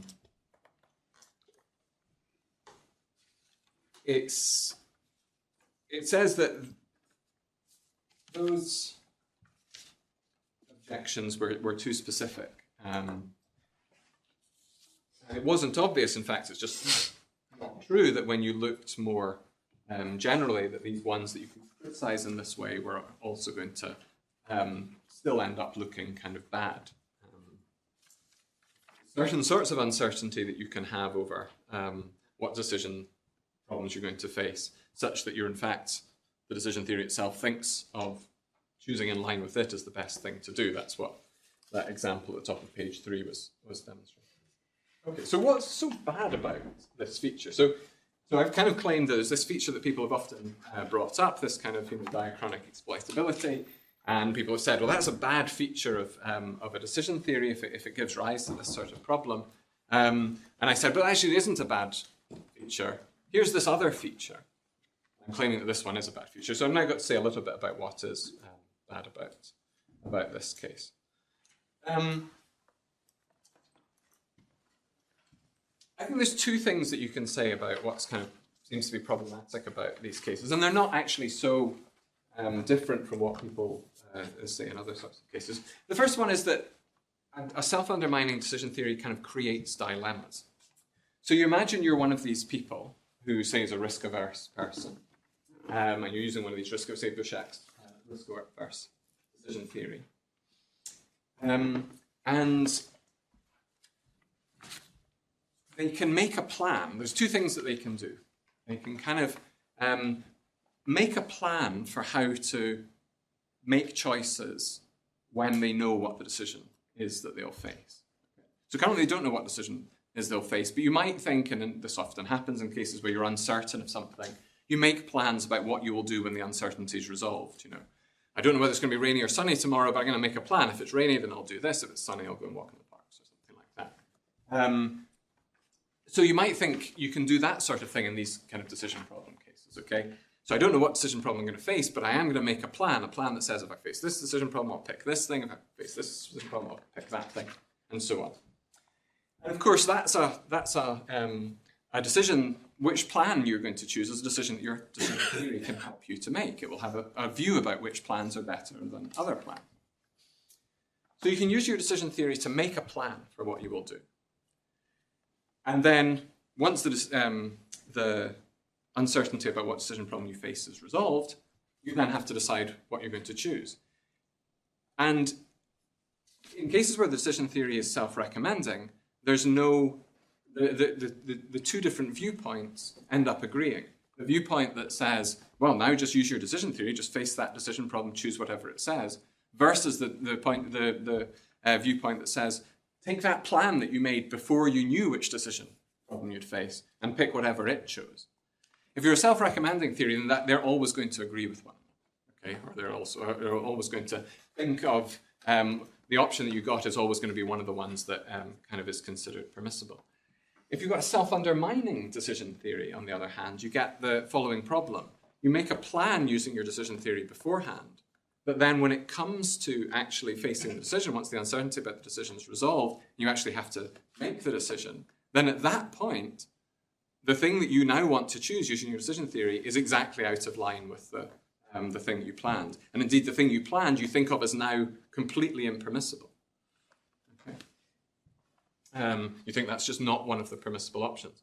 So for instance, you can imagine a situation like that kind of case we had on the first page, where you're first of all offered a bet on Paulini winning and then a bet on her losing. You can make a plan that says, if I'm offered the bet on her winning, then I'll choose to accept the bet, and if I'm offered the one on her losing, I'll choose to accept that bet as well.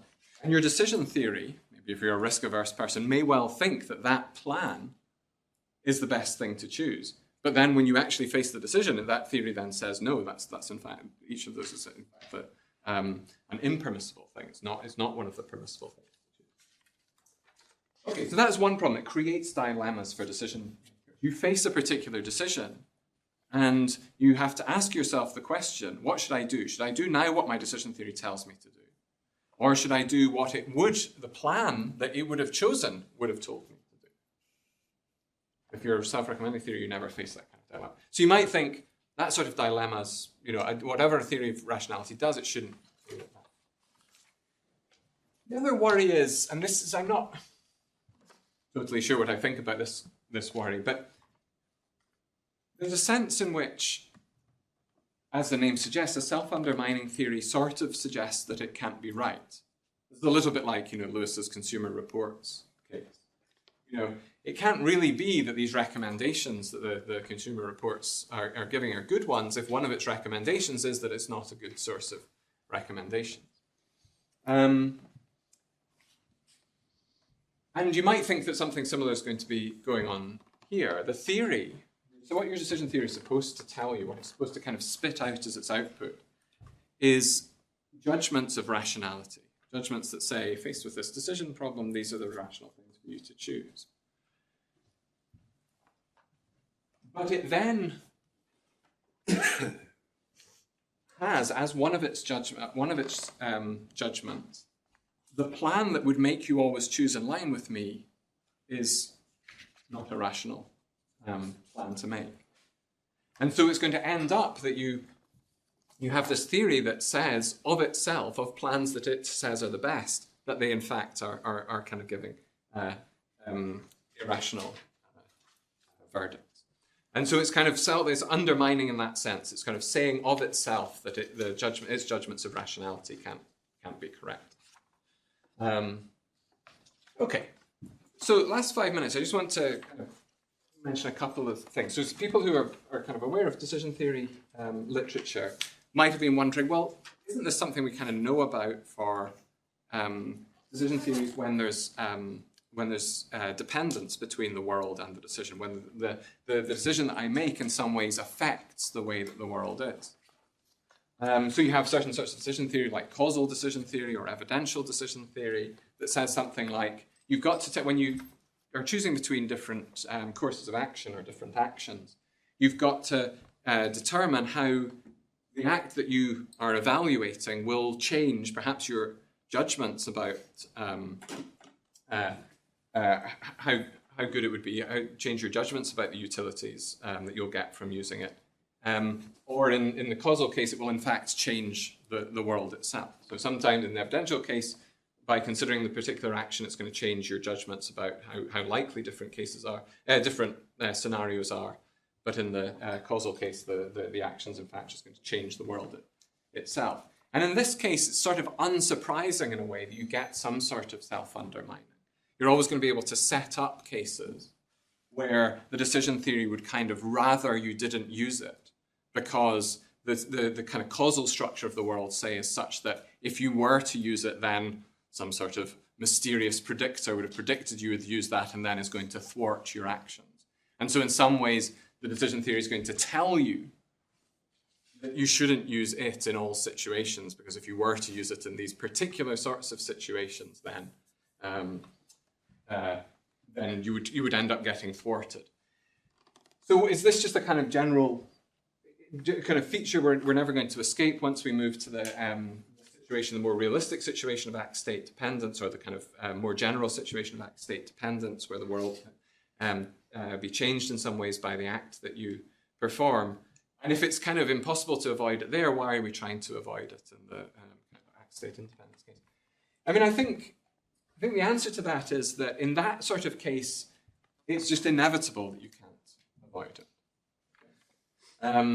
Because in that case, you can kind of be punished for being rational. Whatever your theory of rationality is, it's such that the world could be made to be so that by following it, you're punished for following it. And so you're kind of predictably going to be thwarted by kind of following through this kind of by following rationality.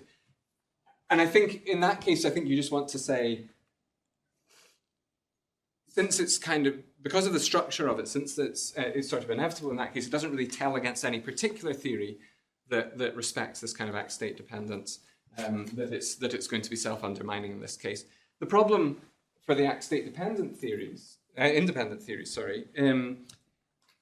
is that it's avoidable, and there's no kind of story about why it is that these theories end up being kind of self-undermining. You can't say, well, of course it's self-undermining because you can always essentially punish someone for using the theory. That's not possible in this sort of situation because the world's independent of the choices that you make. So I think that's not a particularly strong worry about this kind of thing. I think this consideration does still tell against these theories. The final thing I just want to say is kind of bringing back to what I was saying in the first lecture.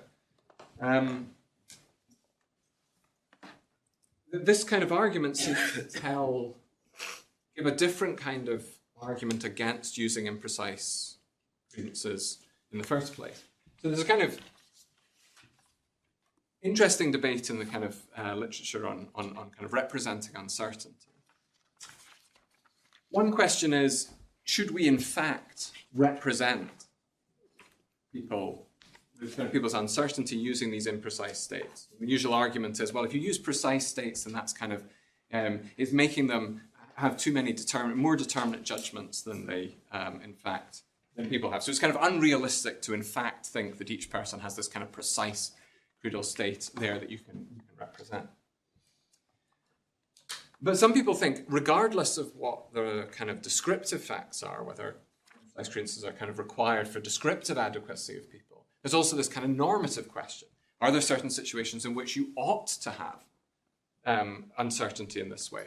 Are there certain sorts of evidence such that if you have it, then it's inappropriate to have these very precise credences? And the natural thought is something like, this will be true in cases of very sparse evidence, perhaps, or incredibly complex evidence that pulls in lots of different directions. If you have evidence like that, it's sort of an inappropriate reaction to it to then have a very precise credal state. But here's a kind of worry about that sort of consideration. Suppose you're going to judge credal states or the kind of belief side of your point of view, in part by the choices that it leads you to make. This is the kind of pragmatic approach, pragmatic utility of credences approach that I was giving in the first lecture. So the idea there is that I judge how well my credences are serving me by how good the choices are that they lead me to make. So now suppose I've got someone who is supposed to have this kind of these imprecise credences. And the question is, are they rational in having those?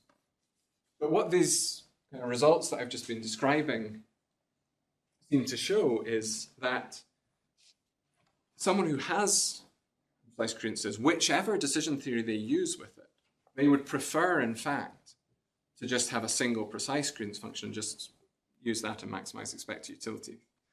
That's what the results say. They say that for someone who has a kind of, a broad, imprecise credal state, they will end up getting better results from their actions if instead of using that imprecise credal state, facing each decision with it, and then kind of picking an option from that, they would end up doing better if instead they were just to pick one of the precise ones from within it and just go with that. And I think it's a kind of interesting argument because this, I sort of mentioned in the first lecture that there's sometimes this trade-off, or I was mentioning in the first lecture that if you take this teleological approach, people sometimes kind of complain that the role of evidence is kind of, or the kind of evidentialism has sort of disappeared. And you're no longer kind of criticizing people by kind of the appropriateness of their response to evidence. And what this kind of argument suggests is this is exactly a kind of case where considerations of kind of teleological considerations of how well your credal state serves you in some way, suggest that we should kind of override evidential considerations. So because these standard arguments are something like, if you have evidence of this sort, it's in fact rationally required of you, in order to respect that evidence properly, to have an imprecise credal state. But it turns out that by doing that, you will end up worse off from the point of view of the decisions you will make than you would have if you just picked a precise one, which is what they said was kind of an inappropriate response to the evidence. So I think this is one of these kind of interesting cases where kind of the clash between the evidentialism and the teleological approach really become quite stark.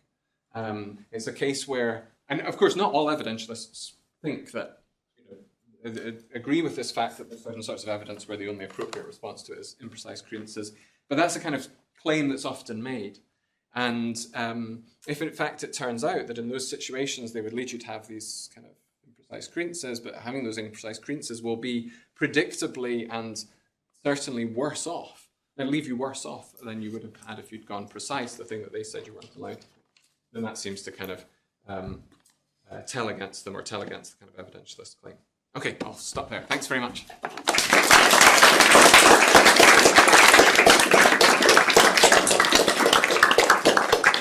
Okay, let's make a start. So, lecture 5, consenting from the history. Thanks very much, Ursula. Thanks very much, everyone, for being here. So this week is a bit of a switch from previous weeks. Partly in the kind of topic here is more in moral philosophy. So as we'll see, there's kind of continuity with previous parts of the topic because it's still concerned with these kind of components that go into building up our kind of point of view that we take on the world. So that's one move. And the second move is that I'm interested in this lecture partly in, or largely in, the way that we form some of the components that make up the point of view that we take on the world. So in the past few weeks, I've really been looking at kind of norms that govern, say how your beliefs are, when they're represented as credences, norms that just sort of say how the end point of whatever the process of formation should look like. So norms of kind of coherence for beliefs, and then norms of kind of updating, and norms of updating, of course, are in some ways to do with kind of formation of parts of your point of view. But I haven't really been looking in detail at the kind of processes that go on by which we build up our point of view. So that's what I'm looking at this week. But I'm not going to be looking at norms for the formation of components of your point of view. And I'm going to be, the components of the point of view that I'm going to be thinking about today are particularly what I'll call throughout preferences. And this is sort of a slightly confusing term because in the literature, in some ways that I'm most engaging with here, preferences are used to mean the sort of desire component of your point of view. If you think of your kind of point of view as being made up in a very rough sense as kind of out of beliefs on the one side, kind of ways that you represent the world as being, and desires or something like them on the other side, which represent something like the way you would like the world to be. Preferences are, in this language, in this terminology, preferences are representations of things on the desire side of that. That's slightly confusing because if you're a decision theorist in any way, you usually use preferences to mean something that you get by combining both the belief side and the desire side to give kind of overall kind of preferences or orderings over actions. But here I'm thinking of preferences as something just representing just the desire side, not necessarily the belief side as well. And that's partly because I'm going to be talking a lot about, or engaging a lot with literature that comes out of this sort of adaptive preferences discussion from sort of development economics in the 90s. And there, the preferences that they're talking about largely are these things that are on the desire side of our point of view.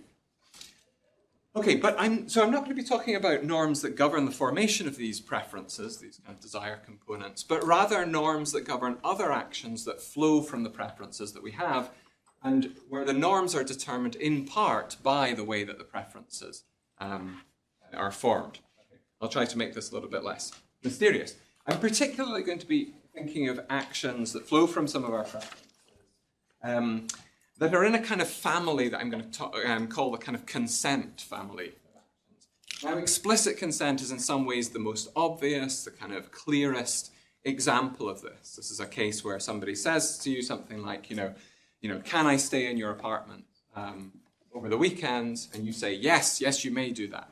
Okay. So that's a case of explicit consent, a case where there's something that the person wasn't permitted to do absent that consent, namely just kind of rock up at your apartment and kind of walk on in and start sleeping on the sofa. And then you do a particular thing, you perform a particular action, and by doing that you change some of the moral facts, you change the normative facts. And giving explicit consent like that, where someone asks whether they may do a particular thing and you say, yes, you may, is one way of doing it, but in some ways it's the least common. It's just the kind of clearest one, and so it's the one that people have most often kind of theorized. But in some ways it's the least common one. The other things that we can do that change the moral facts in the same sort of way are things like offering someone this, or promising someone this, inviting someone into our flat, or requesting that they come and stay because maybe they're going to pet sit for your cat or something like that. So in all of these cases, we do the same thing to the moral facts that we do in these kind of cases of explicit consent. Something prior to your act of inviting, requesting, offering, consenting, and so on, something was impermissible. And afterwards, it becomes permissible. But there's another fact that changes as well. Prior to you consenting, it was okay for someone else to try to prevent the other party from doing the thing. But now it's no longer okay. So take the kind of coming into my flat. Before I say, yes, you may come into my flat, and stay the weekend or what have you. It was impermissible for you to come in, but moreover, it was also permissible were you to try to come in for someone to try to prevent you from doing that. It's okay for the kind of police to kind of grab you and sort of pull you out before you kind of make up your kind of bed on my sofa. So there's two sorts of things two sorts of moral facts that can be changed by these sorts of actions, explicit consent being the most obvious one, where you just explicitly say, yes, you may do this thing. Other sorts of things, like if I offer that you may stay in my flat, if I ask you to in order to pet sit my cat, if I invite you in, all these sorts of things. Or other ways in which we can change the moral facts in these two ways that consent allows us to do. So I'm just going to talk about all of these sorts of actions, these actions that have this power to change the moral facts. I'm just going to talk of them under consent, but I'm not always just thinking about these kind of very explicit cases of consent, because they're, in some ways, you might think of them as most relevant legally speaking for certain sorts of legal case, but they're not the sorts of things that we most often do when we kind of change the moral facts in the ways that I'm interested in. So the key thing is switching the facts. Okay, so that's what explicit consent and these other sorts of things do, in some ways, in the good case. When they work, when they have their intended consequence, that's what they do. I consent to something, or I invite you to do something, or I request you do something, or I offer something. In those cases, in the good case, I'm trying to change the moral facts in the way that I've just described. Make something permissible that was impermissible, and make it impermissible for someone else to kind of prevent you from doing this thing. But, as the name, the good case suggests, there are also not good cases where consent and these other sorts of actions don't have that effect on the moral facts. So I've listed a kind of series of cases in which this might happen. And handouts is almost certainly not exhaustive. In some ways, I think this is a kind of interesting large project of kind of getting to grips with all of the very detailed ways in which actions like this can go wrong. But I'm only really going to be interested in one today. So, for instance, if the consent is coerced, then it probably doesn't have the effect of changing the moral facts in that way. If I offer that you might use my flat, my apartment, stay there over the weekend, but I only do it, I only consent in that way because I know that you're going to punch me in the nose if I don't do that, then I probably haven't changed the moral facts. It's still wrong for you to go and set up for bed on my sofa if I only consented to you doing it because of threat of violence. Other sorts of cases are ones where I may consent to something, but if the range of options that I'm presented with is in some ways not rich enough, I've not been kind of given enough possibilities, as many possibilities as in some ways I have a kind of right to expect, then again you might think that the consent fails to be effective in that case. It doesn't really change the moral facts in that case. And Molly Gerver has a kind of forthcoming book in which this is the kind of central focus of it. It's ways in which consent can kind of fail exactly because the person hasn't been presented with a kind of range of options that in some sense they're entitled to, and that's of course the kind of difficult concept to spell out in that area. What exactly does it mean to say there's a range of options that you're entitled to? But in some ways, if all of the options are kind of bad, and you consent to one of them because there's basically you have to do one in the end, then it may not end up being effective because you should have been, you were entitled to have a broader range of them. And then there's other sorts of cases and sort of standard sorts of cases where consent doesn't work, perhaps because the person's reasoning capacities are impaired in some way.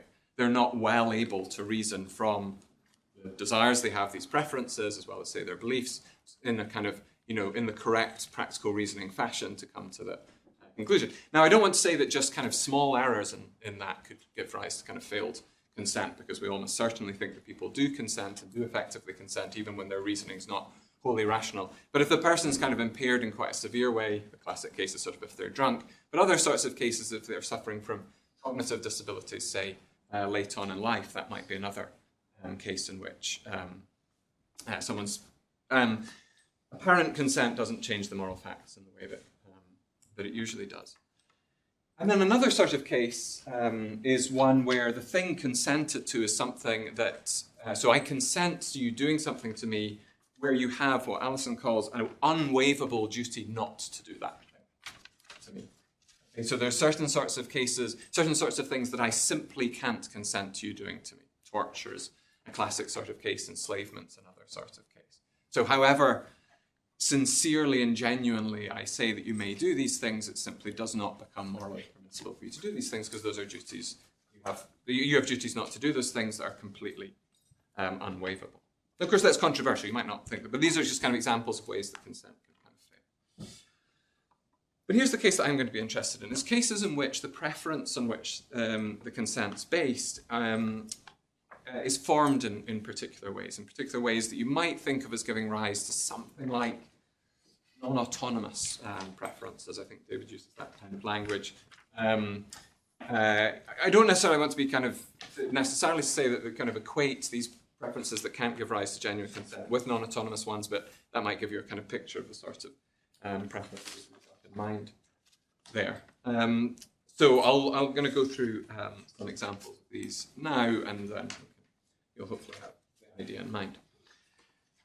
So these are the cases I'm going to be particularly interested in. So they're preferences that are formed in a particular way, and then if you then give consent where the consent is based on those, then it's not fully effective. And what do I mean by sort of based on where, well, it's the one that kind of gives rise to the action. So you're thinking you've got a kind of standard belief desire sort of model of rational action. Why do you end up doing certain sorts of things? Well, because of certain preferences you have, certain desires you have, and also certain sorts of beliefs. If the preferences are formed in the wrong kind of way, and then they give rise to the action of trying to give consent, then it's not going to be effective. So I'll start off with a case, and I should say these kind of cases I think are a lot more controversial now than they once were. Cases from the adaptive preferences literature.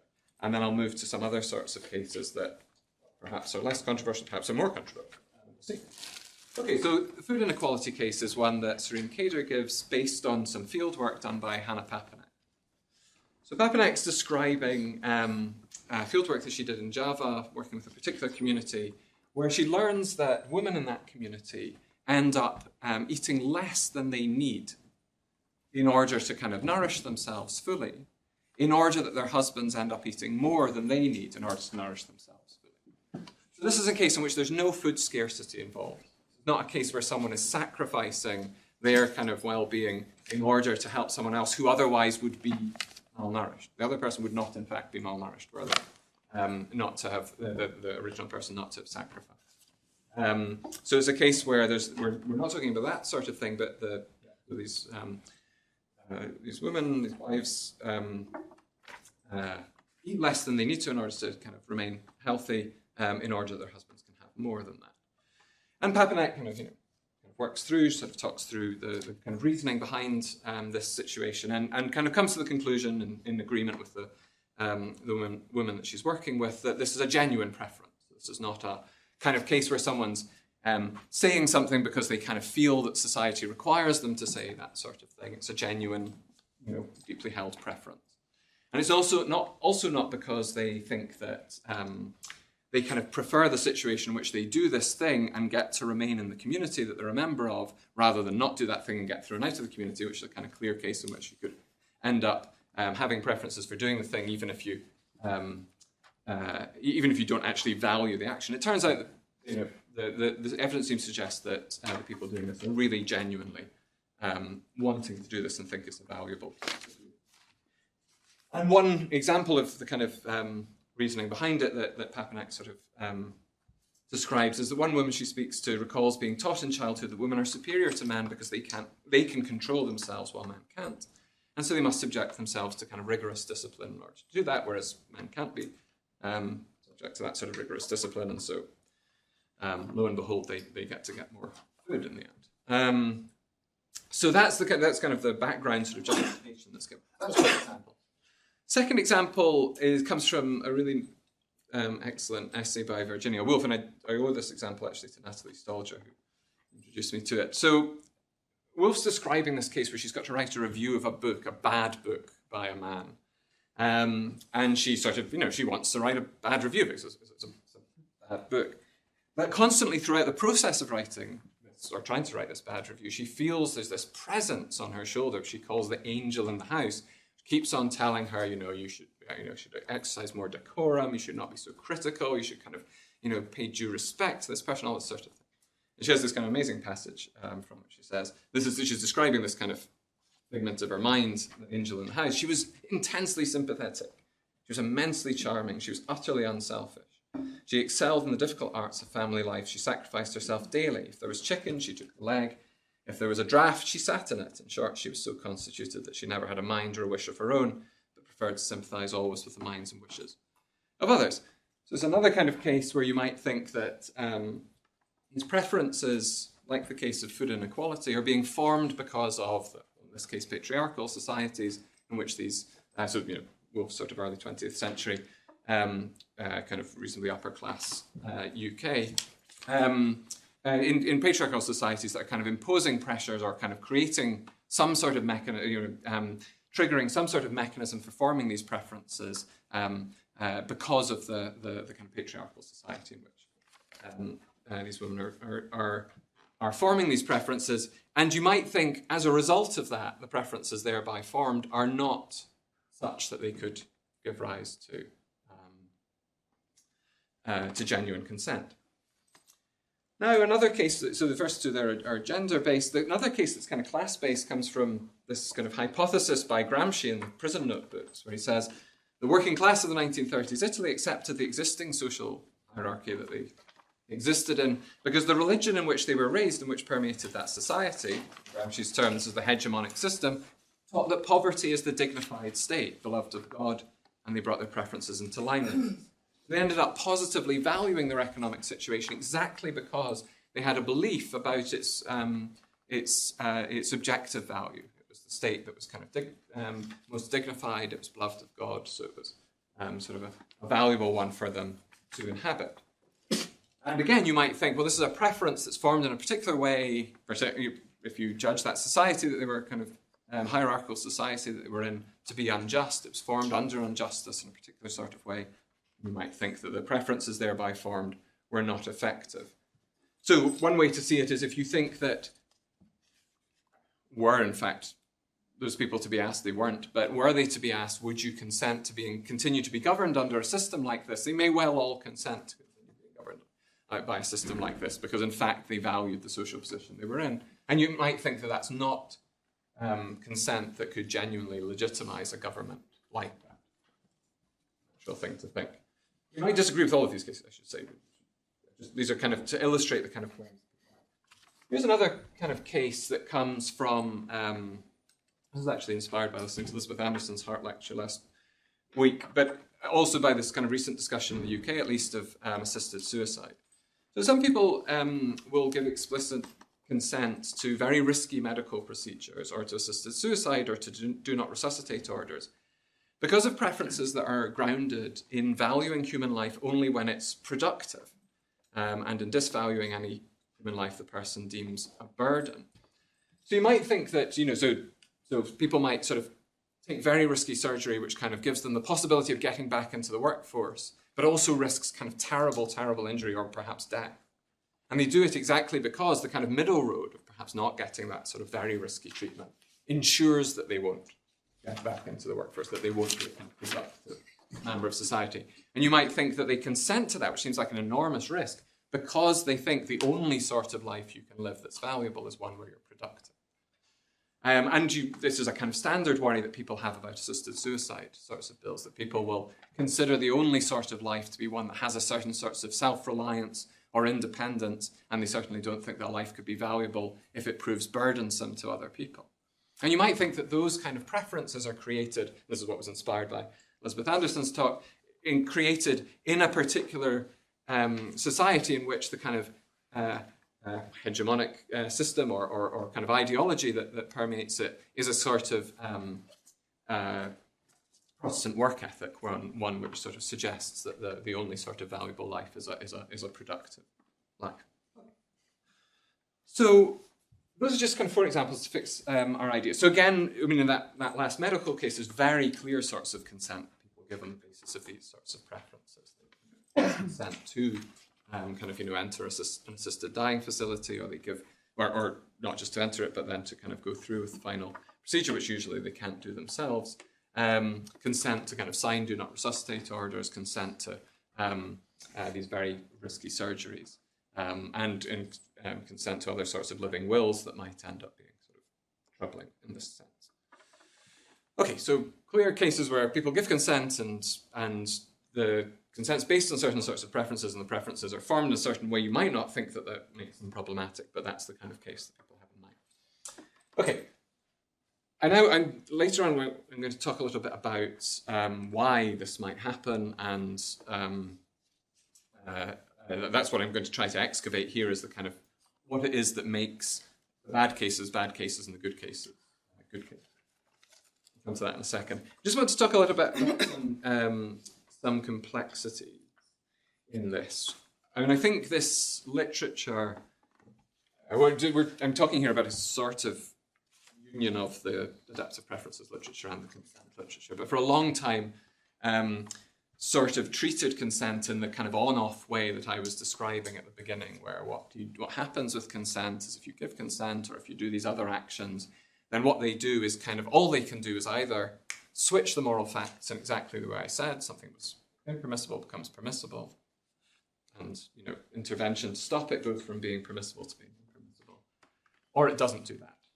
But I think a kind of series of papers, but I think perhaps the best one is Quill Kukla's paper on sexual consent, make the point that that's kind of the wrong way to think about it. What consent often does when it misfires is not necessarily just fail to change the moral facts at all. It does successfully change the moral facts, but just doesn't flip them in exactly that way.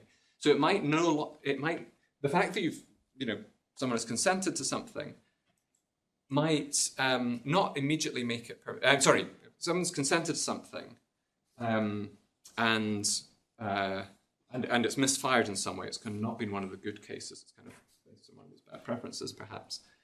Then, if it misfires, that doesn't necessarily just mean that it didn't flip things from being impermissible to permissible. It could be that it opened up other sorts of options that become permissible that weren't permissible before. So Kukla talks particularly about kind of scaffolding actions, and they're referring back to kind of a lot of stuff that goes on in the medical consent literature, where what happens when someone who might be impaired cognitively in some way, or you might worry that their preferences are being formed under pressure from, say, their family or from the society that they're brought up in, what happens is you don't necessarily say, oh, well, the consent was kind of formed in a bad way, so it just didn't change the moral facts at all. You usually say something like, well, it can change consent if we then it can change the moral facts if we then do some further sorts of procedures that it kind of brings into play a series of further procedures such that if you were then to do those plus the consent might end up doing it.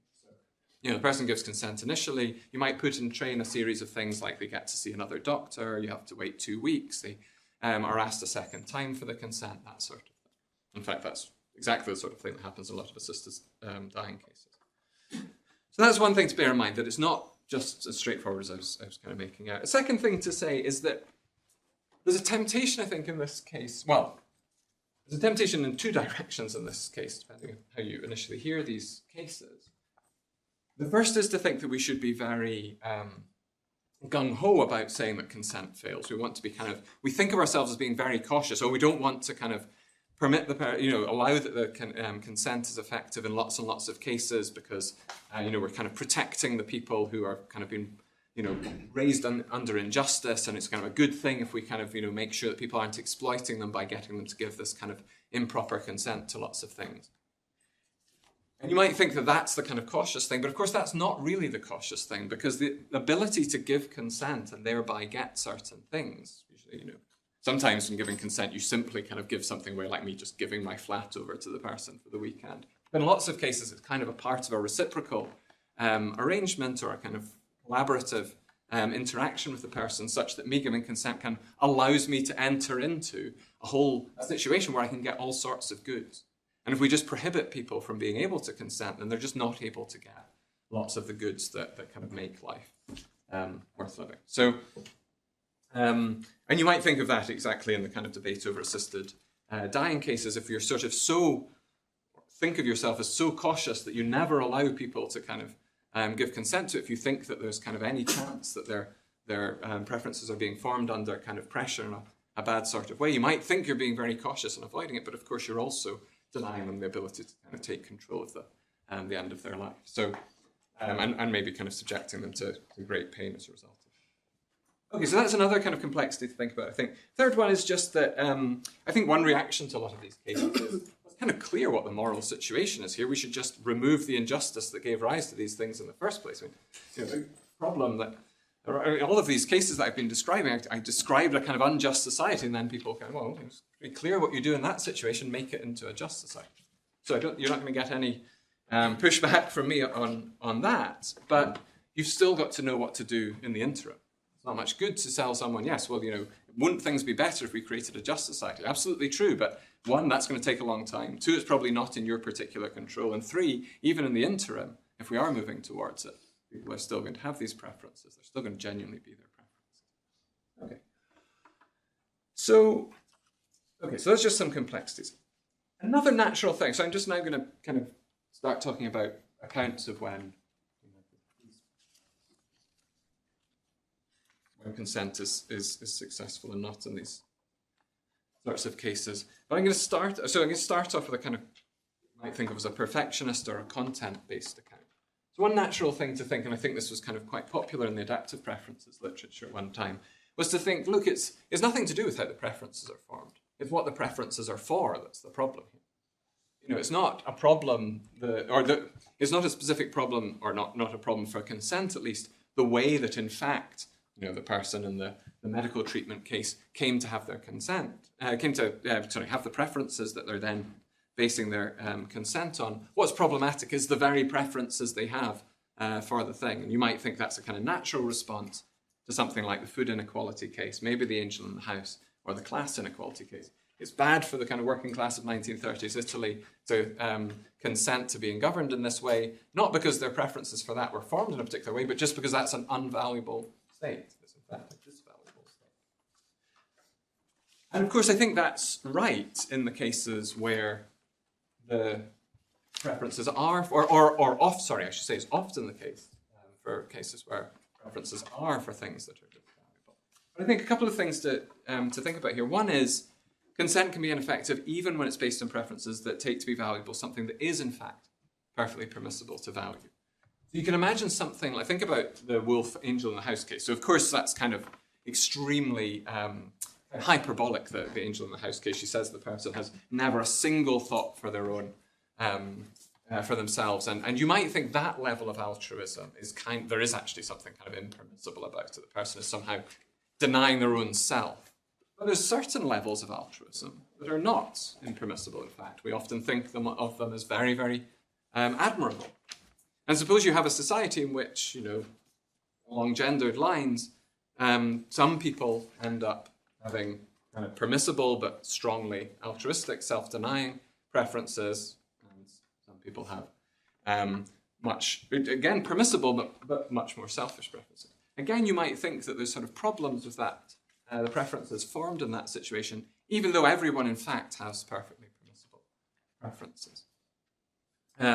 And in the medical treatment case, I think, I know that some people are going to say that it is just impermissible to say, you want to end your own life, but I think there's going to be quite a few people who are going to want to say, no, in some ways, both of those preferences are perfectly permissible. They're for things that may be valuable. To kind of avoid pain is surely something that is kind of permissible, and it's also perfectly permissible to kind of want to continue a life through pain. Both of those are perfectly permissible, but you might nonetheless worry about consent. So I don't think it can be just that we only want to rule consent ineffective when it's based on preferences for something that's kind of objectively disvaluable. It looks like it's perfectly possible to have bad cases where the preferences are for things that are objectively perfectly permissible to value.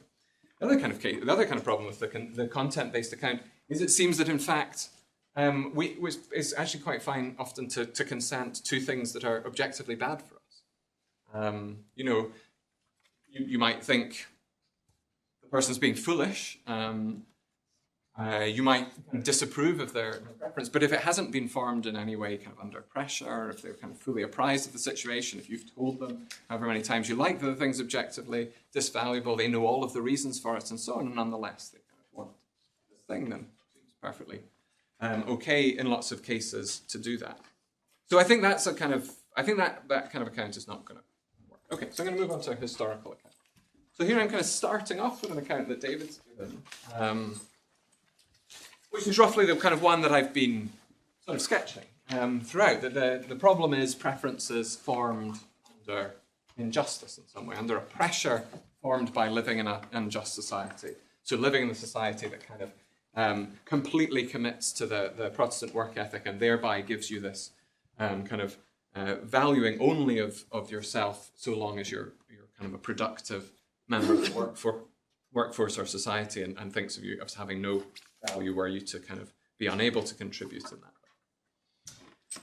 So, yes, the suggestion is that consent can go wrong, can end up not being effective in situations where it's based on preferences that are formed under injustice.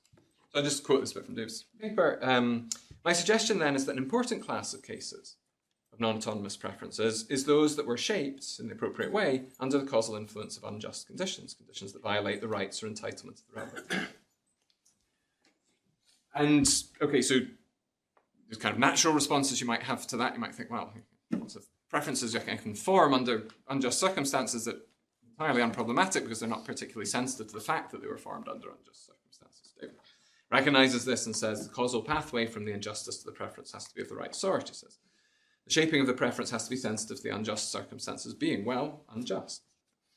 There's this kind of nice example of someone who kidnaps you and puts you in a room just with a piano. You had no desire, no interest in the piano. You didn't value piano playing at all beforehand, but you were kidnapped, unjustly, of course, put in a room with a piano, and after 3 months become to love the process of learning the piano. Formed under injustice, but the preference is in some ways not sensitive to the injustice that you were suffering, and so there's nothing problematic about it, and any sort of consent based on it later is unsullied. Now, I'm not actually sure whether I'm objecting to this account or trying to spell out more about what it means to be for your preferences to be kind of sensitive to the injustice in the right way. So we can maybe discover that later on. But I want to give a couple of examples that look to me like they might are formed under situations of injustice. They're formed because of the injustice, and they're formed in ways that look sensitive to the injustice, but where we don't seem to worry about the consent based on them. And then I'm going to try to explain why I think in those cases why in fact we have those judgments in those kind of cases. Okay, so there's two cases in fact. First one I think I'm more confident about, the second one I think I'm less confident. But I'm interested what people think about this. So the first one, lone activist. So Rene is a gay activist campaigning for LGBTQ+ rights. He greatly values addressing political problems collectively. However, he comes to live under a homophobic, unjust regime that criminalizes collective action, particularly targeting queer liberation groups. It places restrictions on freedom of association, lobbying, protesting, in ways that affect those groups disproportionately. As a result, he turns to more individualistic approaches, trying to influence individual people in positions of power, writing newspaper columns on his own, providing what assistance he can personally provide to queer people he knows. And over time, he comes to value that sort of approach. Indeed, he comes to favour it over the more communal approaches. The idea is that as he goes through this, his preferences for how to address action of that sort change.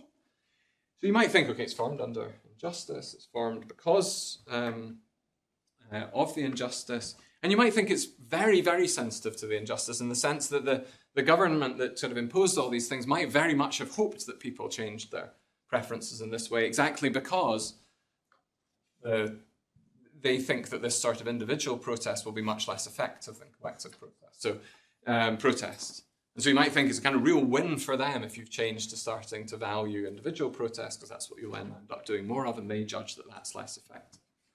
So you might think it's kind of got all the features, it's exactly the sort of thing that they were partly wanting to happen as a result of imposing these cases. Okay, so that's one case.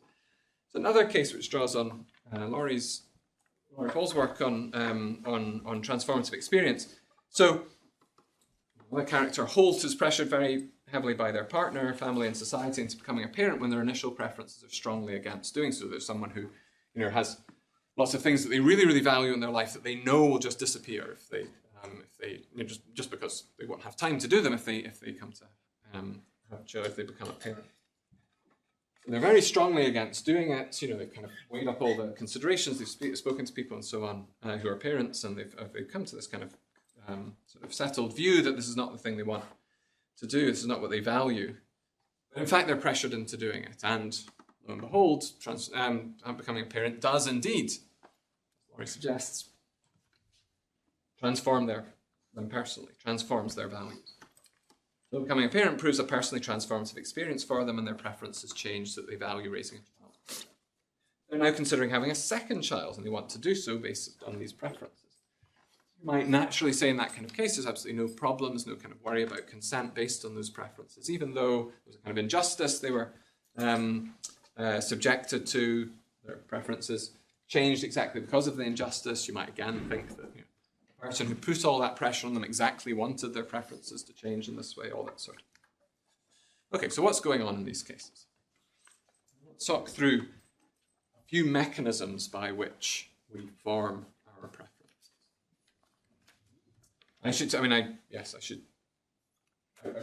not going to talk about it. I will talk through all of these, but I'm not going to talk in detail about all of these. When you kind of gradually, as you think more and more about this, I've been thinking about this particular kind of question over a year or so. You kind of gradually kind of accumulate all these different mechanisms by which we end up forming preferences. I don't have a kind of full theory about all of them. I really want to focus on the last one. I'll go through all of them. So here's one mechanism, calling it sanctions.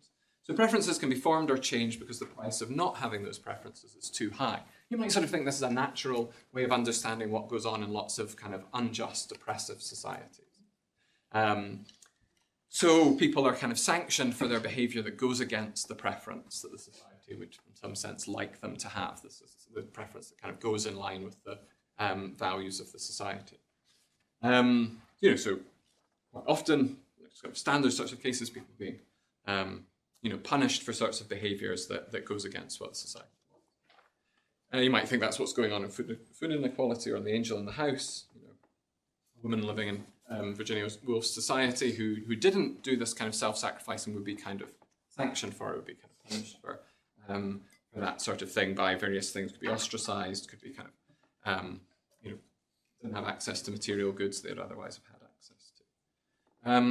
And you might think, well, surely that can't really happen, because you can't punish someone just because they have certain preferences. You'll punish them because their behavior is a particular way. But of course, the easiest way to kind of have your behavior fall in line with preferences is just to have those preferences. If you have some other preferences and just try to pretend you have the preferences that society would like you to have, you're much more likely to trip up and thereby get the sanction. So if you think there's kind of pressure put on you to avoid the sanctions, that pressure may well end up in socializing your preferences towards the ones of the society. Another mechanism is one I've kind of already talked about that comes up in Papanek's description of one of the women she spoke to in the Java community, and also in the Gramsci case, where people's beliefs about what's objectively valuable ends up kind of moving over into their subjective values in a kind of standard reflection principle sort of way. Another sort of mechanism is when your preferences are formed by associating other things of value with the things that, you end up forming a preference in favor of one thing because that gets associated with other things that you value. I'm not actually going to talk so much about that one, so I'll maybe skip over it in the interest of time. We're going to come back to it if people are interested in it. I think people end up sort of assigning kind of greater value to long-term relationships, perhaps, that are kind of becoming toxic, exactly because by not valuing them in that way, they would then end up not valuing all sorts of other parts of their life that they shared with that person. Imitation, very standard sort of phenomenon that's kind of recorded in social psychology, that people form preferences by imitating the preferences of those around you, and there's lots of kind of examples of that in the social psychology literature. Mechanism 5 is the kind of mechanism that was kind of originally gave rise to the adaptive preferences literature. I call it here amor fati, but it's sort of sour grapes case. John Elster has cases like this. This is where people form preferences in favor of one thing and against another thing because the first thing is available to them and the second thing is not. You kind of form preferences in ways that you kind of can anticipate will not get thwarted. You're kind of coming to value the thing that's possible for you versus not. So you might have a kind of slightly overblown example of people coming to value mortality, kind of living a mortal, finite, bounded life over immortality, just because, if you were to value the other thing, you would kind of constantly live with this sense of kind of tragedy and so on. Sure. That is the reason people form that sort of preference, but people do. But there's meant to be other sorts of cases. So this was used in the adaptive preferences case to suggest that this was what was going on in cases like that. And then a sort of fascinating mechanism, which is kind of reasonably well attested in the social psychology literature, but which sounds originally sort of ridiculous and trivial, but I think could end up being quite important in sorts of cases. This one I call choice, where your preferences can be formed by observing your own choice behavior. So in these kind of situations, it's usually cases a little bit like the cases that Ruth Chang's interested in, where there's a kind of tie between the two options that you're presented with. And a tie not in the sense that you think they're equally good, although it does actually also kick in that kind of case. There are cases where you might not think there's any relationship between them. They're incomparable in some way. It's not that one's better than the other, it's not that the other's better than the one, it's not that they're equally good, they're somehow not, and people often say careers are like this. The career of being a philosophy academic versus the career of being a zookeeper. It's not that one's better than the other, just not the sort of thing that can reasonably be compared. Okay, so suppose you're presented with two things like that, and you judge totally consciously before that you think of these things as kind of incomparable, or then it turns out that if you then observe yourself choosing one of them, because in the end you have to choose one or the other, do it by tossing a coin in your head or just kind of plumping for one or choosing some irrelevant feature and going for that, it turns out that people then thereafter form that positive preference in favor of that thing. And people might kind of, and then often kind of give these sort of long kind of after the fact rationalizations of this. Oh, of course I chose it because of all these wonderful features of it, this other thing. So this is reasonably well attested. I think it's kind of interesting in this case because you could imagine someone being manipulated into having preferences by this sort of thing through sort of nudge techniques. So you're susceptible to nudge techniques in exactly these kind of cases where you don't have strong preference in favor of one option or another. Then you're kind of vulnerable to these framing effects that people use to try to kind of push you towards choosing one thing over the other. So in kind of slightly trivial consumerist cases, kind of making the item kind of at eye level on the shelf that you kind of encounter as you go towards the till, or if you're kind of choosing pensions or something, putting the opt-into the pension option first, that sort of thing. So in that kind of case, if you can nudge someone towards doing the behavior and know that will then thereby kind of lead them to have the preference in favor of that behavior, then you might be able to kind of manipulate them in that way. The case the mechanism I want to think about a bit more is what I'm calling here attention. So preferences can be formed or changed by having extended contact with the object of preference. And I think in some ways, all those previous ones, while I think we probably recognize a lot of them and recognize that we ourselves form our preferences in those ways, this is the one that I think is perhaps not most familiar, but seems kind of a natural way to form preferences.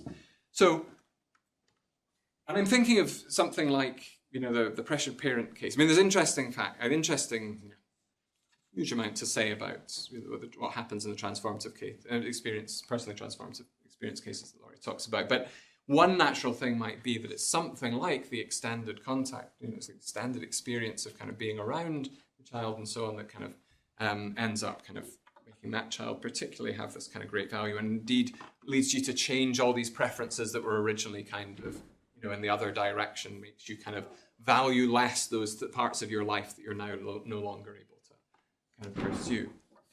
So there's a kind of number of ways that that attention can work. One is just kind of straightforwardly epistemic. You spend more time with the thing is that you're going to end up coming to have a preference for. You're going to discover certain features of it, learn more about it. You're attending to it more carefully. So I think this often happens, when you come to love a piece of music or come to love a piece of art, you kind of, by kind of repeated listens or repeated viewings or so on, you come to learn features of it. You're able to just look more carefully.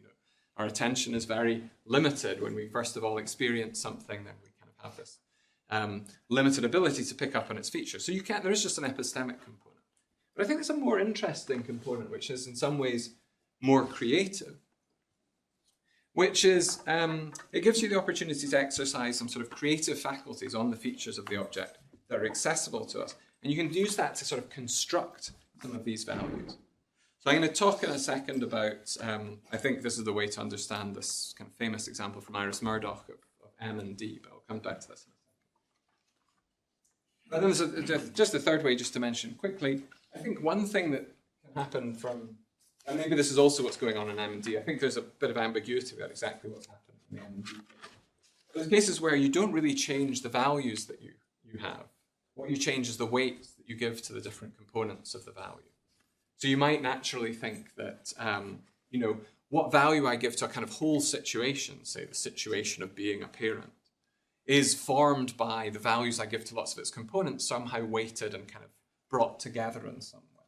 Maybe not weighted just in some crude mathematical way, but somehow kind of aggregated into the value that I give. And what you might change by this kind of greater attention to the object is those kind of weightings. You might end up coming to think that one component of its value actually you underweighted before it kind of comes to.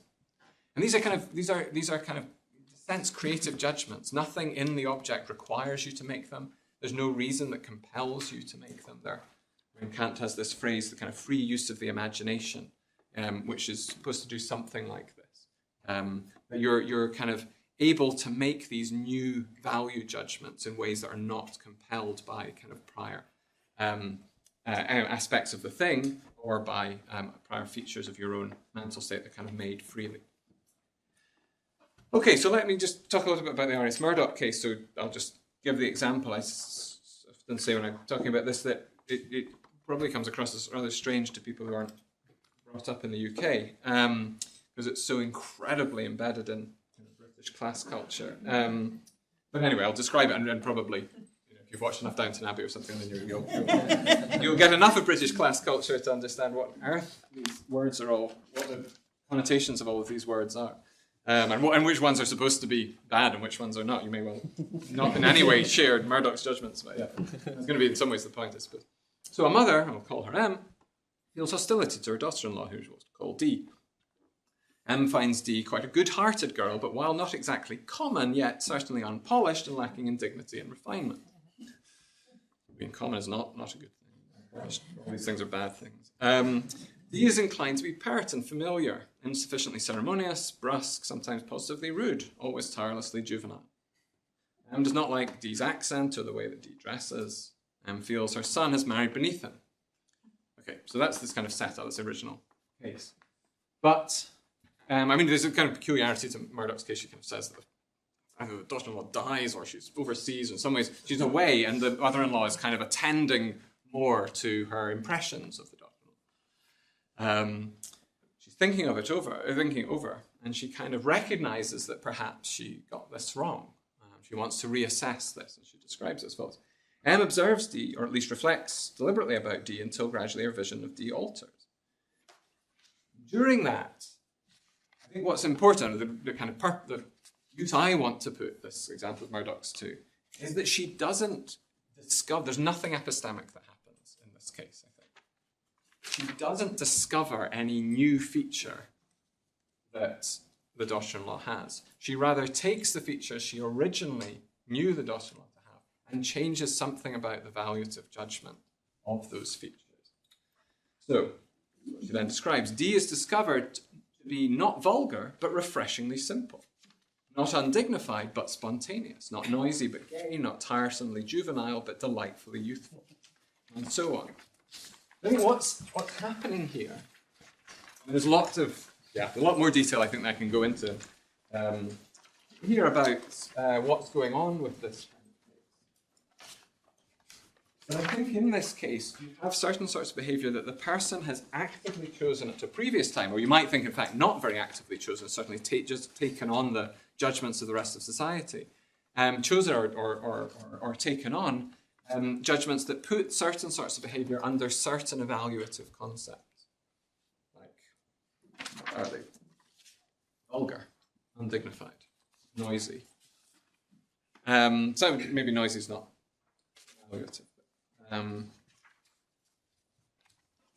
Originally put them under certain evaluative concepts and make some choice to put them under different evaluative concepts. Now, actually, there is something, because Murdoch's a kind of moral realist, and he does actually think there's something epistemic here, but the epistemic is about the kind of morally correct judgment of this person. I'm not using it for that kind of case. I'm just thinking about morally neutral changes that have this sort of feature. So I think what can happen in cases like Holt, the case where the person kind of comes to value being a parent, is they can kind of come to value certain behaviours, the behaviour of their child, that they originally, which they see in sort of descriptive sense exactly the same way, but they come to place that behaviour under a different evaluative concept.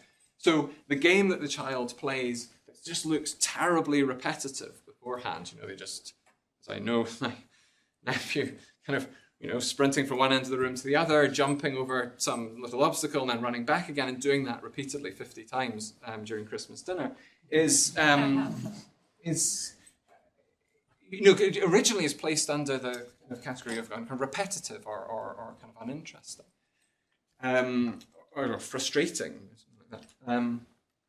But perhaps the person then tries to sort of inhabit the mind of the child who's playing this game and to kind of see that there's in fact a kind of rich imaginative world that the child's inhabiting as they do this.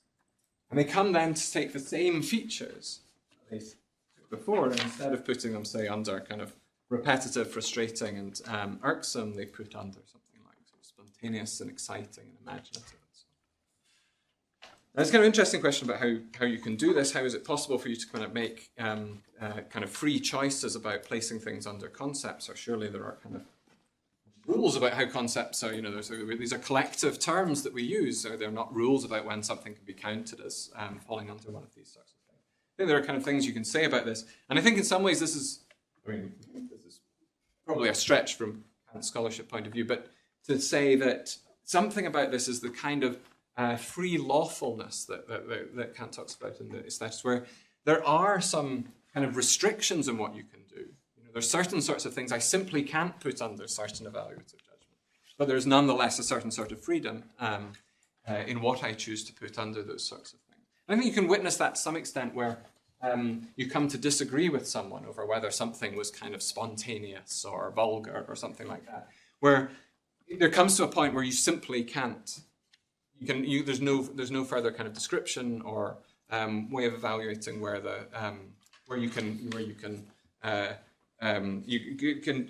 you're not disagreeing any longer on any kind of matter of fact. You're kind of just merely disagreeing on the choice that you've made to put it under this concept. Okay, so that's just a kind of little bit of detail, I think, about how, in some ways, this attention works and how I think that's what's going on in this Murdoch example. Okay, so now how does all of this relate back to effectiveness?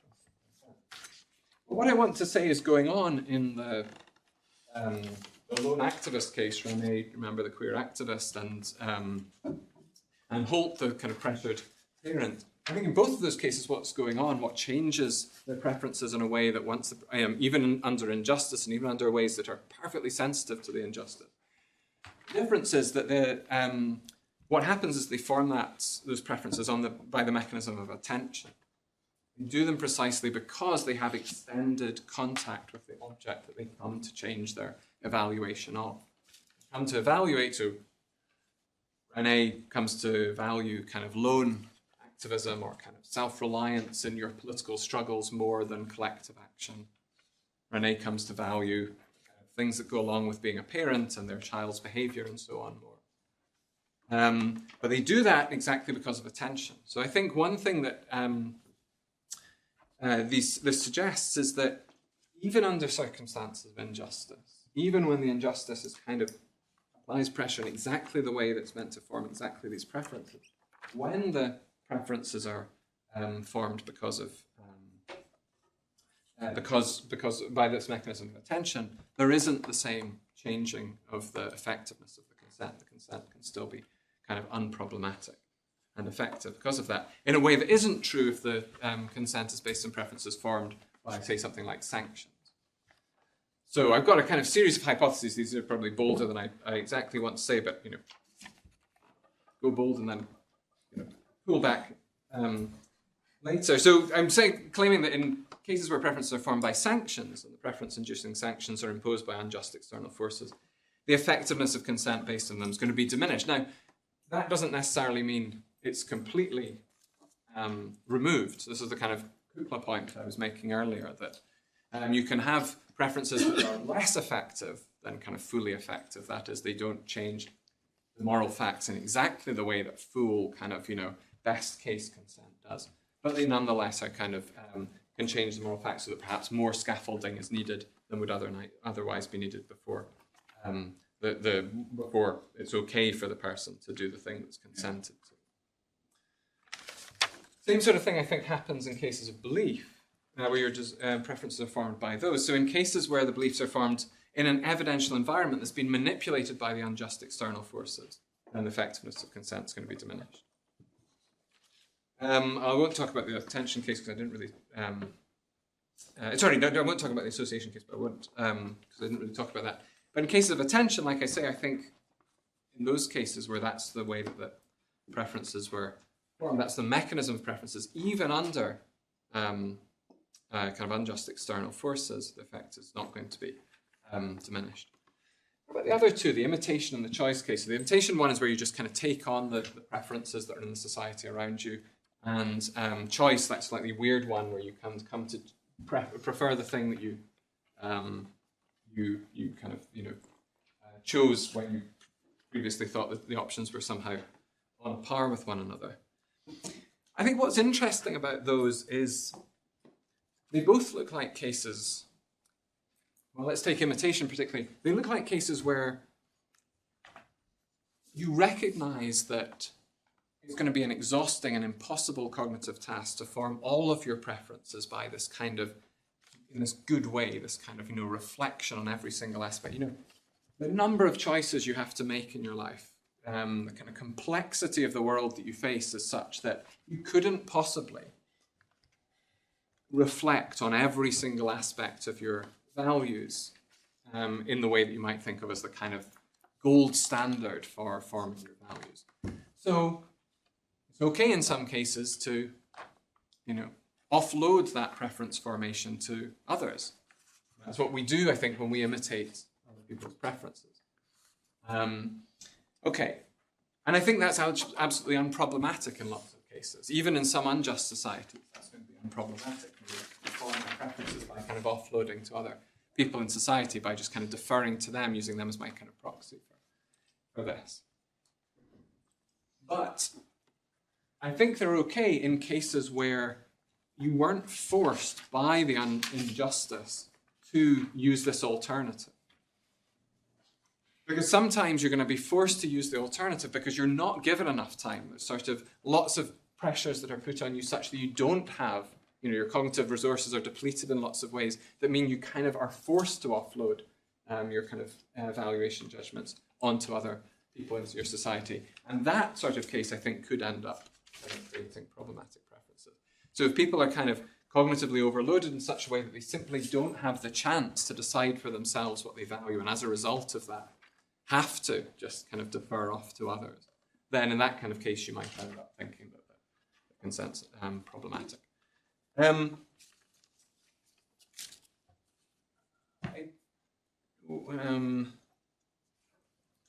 Maybe just one last thing to say then that comes out of this. One of the things that comes out of this, I think, is that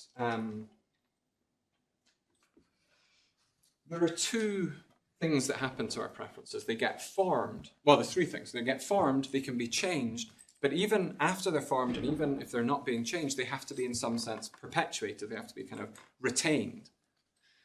And I think this account can suggest that you could end up forming the preferences in favour of something originally in a way that's problematic, but then later on retaining the preferences in a way that's fine. I think this will often happen, in fact. You may end up forming preferences under kind of very unjust conditions that kind of impose pressures on you, but later on kind of end up retaining them because of your kind of greater attention to the object of preference.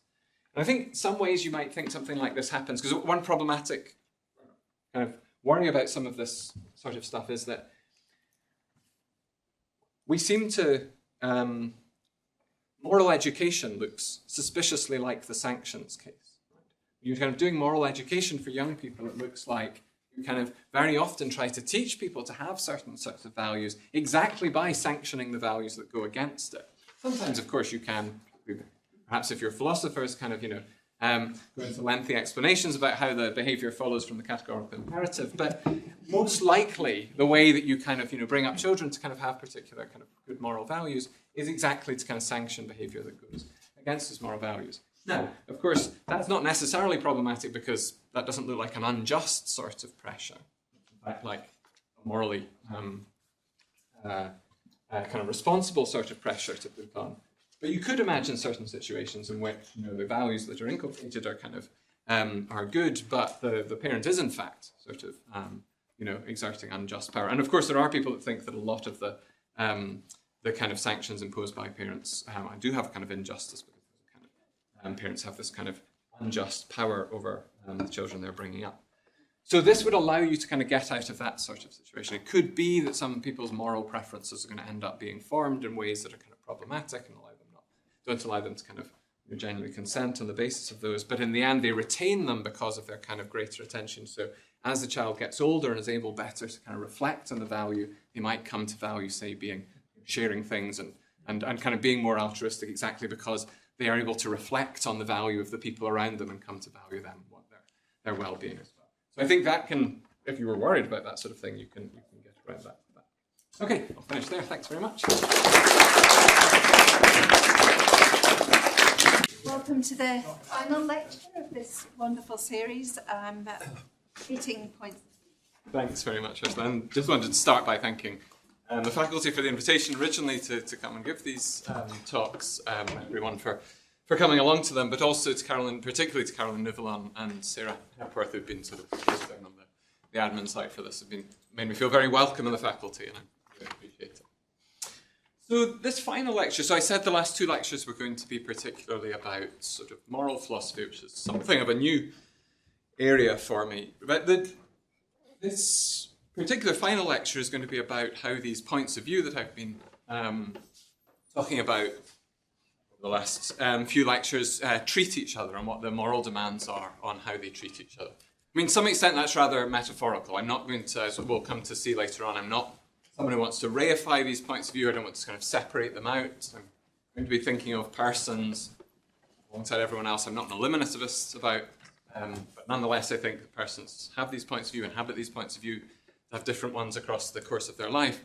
And I think that there's some sense, and we'll come back to maybe spelling this out in a more long-winded but less metaphysically loaded way in a little bit. I think there's ways in which there are moral constraints on how points of view or people inhabiting points of view at different points can treat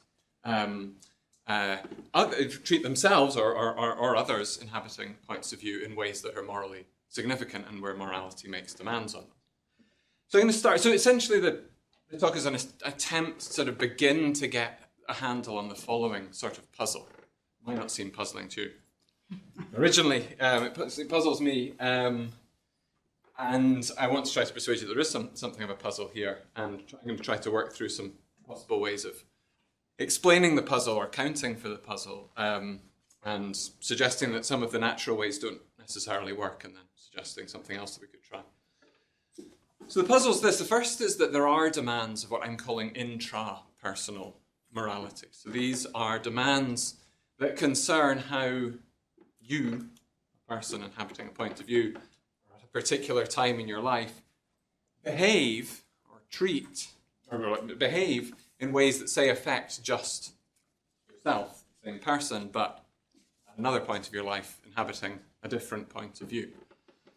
I think that's more naturally said by saying there's moral claims about how one of yourselves treats another of yourselves. But when you start talking like that, people immediately imagine that you're going to get kind of heavy duty on the metaphysics and things, these separate things called selves, and they kind of together form some sort of corporate entity that's the person.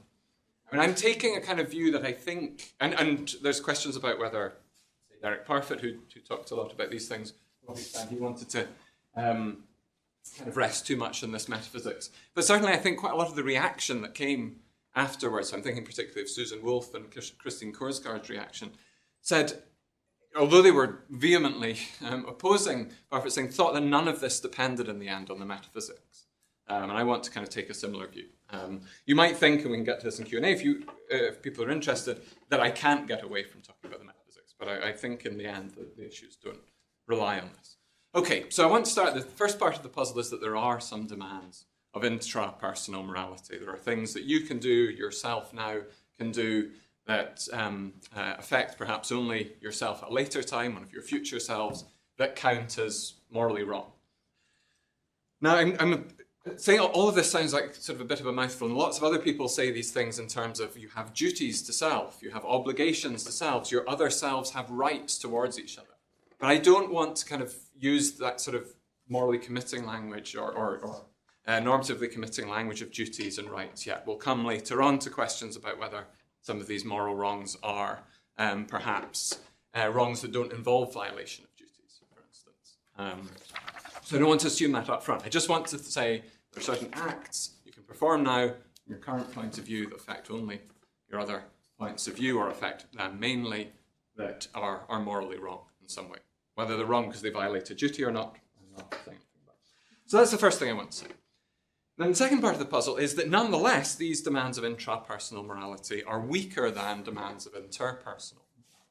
That second assumption, I take it, is much less controversial. People tend to think, in fact, that there are no demands of intrapersonal morality, but it would then follow from that certainly whatever they are, they're weaker than the demands of interpersonal morality. So the puzzle arises from making both of these claims. That there really are claims of intrapersonal morality, whether they're weaker than the demands of interpersonal morality.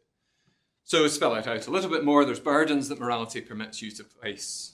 It permits me to place on myself, but it doesn't permit me to place on you. Classic sorts of examples are, it's okay for me to book a dental appointment next week to get a root canal to avoid some kind of long-term toothache, but it's not okay for me to, if this were in any way possible for me to inflict that sort of agonizing dental treatment on you to benefit me in the long run. I take it, most people think. So it's okay for me to do that. But there's no burdens it's permissible, that morality permits me to place on you that it does not permit me to place upon myself. There's not something I'm allowed to do to you, but if it were to come to doing it to myself, it would be impermissible. That's sort of plain, but nonetheless there are indeed burdens that morality doesn't permit me to place upon myself. So that's the kind of shape of the puzzle. And what I want to do here is sort of, I'm trying to find an explanation for why this might be so.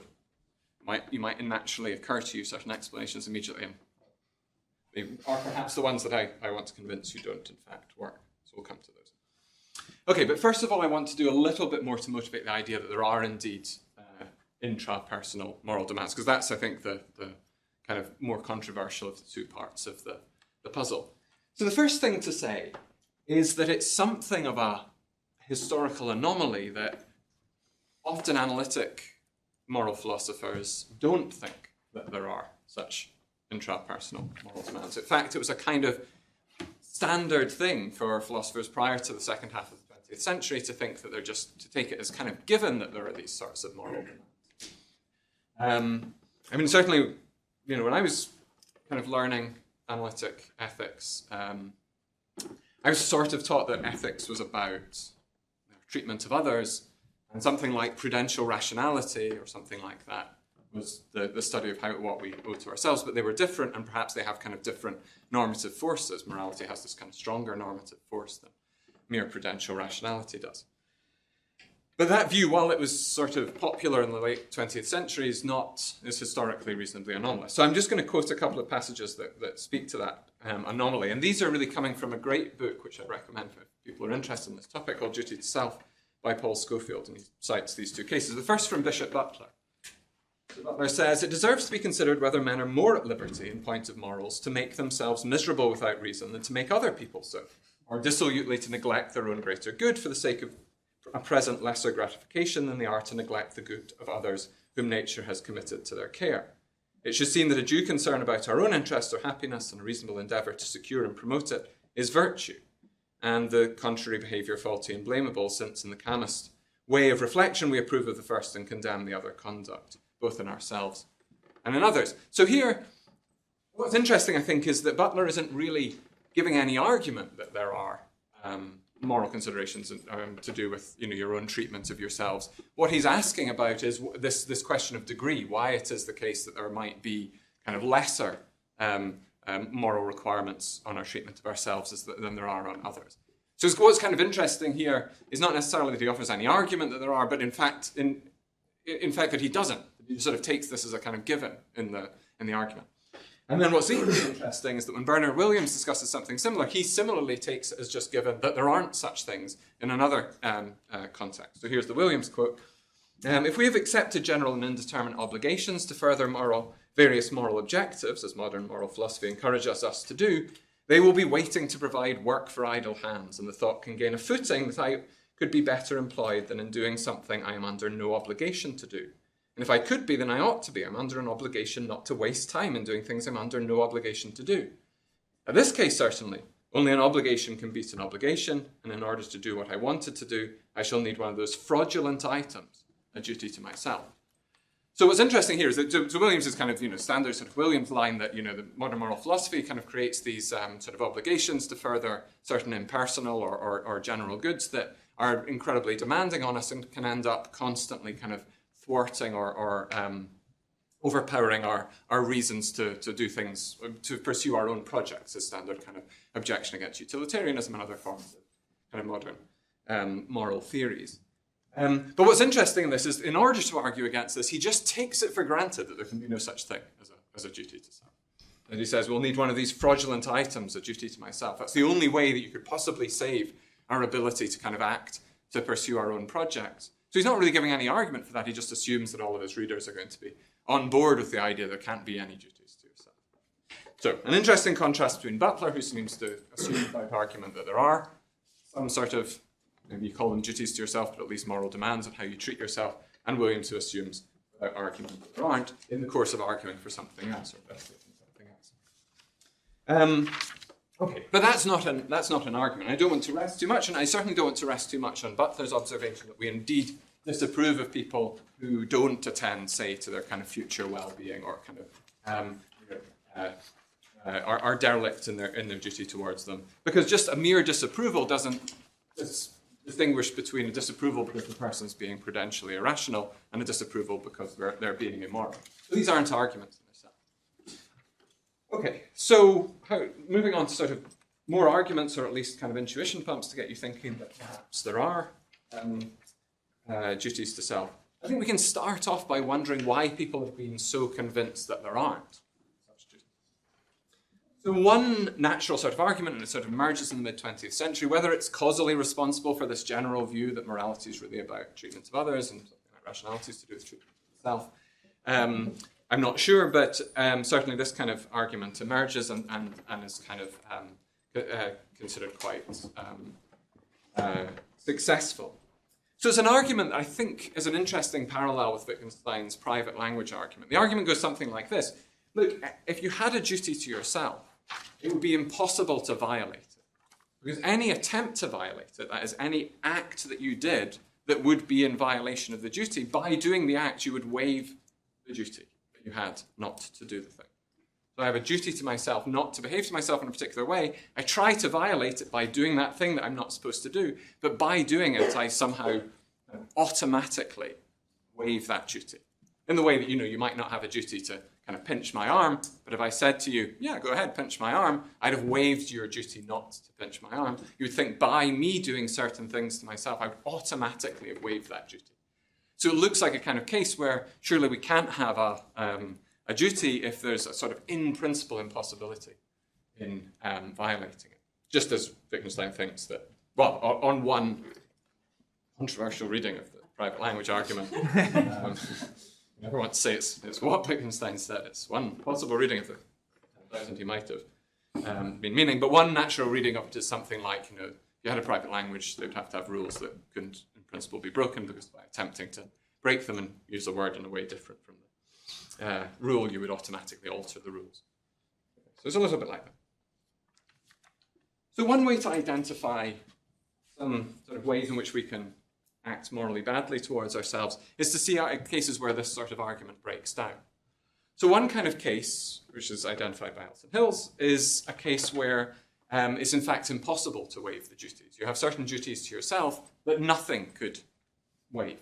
And this is because, in fact, we have duties generally to one another that it's impossible to waive. So the duty not to torture someone, the duty not to enslave someone, and other sorts of things. These are duties that you have to each other, and indeed, you might think, therefore, to yourself, but nothing you can do ends up waiving them. So your attempt to do them doesn't thereby waive it. Therefore, if you do end up successfully doing it, you have, in fact, wronged yourself.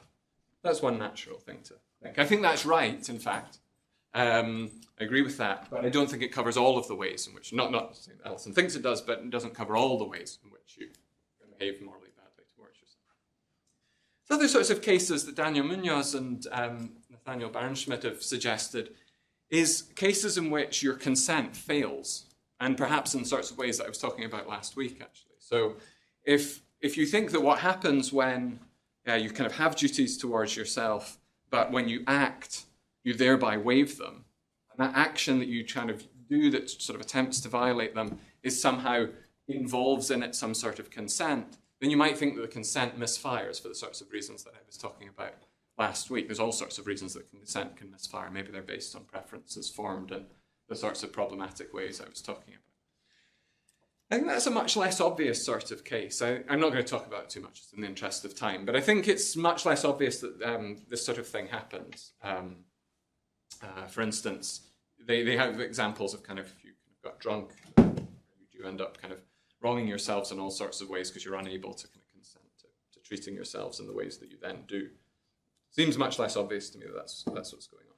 So I don't want to rest too much on that. Okay, so instead I'll talk about just a few other sorts of cases where I think the sorts of wrongs involved can end up, or the sorts of behaviour involved can end up sort of harming a person or burdening yourself in certain ways that don't amount to unwaivable violations of unwaivable duties, the sorts of things that Alison's interested in, but nonetheless do amount to kind of morally bad behavior towards yourself. I think very often, not always, we'll come towards the end of this list, but very often these sorts of cases are going to be ones where your treatment involves, has its effect on far future selves. Okay, so where the action happens now and it ends up affecting the kind of the burden that it imposes ends up falling on people, on a part of yourself in the far future, or falls on yourself in the far future. So, for instance, you can act now in ways that are certain or very likely to cause physical, psychological, or cognitive harms on yourself in the future. So, a natural example of this is very dangerous sports. There's a whole series of sports, more and more of which I've learned about while thinking about this and talking to people about this. Alarming sports that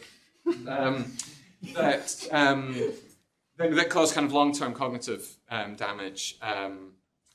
But the cognitive damage only really appears quite a bit further down the line. This is not something that kind of immediately arises. It's a thing to do with the sort of head injuries that you incur that mean that the damage is delayed. So that's the sort of case where you do something now to impose this really severe, in lots of cases very severe, harm later on yourself, that you might end up thinking that severity of it and the distance in time makes it such that this counts as some sort of morally wrong behavior towards yourself, not just kind of imprudent behavior. Other sorts of cases are ones where you don't sort of impose harms like that on yourself, but you might restrict your autonomy, for instance. You might enter into a contract that gains you some kind of wonderful benefit now, but it falls due in 20, 30 years' time, and that when it does fall due, it's incredibly onerous. Other sorts of cases are ones where you burden yourself in the future with moral obligations. So you kind of moral obligations that at the time you may not really be able to fulfill, or may only be able to fulfill with kind of enormous burden to yourself. And so you might kind of put yourself in the way of sort of moral injury, something like that. These are some, I think those kind of cases are kind of natural cases where there's a kind of behavior now that ends up having its effect far down the line. I think there are other sorts of cases that you can have as well. They're much less obvious, I think, but there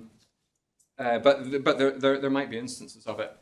So I think you could end up, behaving now. So all the cases I've been talking about so far are cases where I behave now in ways that affect my future selves or harm, the burden falls on my future self. You might also think that I could wrong my past self.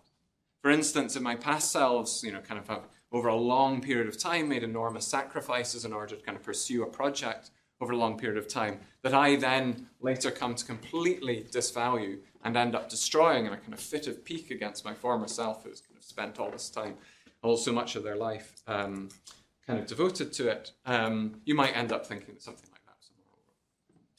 And then there are other sorts of cases, I think, which are interesting, which I'm not really going to talk about at all, cases where you might think that you have a moral obligation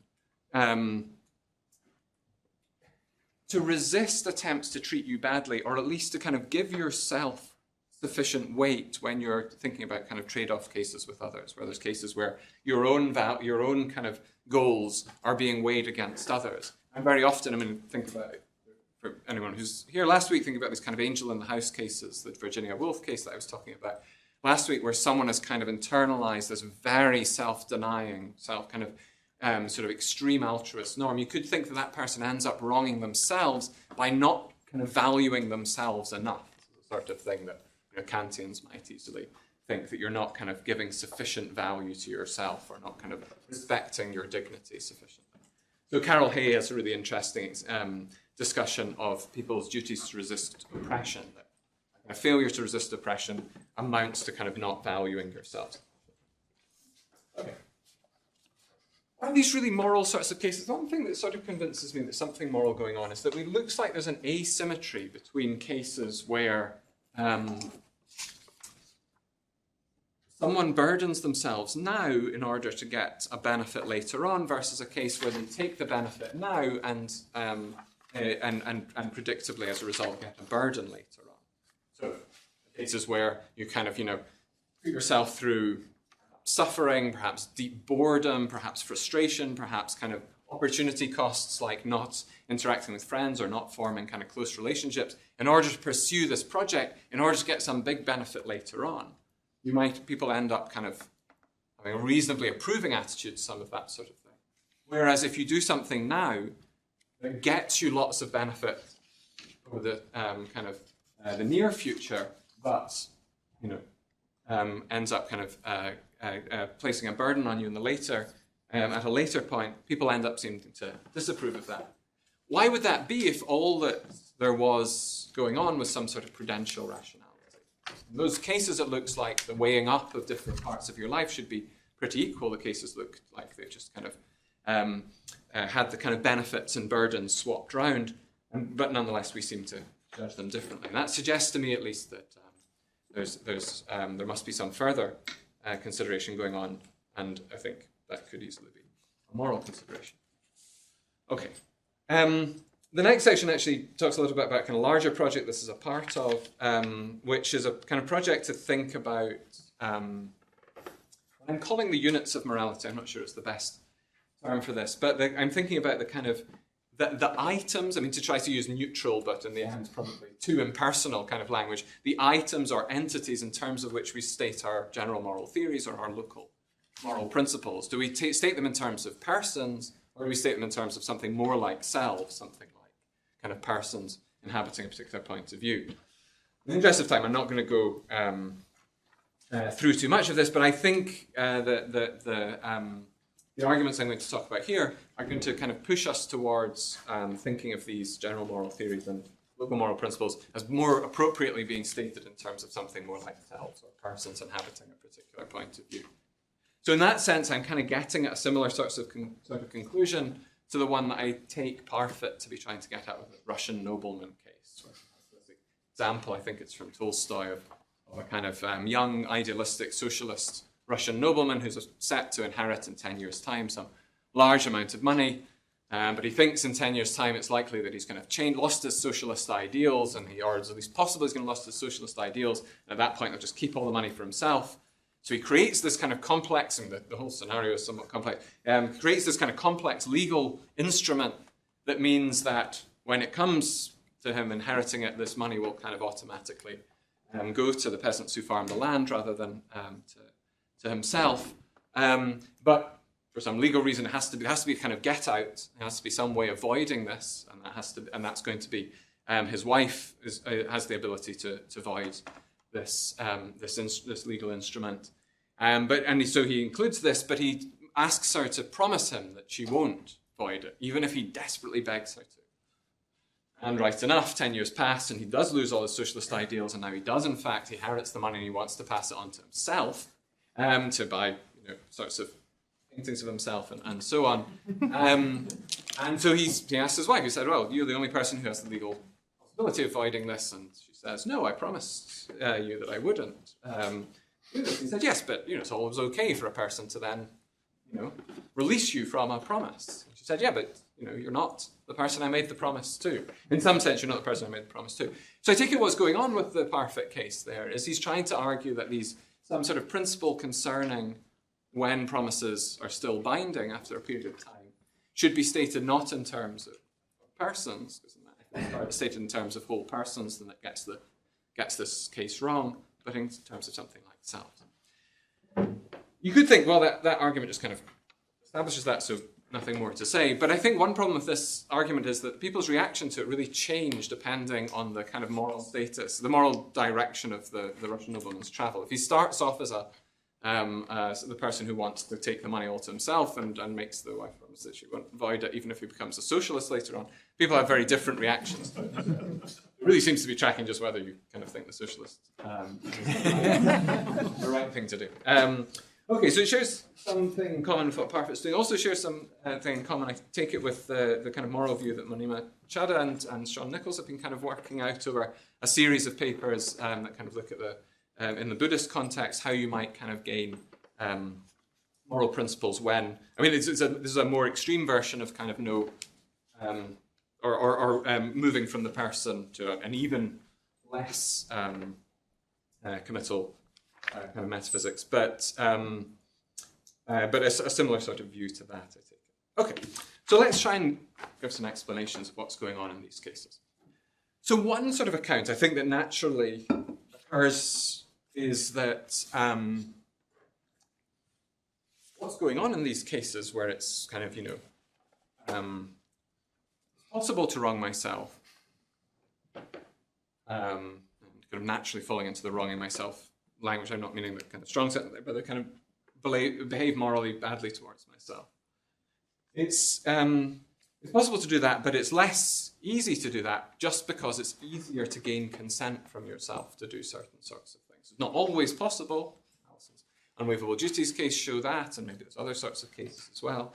But nonetheless, it's easier to do it, and that explains why there's this asymmetry between myself and other people. It's easier for me to get consent to myself that waives these duties than it is to get it from others. Easier is yeah, okay, we'll come on to that.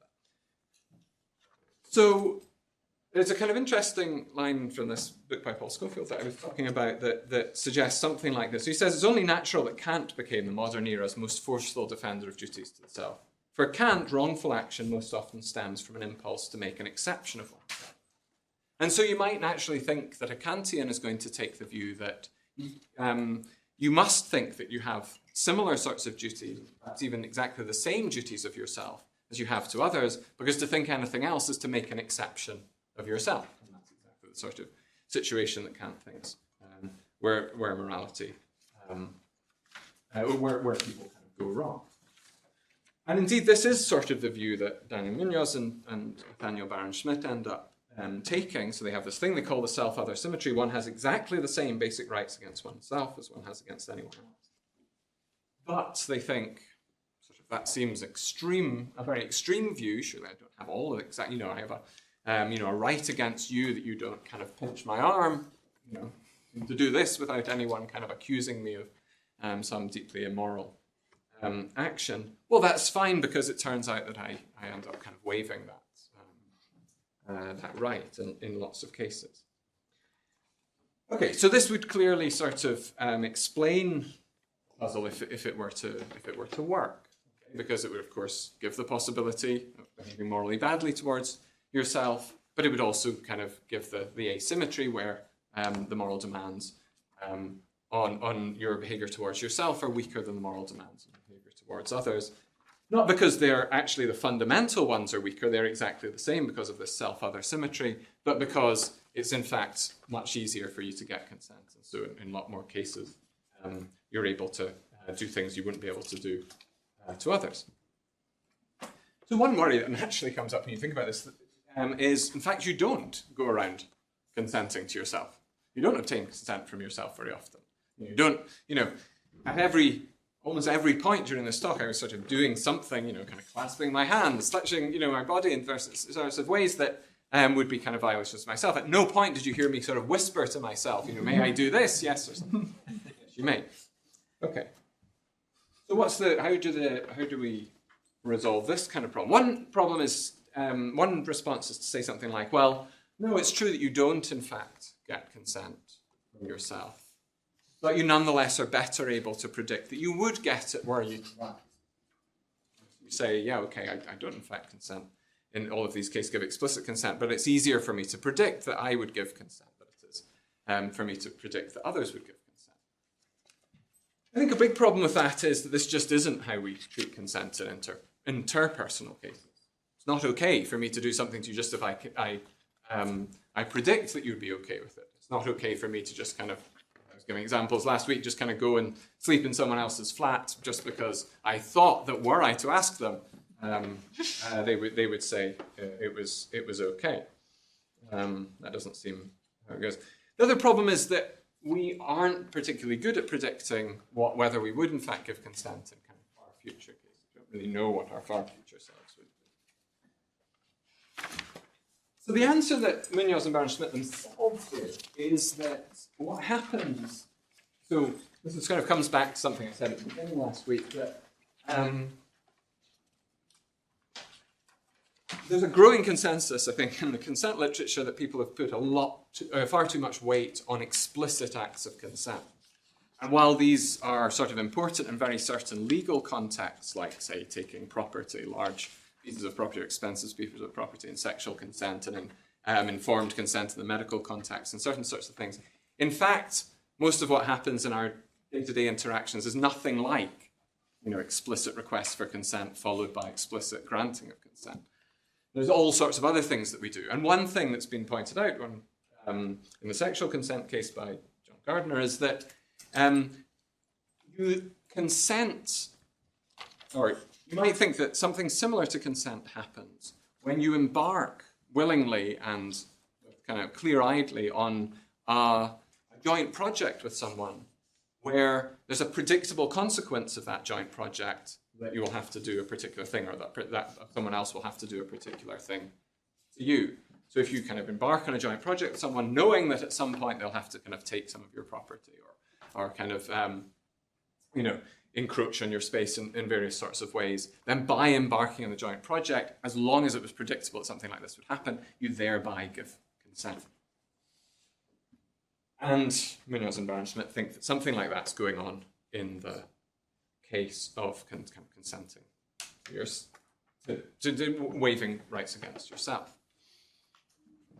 And I think you might think something like that is pretty plausible for synchronic cases, although it's kind of peculiar thing to think about that I'm kind of embarked on a joint project with myself. But you can sort of, I think, get yourself into the mindset of thinking this. The problem is it's not at all obvious that you can do something like that with kind of across any kind of period of time. It's not at all obvious that I can embark on a joint project with myself tomorrow, for instance. Not least because myself tomorrow isn't around. There's a kind of important sense in which they're not there. And we'll come back to this when we talk about, in a sec now, in fact, when I talk about Korsgaard's argument for unity of agents. Okay, so you might worry about that. You might think that, in fact, I don't embark on a joint project with myself tomorrow when I do certain things that will have effects on them. When I do things today that will have effects on them. And so I'm not really embarking on a joint project in the way that would end up giving the right sort of consent. So if I book a root canal treatment for tomorrow, and I'm not really kind of embarking on that joint project of getting my teeth sorted with my tomorrow self, because they're not around. But you might think we can appeal to something like Christine Korsgaard's notion of kind of the unity of agency across time in order to avoid. So I should say that the use I'm trying to make of Korsgaard here, I don't think it's successful, as I'll explain. But I don't think what I'm going to say goes against any of the uses that Korsgaard herself is putting this idea to. I'm using it to try to kind of understand what's going on with the Munoz and Baron-Schmidt. So I'll make an objection to it, but I don't think it's an objection to what Korsgaard's trying to do in that paper. I don't agree with what he's trying to do in that paper, but not necessarily for these reasons. Okay, so this is one of the kind of early responses to Parfit. So Korsgaard's kind of, first of all, in that paper, she's been talking about the unity of agency at a particular time. How can we think of ourselves as kind of unified agents when there's kind of all these incursions of different urges and desires and clashing projects and so on a person at a given time. But now she's thinking of the diachronic. And suppose Parfit has established that there's no deep sense in which I am identical to the subjective experiences who will occupy my body in the future, so that I'm not necessarily the same in any important sense or part of the same entity that will be myself in the future. I will argue that I nevertheless have reasons for regarding myself as the same rational agent as that subject. And this is a kind of interesting feature of this, is partly why I don't think that anything I'll say goes against what Korsgaard's wanting to do here. Because what she's trying to argue for is that there's a particular way you have to regard yourself, not necessarily a particular way that you in fact are. And of course, we're in Kantian territory, so a kind of transcendental argument might move you from that kind of necessity of regarding yourself in a particular way to something like a conclusion about how you are. But that's not where we are at the moment. So suppose that a succession of rational agents do occupy my body, these different selves. I, the one who exists now, need the cooperation of the others, and they need mine, if together we are going to have any kind of a life. The unity of our life is forced upon us, although not deeply, by our shared embodiment, together with our desire to carry on long-term plans and relationships. In order to make deliberative choices, your present self must identify with something from which you will derive your reasons, but not necessarily with something present. So the thing you identify yourself with may carry you automatically into the future. I've been suggesting that this very likely will be the case. So Korsgaard's here suggesting you have to consider yourself as because that's the only way in which you can kind of get reasons in order, the right sorts of reasons to carry out the actions you'll do now as part of the projects that you have for your whole life. So, the point I want to make here is I don't think a novel point, and in some ways Korsgaard herself is perfectly aware of it, that everything that she says there can also be said about kind of groups of individuals and the people with whom we're kind of closely related within our lives. If we're going to kind of live a kind of joint or shared life together, we also need one another's cooperation.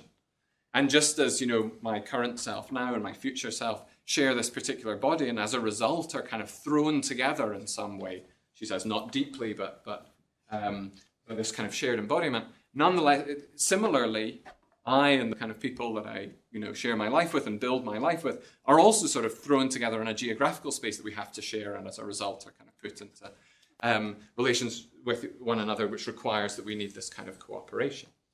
Okay, so Korsgaard is aware of this kind of response. So she accepts that kind of analogy between the relationship between ourselves and the person we are, and the relationship between those that are subject to a state's authority and the state itself. So she thinks that this is kind of right, though in fact there are other sorts of collections of entities that are kind of grouped together and have the same sorts of relations that selves have with respect to the person. And these could be, for instance, people are subject to a state's authority and the state itself. She says, we have a state only when these citizens have constituted themselves into a single agent. They have, that is, adopted a way of resolving conflicts, making decisions, interacting with other states, and planning together for an ongoing future. So she thinks, yes, that's absolutely right. There are other things that you might call collective agents, just as there are persons, who she thinks of as these kind of extended agents. But she thinks that can only happen if you have this kind of situation that she's talking about, where people have kind of interacted and adopted a way of resolving conflicts, making decisions, and so on. But here comes the point where it becomes important that the future selves or the other selves of mine are not around at the same time as my current self. The citizens of, or not necessarily just the citizens, but those subject to the state's authority, if they're kind of going to be subject to the state's authority at a particular time, the state gets that legitimacy only if that group of people has been kind of around and able to come up with these together. Of course, actual situations don't have this kind of full consent view of kind of state legitimacy. But something like that's the sort of ideal, but that ideal can't even be approximated in the case of selves. They're just not existing together in order to make these kind of decisions together. And so it looks like you can't draw on this in order to say that a self now, my current self, is able to make decisions that will end up kind of burdening future selves. A state where people have kind of come together to make decisions about how decision making will happen is able to make certain decisions that will benefit some and trade off benefits to some against burdens to others. And that's legitimate because everyone's kind of come together to decide on how that would be done. That's not going to be the case for the case of persons. So I don't think that's going to work too much. Okay, so that's the kind of worry I think about this view that says something like you in fact have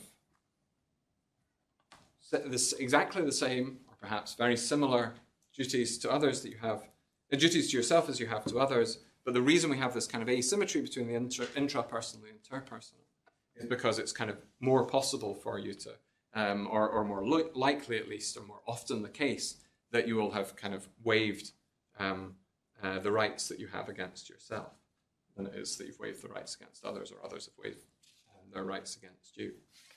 So I don't think that's going to be the case. I think it may be able to work in the synchronic case, where the kind of a burden that you're imposing is on yourself right now as the action happens, or perhaps over some short extended time.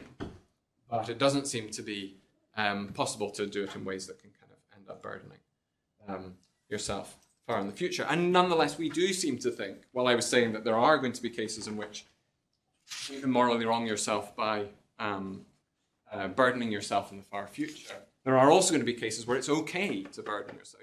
We don't think there's anything kind of morally wrong with certain sorts of burdening in the far future. There's severe cases like these extreme sports that I was talking about, where you do wrong yourself by that. But there's other cases in which it's okay to burden yourself to some extent in the far future. And it's not at all clear how a view based on something like the Munoz and Baron Schmidt view, perhaps plus a Korsgaard understanding of agency, could give us that.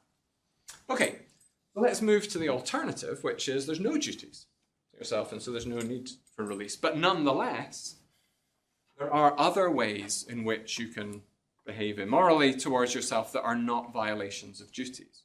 Okay, so for this I'm going to draw on Jarvis Thompson's famous discussion of the unconscious violinist case in her case of defense of abortion. So here's her line. I mean, I think this is one of these cases that most people will know, but I think there's actually a part of her judgment about it that's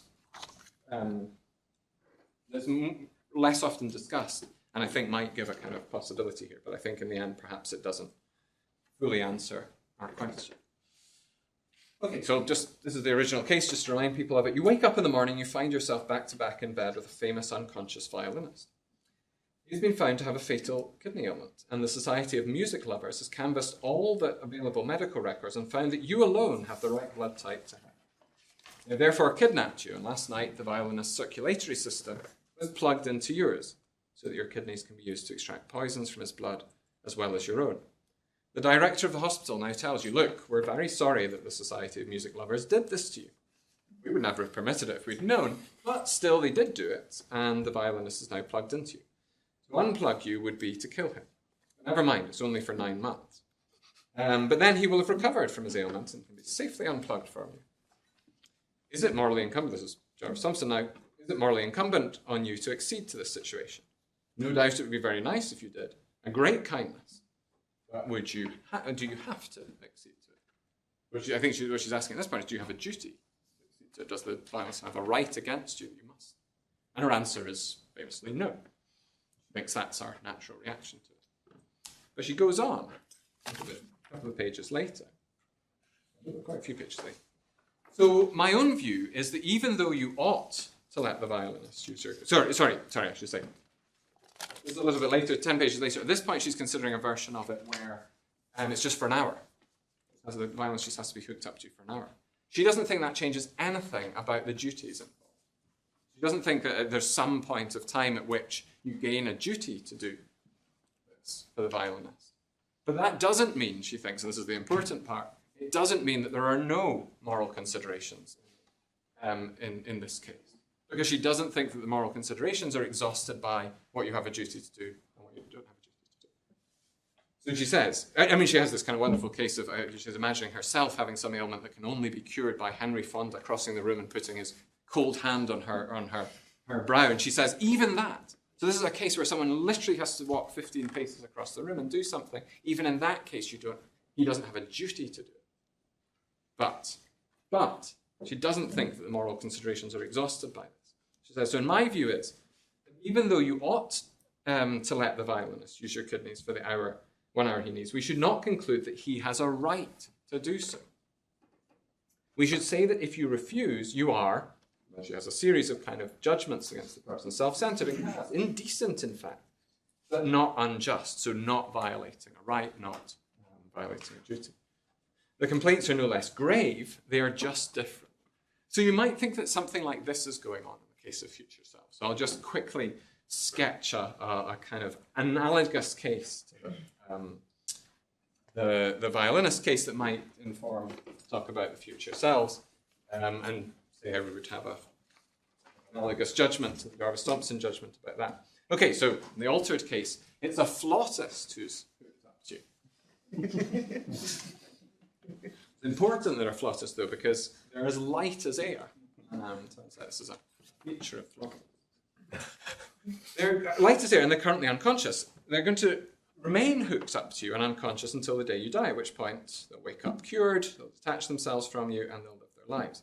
But, importantly, the quality of the life they'll go on to live will depend on some of the things that you do now in your life. So, for instance, there's some sort of behaviours that you may well want to engage in, but if you engage in it, then later on, the flautist when you wake up is going to is going to have a slightly more miserable life, suffer a little bit more.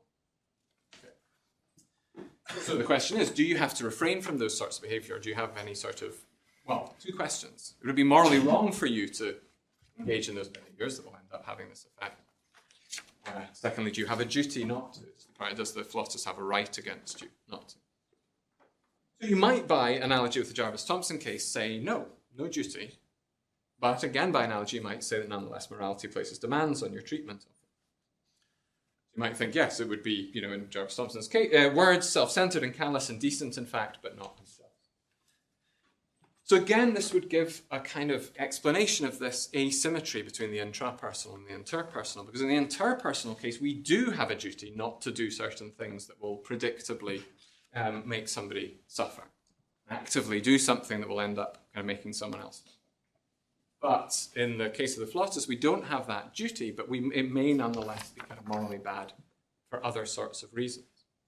So you might think that the reason for the asymmetry is just that there's different sorts of things, considerations that go into the moral facts. Some of them are duties, but they're just absent in the cases. So you have no duties to your future selves. You do nonetheless, there are nonetheless moral demands on them. You have duties and these other sources of moral demands in your behavior towards other people. That gives rise to it. So what is the source of the analogy, if we think that there is any sort of analogy here? So in both of these cases, and I take it in some ways this is what's really behind, an interesting case, the Jarvis-Thompson case, I think, and interesting, I think, that our reactions are the way they are. So I think one thing that's absolutely crucial to it, this is also present in the Philosopher's case, is that you have not chosen to be in the position in which your actions have the effect they will have. In fact, Jarvis-Thompson has this kind of interesting sort of sets of arguments where she kind of relaxes that, where you kind of have made decisions that could, with some chance have given rise to this, and so on. So there's questions about whether this is absolutely essential to the case, but in the two cases I've described, at least, you have not chosen to be in that position. But one thing that is interesting about it is that in both cases, the thing that you are kind of okay to do is, in some way, is a kind of genuinely positive action. It's unplugging the person in the violinist case, and it's doing whatever these behaviors are that will be detrimental to the flautist in the flautist case. Because I think a natural reaction is something like, well, in the kind of violinist case, it's a kind of lack of kind of positive action. It's just a kind of letting something happen that would otherwise. But that's not really the case here. You're actively doing something. You're actively changing a kind of aspect of things. You're doing the unplugging. Okay. And I think in both of the cases, so this is definitely more speculative and controversial, our reaction stems in part from the sense that your duties here would impose a kind of substantial constraint on your freedom. And this is somewhat suspect because in the case that Jarvis-Thompson talks about with kind of Henry Fonda crossing the room, or the 1 hour back-to-back to the person, is not imposing a kind of substantial constraint on your freedom. And nonetheless, we don't think that there are duties there, in any case. Okay, so you might think that by analogy with the flautist case, just as you don't have duties to the flautist, you don't have duties to your future selves. But nonetheless, that interpersonal morality has this. Is underpinned by these other considerations, the kind of selfishness, the callousness, the kind of the moral wrongs that come about by being those things in your action. I don't actually necessarily think that this is the wrong account. I think that the problem with it is it still remains a mystery why there is this difference between the two sorts of cases. Because it's very hard to see exactly what is different about the flautist case and just our general interactions with one another in life.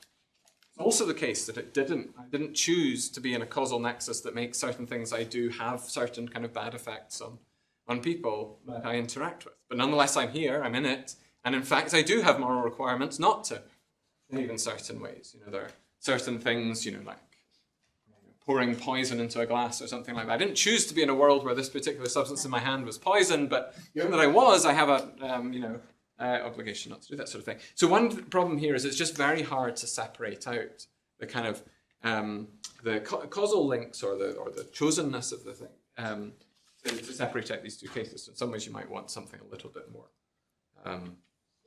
fundamental here. Okay, so here's something of a attempt to sketch something like this.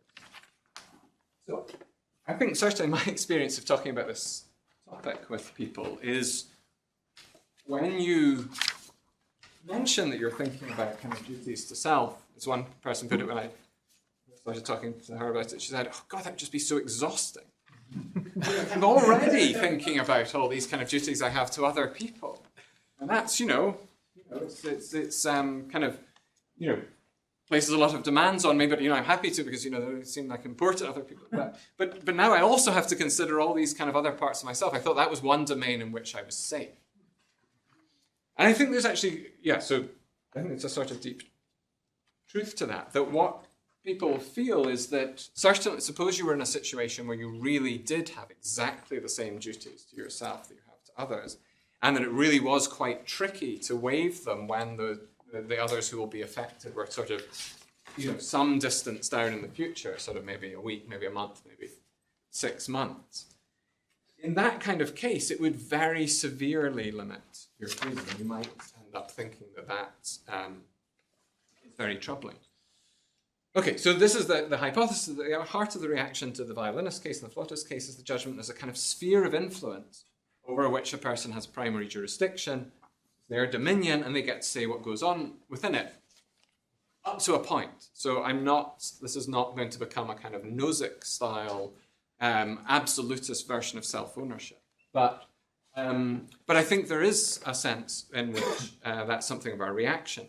That when you have these when we talk about these cases in which you end up violating these duties to yourself, so cases like these extreme sports and other sorts of things, you sort of think something like, I have to try to live my life, and I have to, in order to kind of live my life and pursue certain of my projects, that's going to end up doing things that perhaps future parts of myself will not approve of.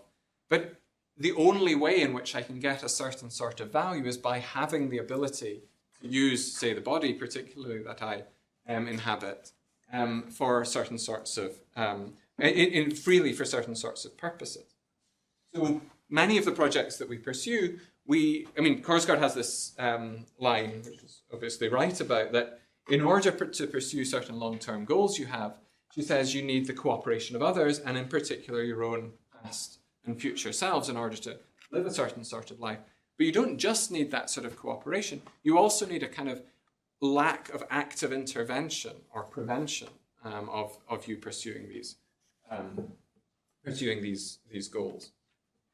And so what you end up needing is some sort of system that ensures that you have this if you're going to get the sorts of goods that you can get if you have some jurisdiction over, say, the body that you inhabit. But that, moreover, other selves will also inhabit, and so whatever you do with it will have some effect on the body that they will end up inhabiting. And so it looks like what we need in the end is some sort of justification of some very, very minimal institution of private property.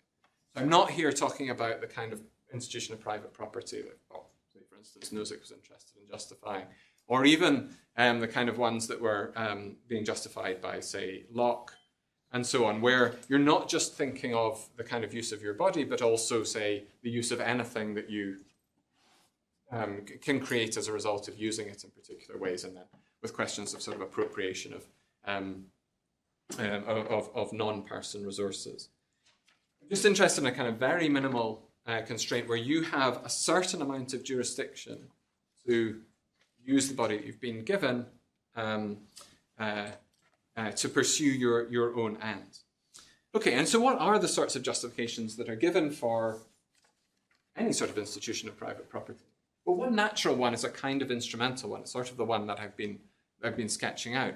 That either you think that it's the best system that will enable people to realize certain sorts of value, or you think there's certain sorts of value that can only be realized by having something like this sort of control over your body. So Hegel has some sort of view that's a little, and Waldron has some certain sort of view that's a little bit like the latter, where it's in fact a necessary condition on you for instance, developing certain sorts of autonomous behavior or exercising your freedom to have an ability to kind of use your own body in a particular way.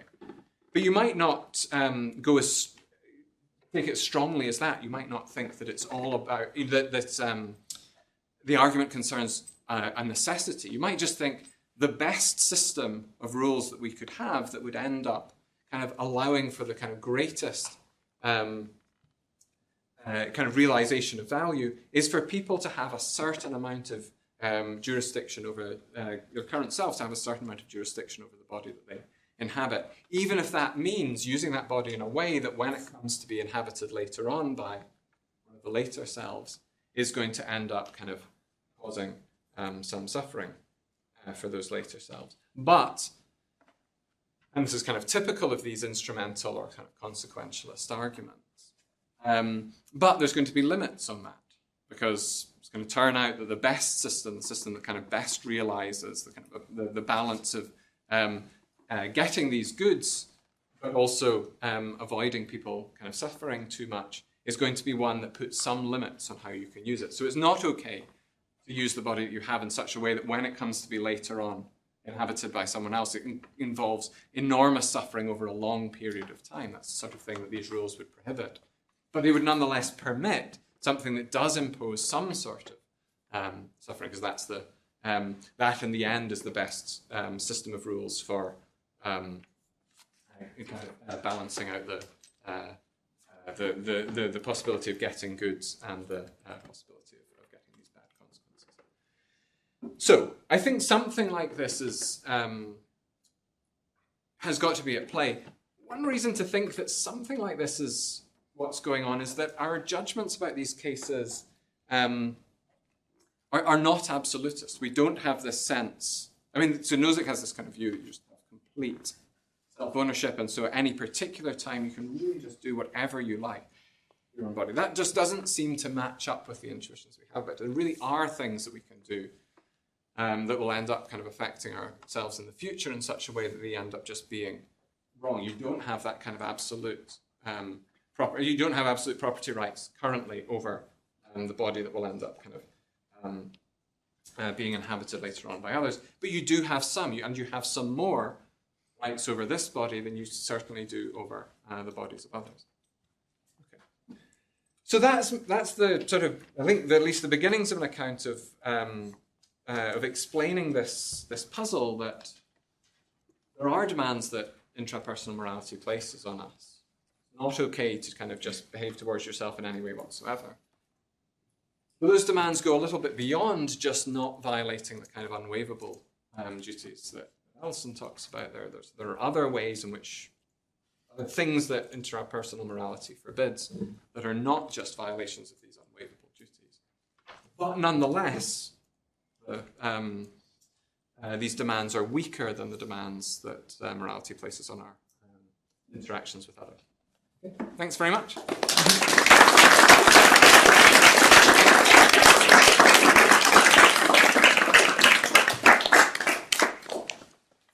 As usual, just 2 or 3 minutes for people to leave, and we'll go on to 6:30. I'm not going to look at questions.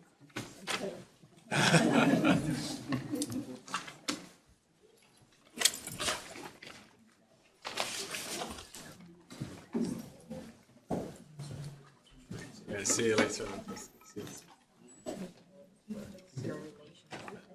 At all. Yeah, also connects. Actually, See you later, Chris.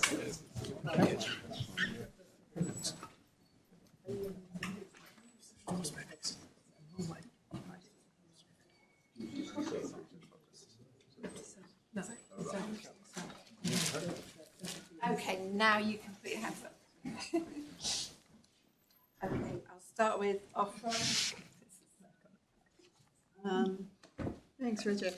I wanted to ask about the positive account at the end, and I was just wondering, is there really a disanalogy here between duties to our future selves and duties to others? I mean, if I start, I have all these projects that I want to pursue, and if I start to think about the consequences they have to all, pursuing them rather than saving drowning children, and I'm sort of neglecting all these duties to other people, and if I start taking them seriously, it would be really detrimental to these duties to others. So I'm just kind of worried that you'll end up with exactly the same sorts of considerations. That it will end up being the sort of account will make.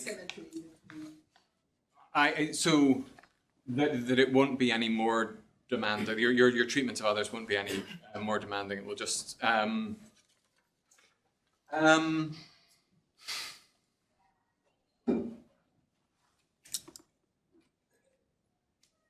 the reason is that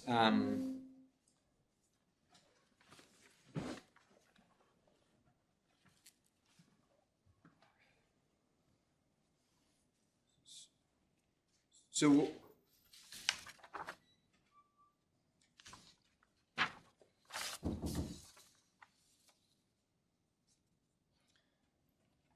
I think the reason I was thinking it ends up being less demanding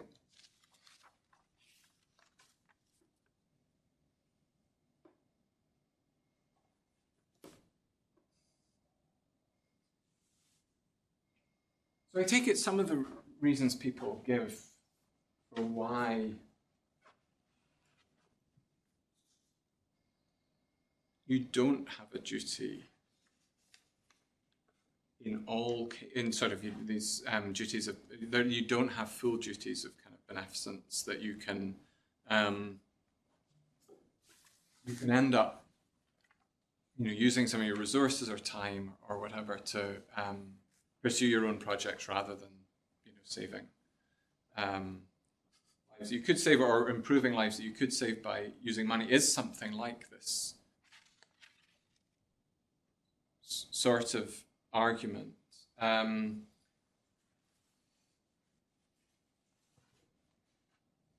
That by doing so, this is sort of it's not the Williams argument. It's kind of interesting that it's not the Williams because it sort of points in the direction of what Williams says that you would.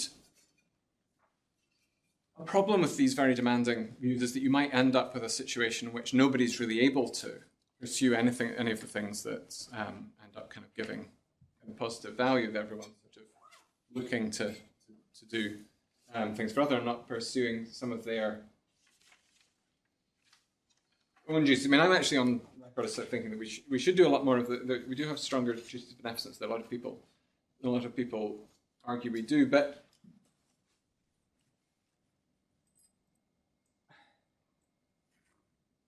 I was just thinking that in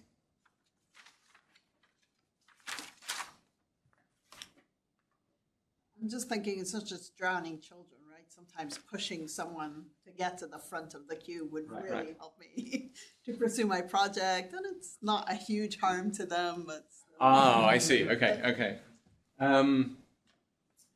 Right, but I take it in those kind of cases. The whole account sort of rule consequential to some extent, and I take it in those kind of cases. Those are, they're kind of interesting cases, but where they follow from rules that perhaps in that one-off situation would end up being okay, but in total it's kind of better to end up having these kind of general rules in place, because in fact if you didn't have them, then people would kind of be less. If you didn't have rules or anything like that, it would just be the kind of constant carnage and melee of people kind of constantly. There's a kind of advantage to everyone of having a certain sort of order. In those kind of cases, that it creates a certain kind of way of thinking about it. All those kind of usual sorts of arguments. But so that's the I think the way I was thinking about it is that there's this a set of rules that tells you that it's kind of it's okay to kind of burden future selves in order to kind of pursue some of your projects in ways not okay to burden others, gives the kind of right balance of creating space. So why, I suppose one question would be, why is there this kind of disanalogy between, so why there's this asymmetry between the two cases? Why is it that kind of the set of rules that allows me to kind of use my own body in a particular way is kind of better? But I think that's something to do with, and maybe this is a kind of worrying feature of it, because some of these sort of things that we kind of hold to be very deep moral facts end up having some contingency about the sorts of projects that we have. But the sort of projects we have kind of are exactly the sorts of things that will end up kind of, using our own kind of body in a particular way. And then you might worry that, well, in another sort of situation where we end up having different projects, this is all going to end up kind of being different, and that's kind of troubling. I think that's something we'd have to think about. But the general thought was that, in fact, the thing that is going to, the kind of set of rules that's going to end up allowing us to kind of strike the right balance between creating value and people being able to kind of live valuable lives, and not be kind of constantly interrupted in the service of kind of watching out for their future self. The right way to do that is something like the kind of system that we've kind of internalized. I feel like that hasn't properly answered it. But we have to think about that. Andreas? Yeah, thanks. I was wondering what you think about the following sort of case. A bit more outlandish, but imagine cases involving time travel. I travel back in time. I could torture one of two people, either my past self or my twin brother or something like that. This is a sort of case where I might think the kind of self-other symmetry, I mean, it's hard to know what to say, but it feels kind of plausible about these cases that in some sense, it would be as wrong of me to torture my past self as to torture my past twin brother or something like that. I don't know that that's really an obligatory thing, but it's certainly a kind of judgment about that case that seems very reasonable and might suggest that something like this self-other symmetry really is true.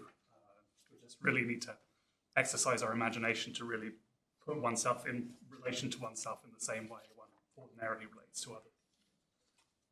So, in that sort of case, I'm wondering why the direction of time ends up being, maybe this is exactly your question. So in the future directed thing, I think we take away to make the judgment that's not that symmetry that, imposing some, torture, just, we have obligations not to do that to anyone, but certain sort of imposing some sort of burden on future self is kind of sometimes okay, that it wouldn't be okay to burden someone else. So in that sort of case where I'm kind of burdening the past self, one thing I think that's tricky, and maybe in the end, I don't have to worry too much about my answer to this, because if the view is something like, what's the system of rules such that were it to be kind of internalized and kind of rule our society would end up kind of giving rise to the best outcomes, it's kind of fine, given that we can't travel back in time. So what the rules say about that will end up having no effect on this sort of thing. So I might not have to worry too much about that, but I think when I think of it in terms of, I think if it's torture, then I agree, because it's just wrong to do that to anyone, regardless of whether it's you or it's someone else. If it's something less than torture, if it's a kind of, a bad burden, but something less than that, I think, I don't know how much I should rely on these intuitions, but I do feel like there's something kind of better about doing it to the kind of past self. But I suspect that's just piggybacking on what I think about other kind of cases. I sort of, in that case, I kind of go back and I think, well, who will be the person who'll kind of have to live with that later on? Well, it's going to be me, so it's kind of fine to do it to myself. To my twin brother, that's not okay. But yes, I think, it's an interesting feature of this kind of approach, I think, to thinking about the kind of moral facts, where you think it's something like, what's the kind of system such that where kind of internalized and acted upon end up having the kind of best kind of realized value or balance the kind of value against disvalue, that a lot of outlandish cases it can not worry too much about, because in fact those will end up not occurring. Thanks. I wanted to ask a bit about Course Guard and the state, and then I guess sort of more generally about the metaphysics and the normativity. Yeah, right. So you said the state analogy didn't work because in the case of a nation, the citizens exist together and have agreed about the way that they administer, but future selves are not present. And there's an obvious way that that isn't right, because what the state decides binds the state in the future, and new people will join and go. So in terms of the people, they're agreeing at a moment, but they're binding the state for the future. And then there's a big question about how we should understand how that's possible. And here are these sort of two possible different moves. One I think is more similar to your answer than the other I think we're looking at.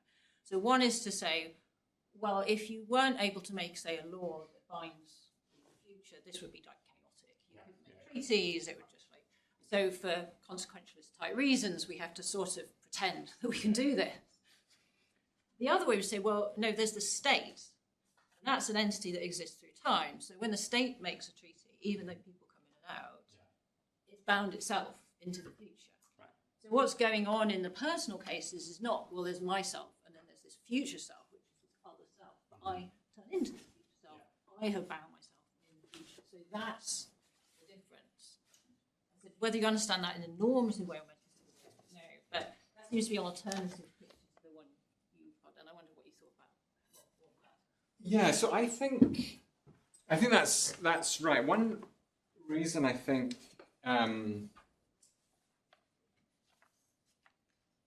that's actually, in some ways, I think that's quite a helpful way of looking at it to understand what I think is wrong with that in the person kind of case, because. So you mentioned one thing that states can do is something like treaties. Now, as we've recently had evidence, states can very quickly decide on a week-by-week basis whether they're continuing to honour treaties. Now, you might think it's a kind of matter of, kind of consequentialist justification that there's a consequentialist justification for having much more stable, states don't behave stably in those kind of respects. But I think, there's a case for saying that the treaties that are valid end up being valid exactly because the state could, at any particular time, kind of withdraw from it. And of course, there's this kind of practical limitation on how often you can kind of go back to the people who are affected by it, kind of ask them. But and whether they do, So they get their legitimacy because if the state doesn't withdraw from them, they're kind of, in a sense, kind of continuing to. So they're bound, even though there's different people who are bound. Right, but those different people could. They're kind of, in a sense, they are consenting. They're consenting exactly by the state, the people that they're electing, not withdrawing from the treaties. That's what I was thinking. Isn't that like your? Sorry, go on. Anyway. But this, you thought that I could do that with myself as long as I was present, but I couldn't with my future self. But can't I do it until such a time as I bind myself until I change? Yeah, I think you can do that with kind of long-term sort of plans. The worry is about doing things now that kind of then go out of your control and end up burdening you later on. So not ones where you're kind of continuing to kind of, be engaged in a relationship, say, or kind of uphold a commitment until you kind of back out of it.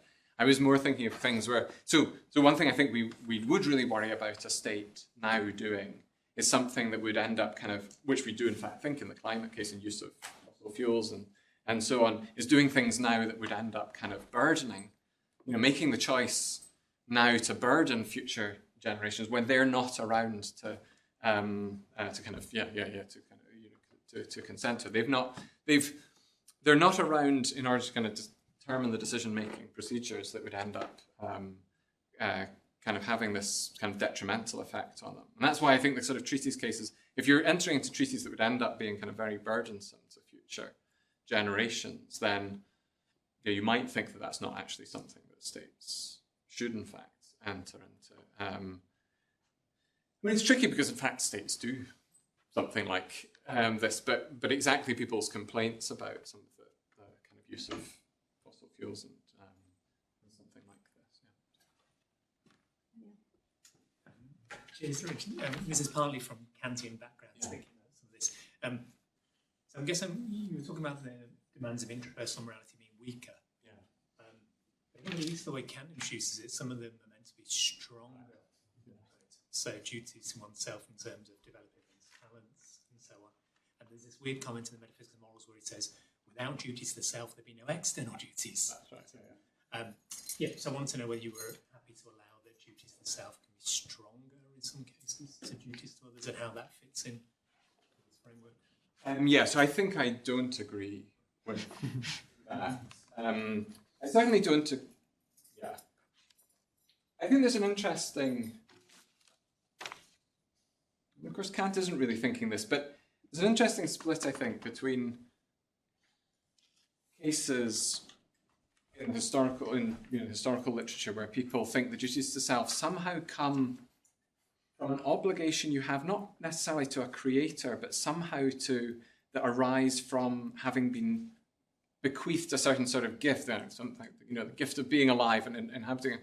And as a result of having received this benefit, obligations are created on you to, say, use it to the best of your abilities. That's the sort of nurturing talent sort of case, or the case where people think that you have a kind of duty to treat yourself with a certain sort of dignity or something like that. There's a sort of a sense in which the duty is not necessarily to an external force like a creator, but there's a sort of duty to the kind of impersonal world that has kind of given you this, and you're sort of not doing what you owe to yourself if you don't make the most of that. I'm thinking about something like the talents. I think that the other kind of case where actually this is more similar to the talents case. Well, yeah, a little bit like the talents case, where Kant thinks that you have an obligation to kind of make yourself kind of improve yourself morally, in some sense, because you then have a duty to be moral, and someone who doesn't kind of develop their moral talents as well as their kind of other sorts of talents is doing wrong. There, I think you can kind of justify that on just as indirect. You have the duty to do that because you have a duty to in fact treat people well, and this is the kind of best kind of way to do that. Cases where you think that there's a kind of primary duty as to yourself, I think I just disagree with Kant on that kind of case. But I think that the duties to kind of develop talents, I just think are not there. There's a sense in which you might think there are duties to put your later self in certain positions to be able to do things. So someone, say, who does nothing to kind of prepare themselves for choices that they'll later have, so essentially end up closing off options for their future selves by not developing talent. That sort of thing, I think, you could end up in this framework accounting for, because what they're doing there is somehow limiting the future self's autonomy by shrinking their option set in some ways. But that seems a little bit different from the idea that you've, given a particular talent, you have some obligation to nurture that talent. You might do it. You might have an obligation to do that if, by not doing that, that really closes down lots of options, such that you're kind of left with ones that are poor in some sort of way. But I think that's different from the very demanding version that Kant's requiring of us. I think, as always, is sort of requiring something very strong. I just wanted to ask Richard about the asymmetry that you're suggesting here. And I was thinking, if selves over a period of time do inhabit different points of view, then they could be so different that we could call them different selves. And, that's the kind of thing I think Parfit has in mind when he's talking about. And so if they're different selves, then that's what they're denying. If by examples like fission, replication, a twin Richard at a later time, who could write the book that you really want to, you can go off on holiday, whatever, because you've changed it. What they want to deny, I think, is the asymmetry that you want. So you kind of said, I want to go along those lines, and then I wasn't sure whether you really want to go along those lines to deny. Is someone like you, is all they need. Right. Parfit finds death liberating because someone like him, as long as there's someone like him who can carry on his project. Yeah, so I think the kind of account I give was going to allow that. So this kind of, as long as yes. So as long as your project is in some ways impersonally stated. I mean, this is a difficulty where the metaphysics might end up featuring within the statement of the project, right? So what you might really want is that you write that book, not the book to be written. And you might have a very particular kind of account of what it means for it to be you who wrote it. And you might kind of attach value to that. I think I'm humane enough about kind of preferences that people really, even if these things don't really exist, even if we don't actually, in our final metaphysics, want to say that there are something like enduring persons, or that whatever they are, they don't have the same pattern as this person's kind of pattern of care about them. I think it'd be perfectly fine for someone to have that as a goal, and it could end up be a valuable one for them to pursue, that it genuinely be them that do that sort of thing. But if someone just has the kind of value that someone, that the book be written, that the kind of book carry on, then yes, that's going to be for that current self. Would be just as good at that it be a person like them that writes, or maybe that's what their preference is, that someone like them writes, not just that the book be written, but someone. So I think our preferences can be kind of fine-grained, can be kind of specified in part by our account of of persons or selves or identity. But so in some ways I don't want to deny. I mean, I take it sort of the picture in the end is a little bit like Parfit's. But I think where it really differs is that Parfit assumes... So Parfit assumes that how we care about persons of other types or other selves is correlated with this kind of, the psychological connectedness. And I just don't think that's true. Some people will care in those senses. Some people will care in completely different senses. Some people will take this kind of Strominger and Sean Nichols' idea that it's really me if they have the same morality as me, but everything else doesn't matter. Others will have different sorts of things, and they will care along these different. So I think Parfit in some ways is interested in what you care about. I know he does also have some of this stuff about what kind of morality might require of you, but I think really what he's interested in is how you kind of persuade people using their actual patterns of caring about others to see that in fact they should be altruistic. Because in fact, if you reason through what your patterns of caring are, you care just as much about others more psychologically connected to you as you do about others. And that's a kind of persuasive technique to get people to be more altruistic. But I don't think it's a kind of account in the end of the kind of morality of how these selves should treat each other. So I started off thinking this was a sort of an attempt something like vindicate the Parfit project, and I ended up thinking it's actually just a very different thing, that he's thinking he's going to take actual psychological facts about people and how they care about things and try to use philosophical arguments to say that if you are consistent in those patterns of caring, then you should be more altruistic. This is a slightly different kind of project, I think, where it's trying to just say whatever your patterns of caring are about other selves, then there's these kind of arguments that suggest that you in fact have moral duties, or there are moral demands on how you treat other selves that are part of you as a person. They differ from treating others. Yeah. Thank you. I was wondering whether there's a different way of using the observation about joint projects to help sort of support the Munoz-Baron-Schmidt view. Well, the idea would be, look, we just observed that as a matter of fact, by engaging in a project, I can consent to my future self doing the things necessary, or being subjected to the relevant things necessary. I don't know how that happens, but here's an argument that it does happen. Suppose you and I make a plan, and it involves me passing out at some point and you drawing a funny mustache on my face, which you wouldn't normally be allowed to do, but here we go, we make this plan together. And now I have in fact consented to you doing that to my future self. It's not because the future self was there in the decision. Who knows how it happened? It did in fact happen, otherwise you would be wronging me when you draw on my face and you you're clearly not.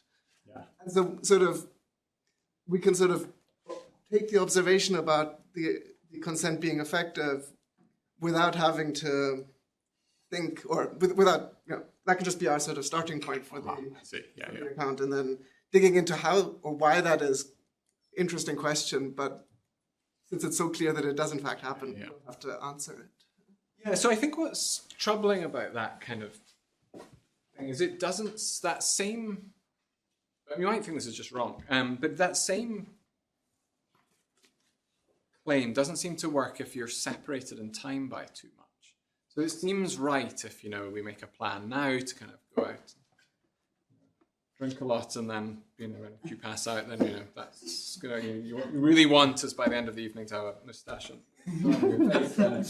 Absolutely right. No, it's because it's in the next 12 hours or something like that. For something reasonably minor like that, you might think that's also fine, sort of 20 years down the line. But you might not, right? And I do think that in very slightly more serious cases where so people worry about this, for instance, with advanced directives, definitely more serious cases. The distance in time, so that someone's kind of consent at a particular time, that seems sort of right. I mean, I think these cases are sort of tricky because it's difficult to come up with a non-contrived case where you don't think that what's happened is that the person's kind of implicitly continued to consent by not withdrawing their consent during the time. So if I say to you now, in 20 years' time, you can kind of come and take whatever car I own at that time and kind of drive off with it. Why is that? In some sense, we want to say, oh, maybe that's not so bad, but maybe that's just because by me never at any point kind of withdrawing my consent from that.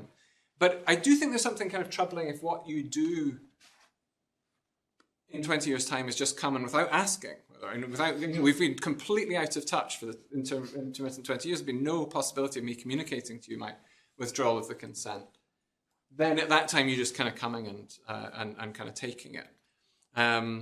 You would. The natural thing is that you ask the person, and why? Well, that might not be because it would be morally wrong for you to do it, but just because there's kind of norms of just being a decent person and kind of, okay, but I think there is just a stronger sense in which consent over that kind of period just doesn't seem to be effective. Sexual consent cases are very like this, I think, that you really don't want to say that consent at one point kind of binds the person kind of later down the line. So in some ways I agree. I think there are cases, but this is a real puzzle about, I think, about all of this is that consent has this sort of strange effect when it's when what you're consenting to is something that's detrimental to you quite a lot further down the. So I think we have to stop there, but we should thank Richard not just for this lecture today, but for a wonderful series. And it's really, a testament to how wonderful it is that it's such a big audience. At the end, it's unusual for us. So thank you very much.